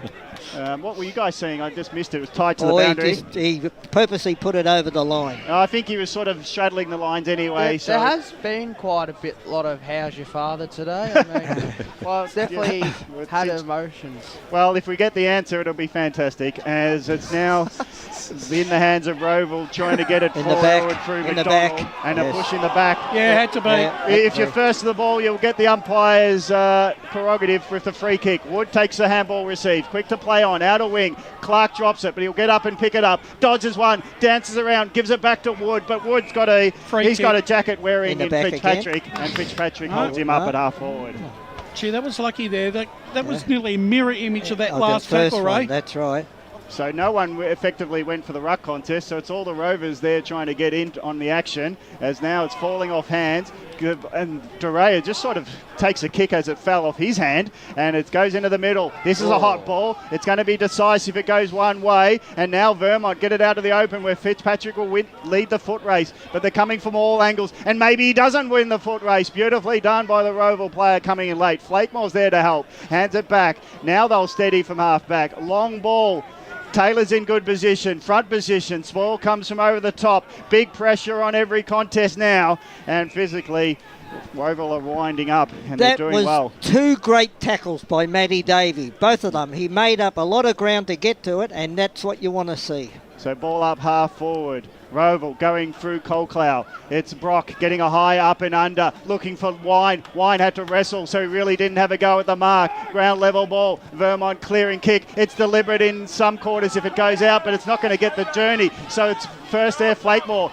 Walks inside to the corridor now. Goes a long ball. Has a high flyer. It's the small man in Clark going for it. He reckons he touched it, but it's a mark claimed by the Vermont defender, and because it was a whistle paid, he'll get marched up the field by 25 because he got taken down by the Rowville player. That's equally.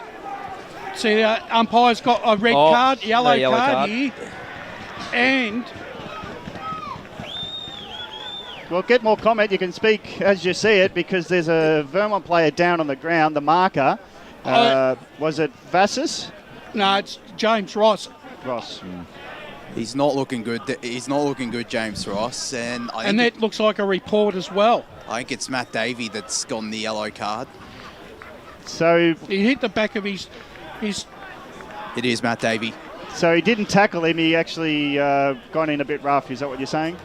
Yeah, I think he's going to have to take him off for concussion protocol. I think because his head's hit the ground pretty hard. He looks pretty unsteady, doesn't he? So forward goes Ross from that free kick. Punch down there from Rowville. Working onto it as Eichhoff. He just lost his feet there at the crucial moment. Cole Clow. Oh, they're all losing their feet here, Rowville. Going back in for it there. Lockie Johns tackled, wrapped up. Good stuff by Eichhoff. I will say this, I've been really impressed with the way both sides have tackled today. It's been fierce but been fair, and I think there's going to be some really sore bodies at the end of this one. You'd have to say so. So, well, it was Leeds who just tapped it into the face of Lockie Johns, and seeing it over was Lucas Vassis. Let's go to Paul in the stats centre. 51-40 in the tackle department in favour of Rowville. That makes a lot of sense. They've had good pressure on the ball, but they haven't had the ball as much as Vermont, so more tackles needing to be applied there. Kalkowski roved it from the throw-in. Lockie Johns tried to find Kalkowski once again. He couldn't take possession of the ball too cleanly, and so Stainthorpe escorted him over the line. 11 and a half minutes gone on the Bendigo Bank scoreboard. Vermont 12-10-82. Rowville really trying their best to work their way back into this game and cut the margin down there on 9-5-59. Back in it goes. Stainthorpe again. No, not a clear kick there for him. And it's a real scrappy ball there as Banfield and Colclough go at it head to head. Give it to me, says Dean O'Neill, umpire Dean O'Neill. So up we go again. This is Evans, got the tap down. Not to any real advantage because the man he tapped it down to was basically already being tackled. It was Eichhoff, and we'll get yet another ball up. Valuable time being chewed up here. Yeah, Vermont will love this. The stoppages and also just the drain on the Rowville players to continuously go at the contest, tackle, be tackled. And once again, we'll have a stoppage. This is time ticking away here, 12 and a half minutes gone. If you've just joined us, Nick Schoenmakers, very important key player for Rowville, off with a broken leg in the second quarter. Rossiter feeds it out there to Leeds. He got the handball. It was broken up though by Rowville, so down they come. Diving effort there by Cole Clow. It was in vain. Arnott, snap round the corner towards the 50 again. Vassis roved it off the pack, gave it to Banfield. Lockie Johns needs to compose himself, hand it to Kalkowski. We know he's dangerous, and that might be one of the nails in the coffin for Rowville. Kalkowski kicks his fifth. From the boundary line it was.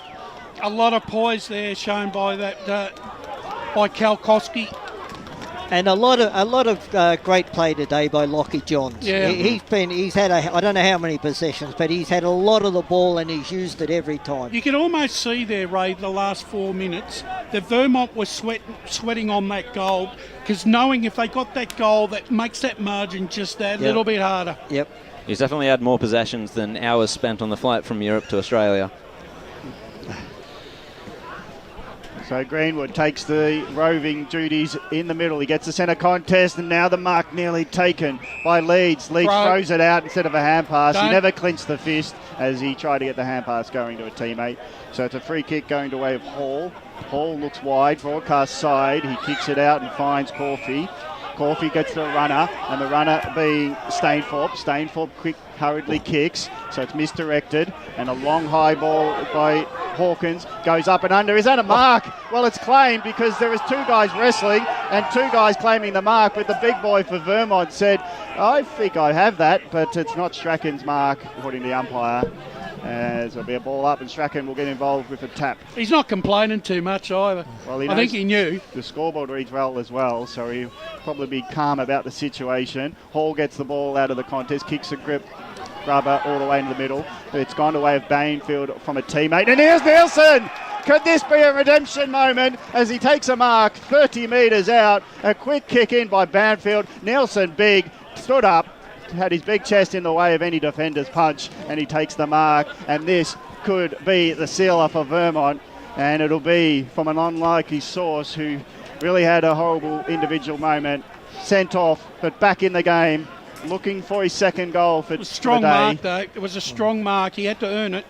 Daniel Nielsen from straight in front, 35 metres out. We'll see what the reaction is. He puts the arms up. He's tapping his chest. He's pumped, and so are his teammates. Rowville looked dejected, and the margin kicks out to 35. Boundary. Nielsen with his second and the 14th for the day for Vermont. So let's go boundary side. I'll just get the scorecard read. It's 14-10-94, Vermont leading Rowville 9-5. 15 minutes gone. Let's go to our boundary riders. I just have to commend Vermont there before they blocked Rowville through the corridor, and again that's what Ben Wise wanted them to do, go through the corridor, but Vermont are just doing really well to block it out there, and Daniel Nielsen the beneficiary. So back into the centre, tapped down by Hawkins, one-handed possession there, and a kick from Jenkins was good. Brolick goes hard. Vassis lays the tackle, and we'll get a ball up there. 16 minutes gone in this final quarter on this Sunday EFNL game day edition. It was Evans kicking out towards Taylor, who was tackled, and that's holding the ball. Yeah. Now Marks, as you've said, Brash has had a good game there off the half-back line. He showed a lot of composure too, young Marks. One of those young men for Vermont coming up through the ranks, taking his opportunity as well. Evans just spoiled the ball to ground. It's a loose ball there. Trying to take it was Rathjen. He was wrapped up. And it looks like it's going to be a throw against Lachlan Rathjen. One of 6 Lachlans on the ground, I might add. I know. Go figure. Nash Wood, just the one Nashua on the ground. He kicks it out there to Kyle Stainthorpe. And his kick will find Corfee. They're tight roping the boundary line here, Rowville. Is it going to work out for them? No, not with that missed mark from Colclough. Gee, he put himself under a lot of pressure there, Banfield, to take that mark. That was good stuff. The mark wasn't taken, however, and it spills over the boundary line. I think Calvin Doreo's had an outstanding game for Vermont at centre half back today. Number 2, when the game was there in that first half, he was there. So tapped it down there. Did Rowville to Brolick, and it's just yet another scrap. These muddy conditions, very conducive to the untidy, unclean sort of play that we're seeing in certain patches of the game. Corfee receives the handball, tackled over the line there by Fitzpatrick, and the umpire is happy to award the free kick to Fitzpatrick. I think they were arguing about prior opportunity there, Ray. Fitzpatrick kicks it down the line. Hawkins was there. He was going to be the target. It was roved, though, by Hall. He kicks it right into the corridor, and Hyams did really well to take that mark. A good diving effort by him. So he's going to switch the ball up, go find the outer side. No mark taken there by Johnson, but he's going to kick it anyway. He did well there. And the mark's been taken by Calder. So Calder just weighing his options up. What's going to be inside 50 now for Vermont? Is it Nielsen? No, it just got punched away there by Rowville. But Kalkowski, he just worked something out of nothing, as he does so creatively. He's done that so often. Adrian Kalkowski, that's 6 for the game. That equals his highest tally of the year, 6 against Park Orchards earlier in the year, and he's done it once again here against Rowville. Let's go boundary side real quick. Sorry to cut you off, Brash. I think he likes the Canterbury Road end because all his goals have come from that end, Adrian Kalkowski. I think too, Josh, with Kalkowski, I think they've been waiting for him to really fire in a big game, and he's really come to play this afternoon. He's had to make some of his own goals, though. What? He's got a great GPS for the goals. He knew where they were, and he just put it on the foot, and that's smarts beyond belief. So the natural goal scorer is Kalkowski. 6. Now Colclough gets it forward. Can Rowville get on the scoreboard just to get something back in this contest? Verrill was in there. Now hands it off. Brolick's the receiver at centre forward. He wants to play on. Is he within his kicking distance? He's called to play on because he was dancing on the step, and now he goes out wide eventually. He was always looking at that option in Wood. Wood's now loading up from the pocket. Good effort. He doesn't hook it back, though. Just trying to get the journey. Misses to near side. Minor score for Rowville as Vermont are on the 100. They're 15-10-100. Rowville 9-6-60.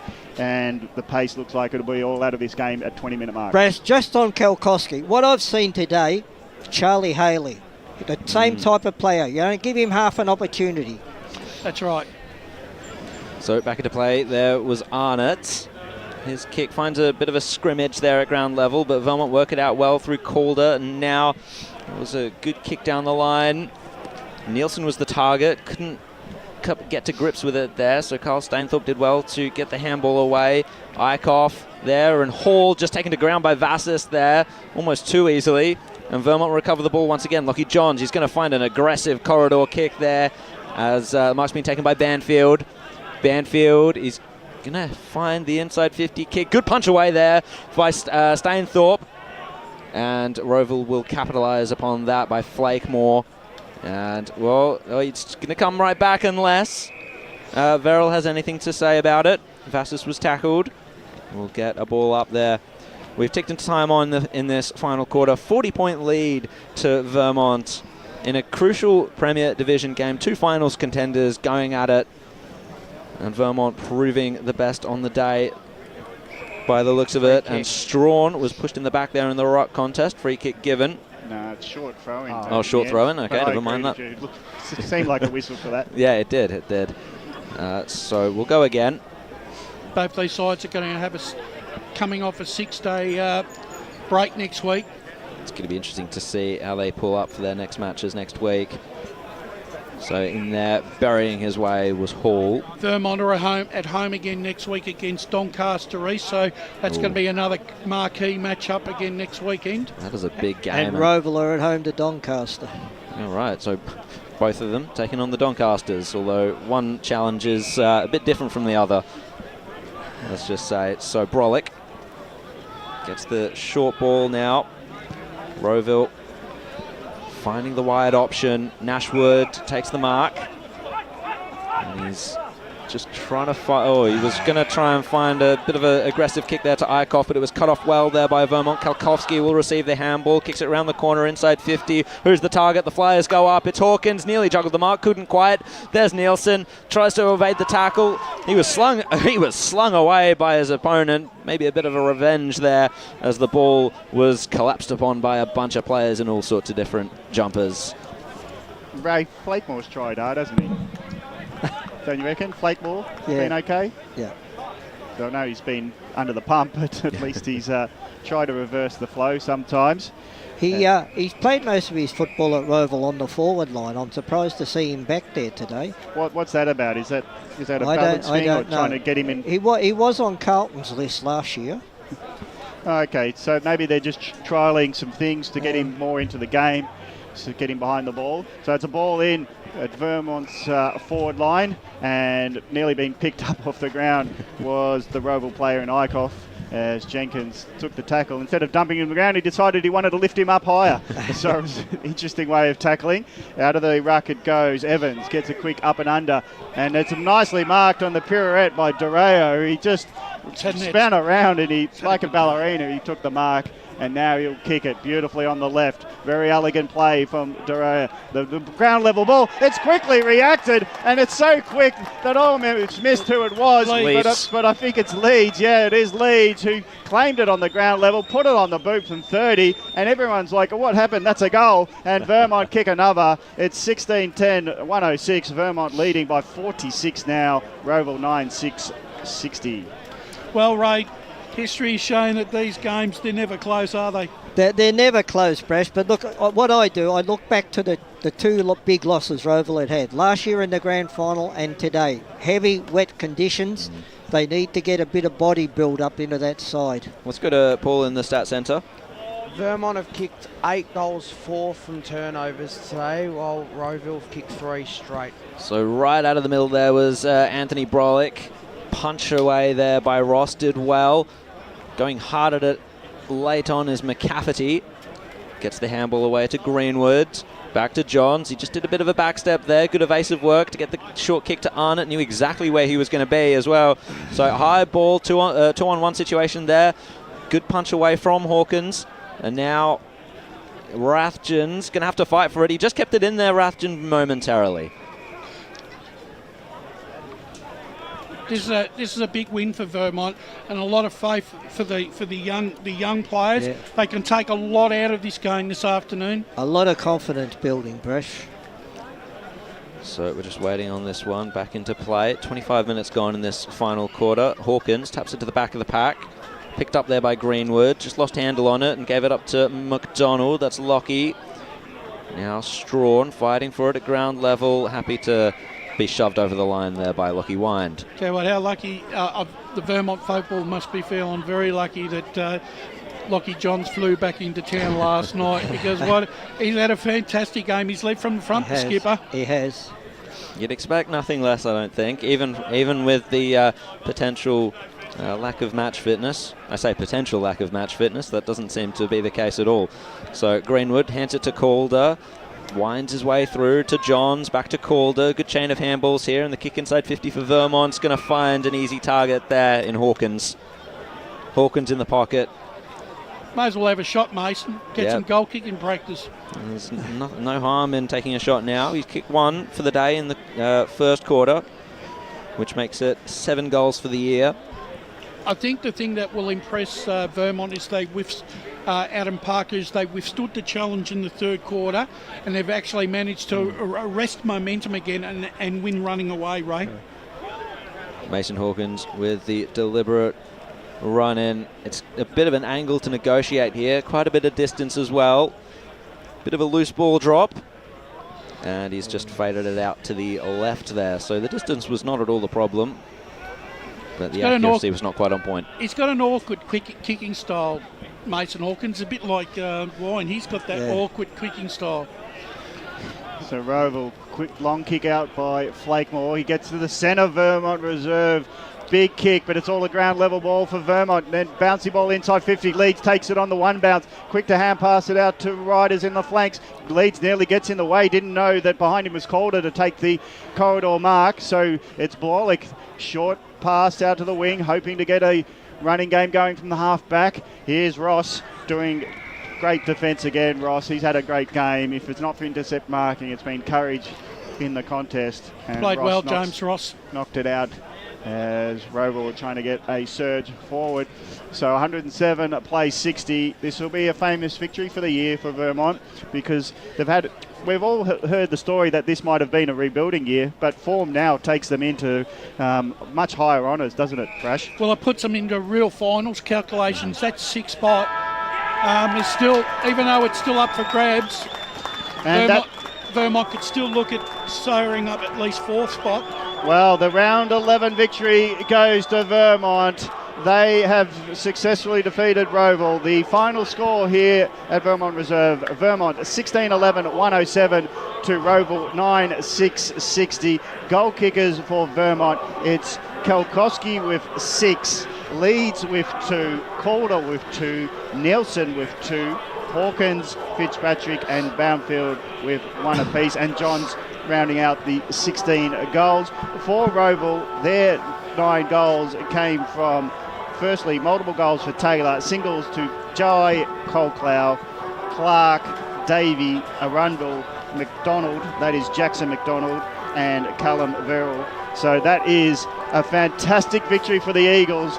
Now they put their stamp on this finals equation. They get a game ahead of Rowville, 16-11-107. Vermont to win by 47 points over Rowville, 9-6-60. Thank you to my co-commentator Jared, but let's get some special comments from Brash and Ray.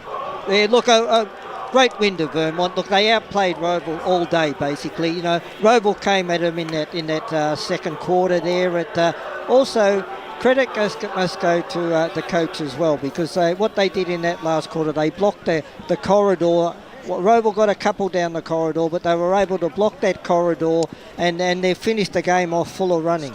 I think the other thing too is Rowville sort of sensed that they were only going to get one chance of the title. Let's go Boundary for an after-game interview. Yeah, mate, I've got Adrian Kalkowski down here with me. 6 goals today, mate, and a huge win for the club. How was that one? Yeah, it was good. We had a sort of theme this week, anyone, anywhere, anytime. So playing Sunday on a bit of a mud patch against a really good opposition, so it was a really good win for us. It was a massive performance, and I think it really got set up from the midfield. Is that something that you looked at? You obviously shut down some of their better midfielders around the ball. Was that something that you talked about with taggers or anything like that, or was it more of a team effort? Nah, no taggers today. We just really backed our midfield in, and we had our best player, Johnsy, back. So good to have him back, and the boys did well in the mid. That's now both of the grand finalists that you've knocked off this season. You obviously love playing in big games. Why do you think that is?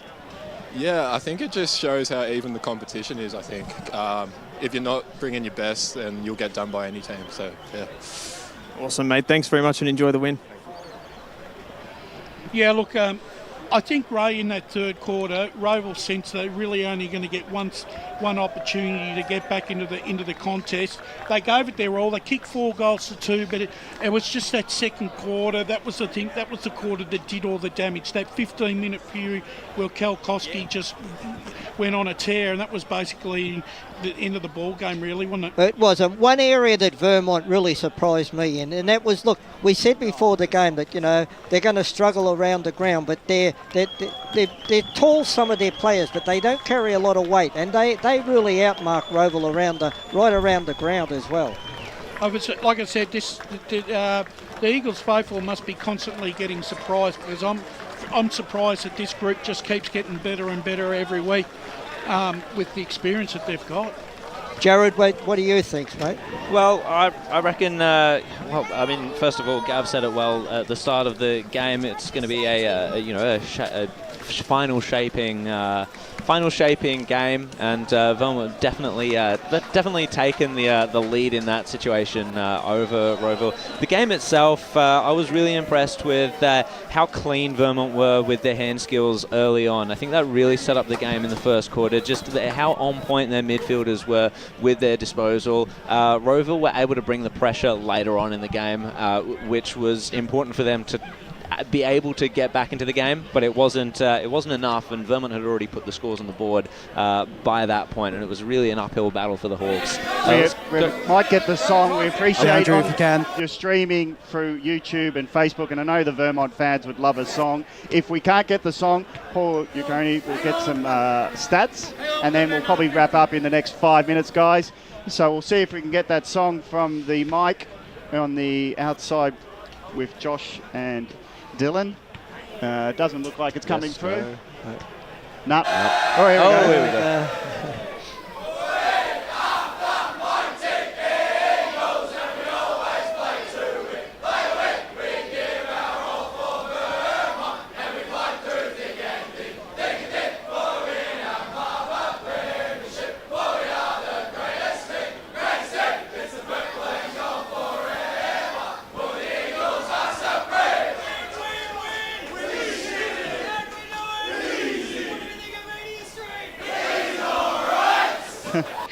Well, thank goodness they didn't swear.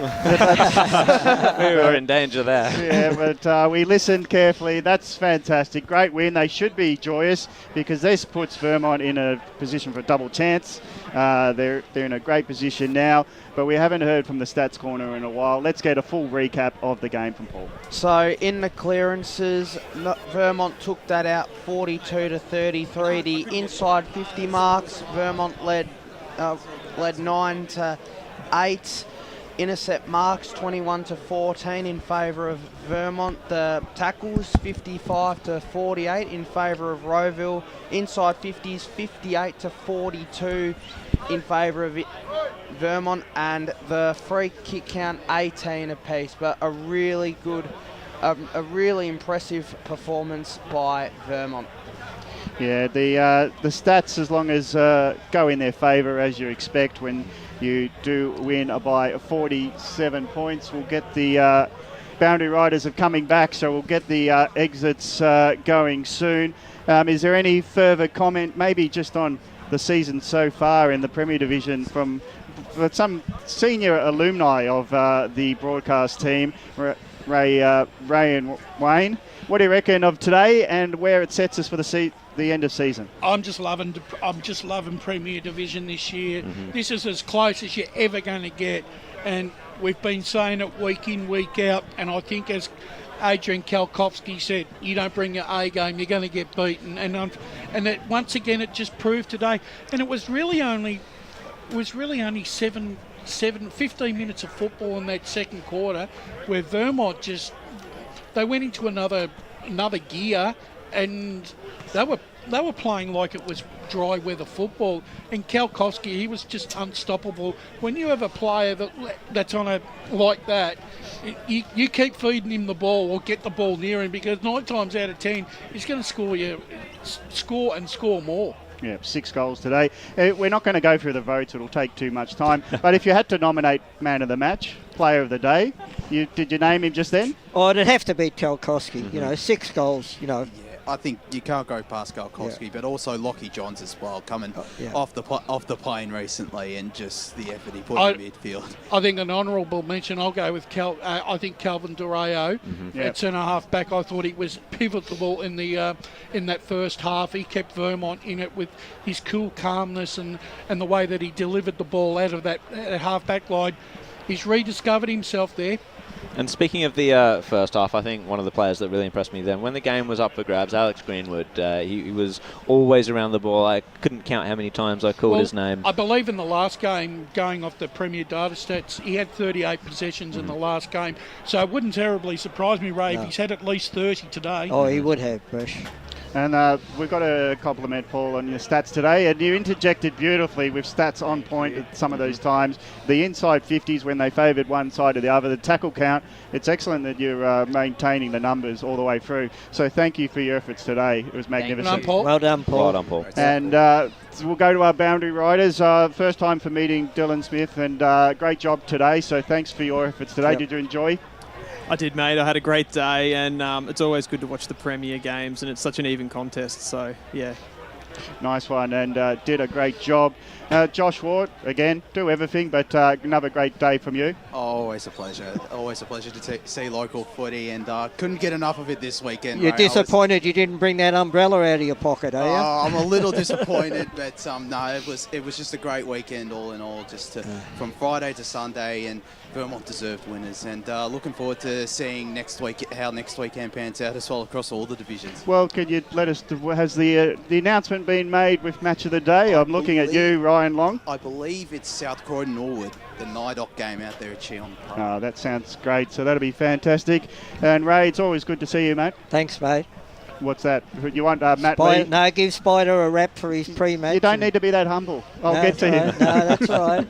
And Matt Lee, thank you for coming aboard. You're always fantastic with the comments, and you know the league fantastically, and your East Burwood's going fantastically, much to my chagrin at the moment. But you're enjoying the footy, so it's great to see you again. Bulldogs won yesterday. We're both happy with that. So, and Wayne Brasher, what a fantastic day by you again. Thank you very much, Gav. And it's always it's been a big weekend for the media team, and we've all played our part, but we've all had a great time doing it. Yeah, and I have a special thrill. I don't have enough opportunities to come, and when Sunday came to it, and I was thankful that I got the call up.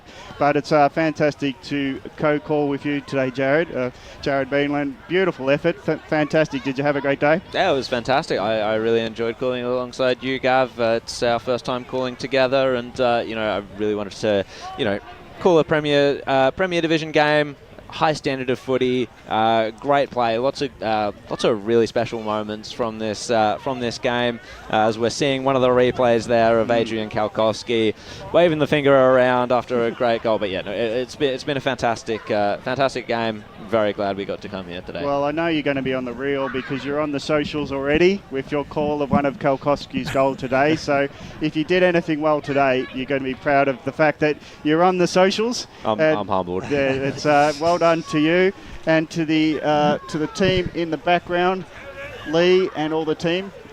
Thank you. Yes, and you got a microphone. Oh wow, where did that come from? It's a lie. It's been here all along. humble in the background, as you said. No, you do a great job. The camera work is fantastic. The production is... So Megan, as usual, on Saturdays, but Lincoln, one of our other team members, up there today. We normally have him on the Premier Grand Finals. Yeah, he's good as well. So he's definitely keeps up to play. So it's great stuff. Yeah, it's fantastic. Ray, what I just want to finish off, and a great thank you to Ryan Long, who puts it together every week and gets the numbers out there. Well done, Ryan. Doing a great job, mate. You're right. Oh, I'm right for next week now, aren't I? You're in. Yes, there was one moment with the golf clap, and you were off on the live tour at one stage, but you've come back to us. He's got the peaky blinders. Not his best day watching his favourite team, but it was a great game for Vermont. Let's recap as we close off for the day, as we're hitting about 5 o'clock Sunday. Round 11 has finished off in the Premier Division, and it's Vermont being the winners by 47 points. 16-11-107, defeating Rowville 9-6-60. Star of the day, Kalkoski, 6 goals. Honourable mention to Johns off a plane, being a champion again for Vermont. Great win for the Eagles.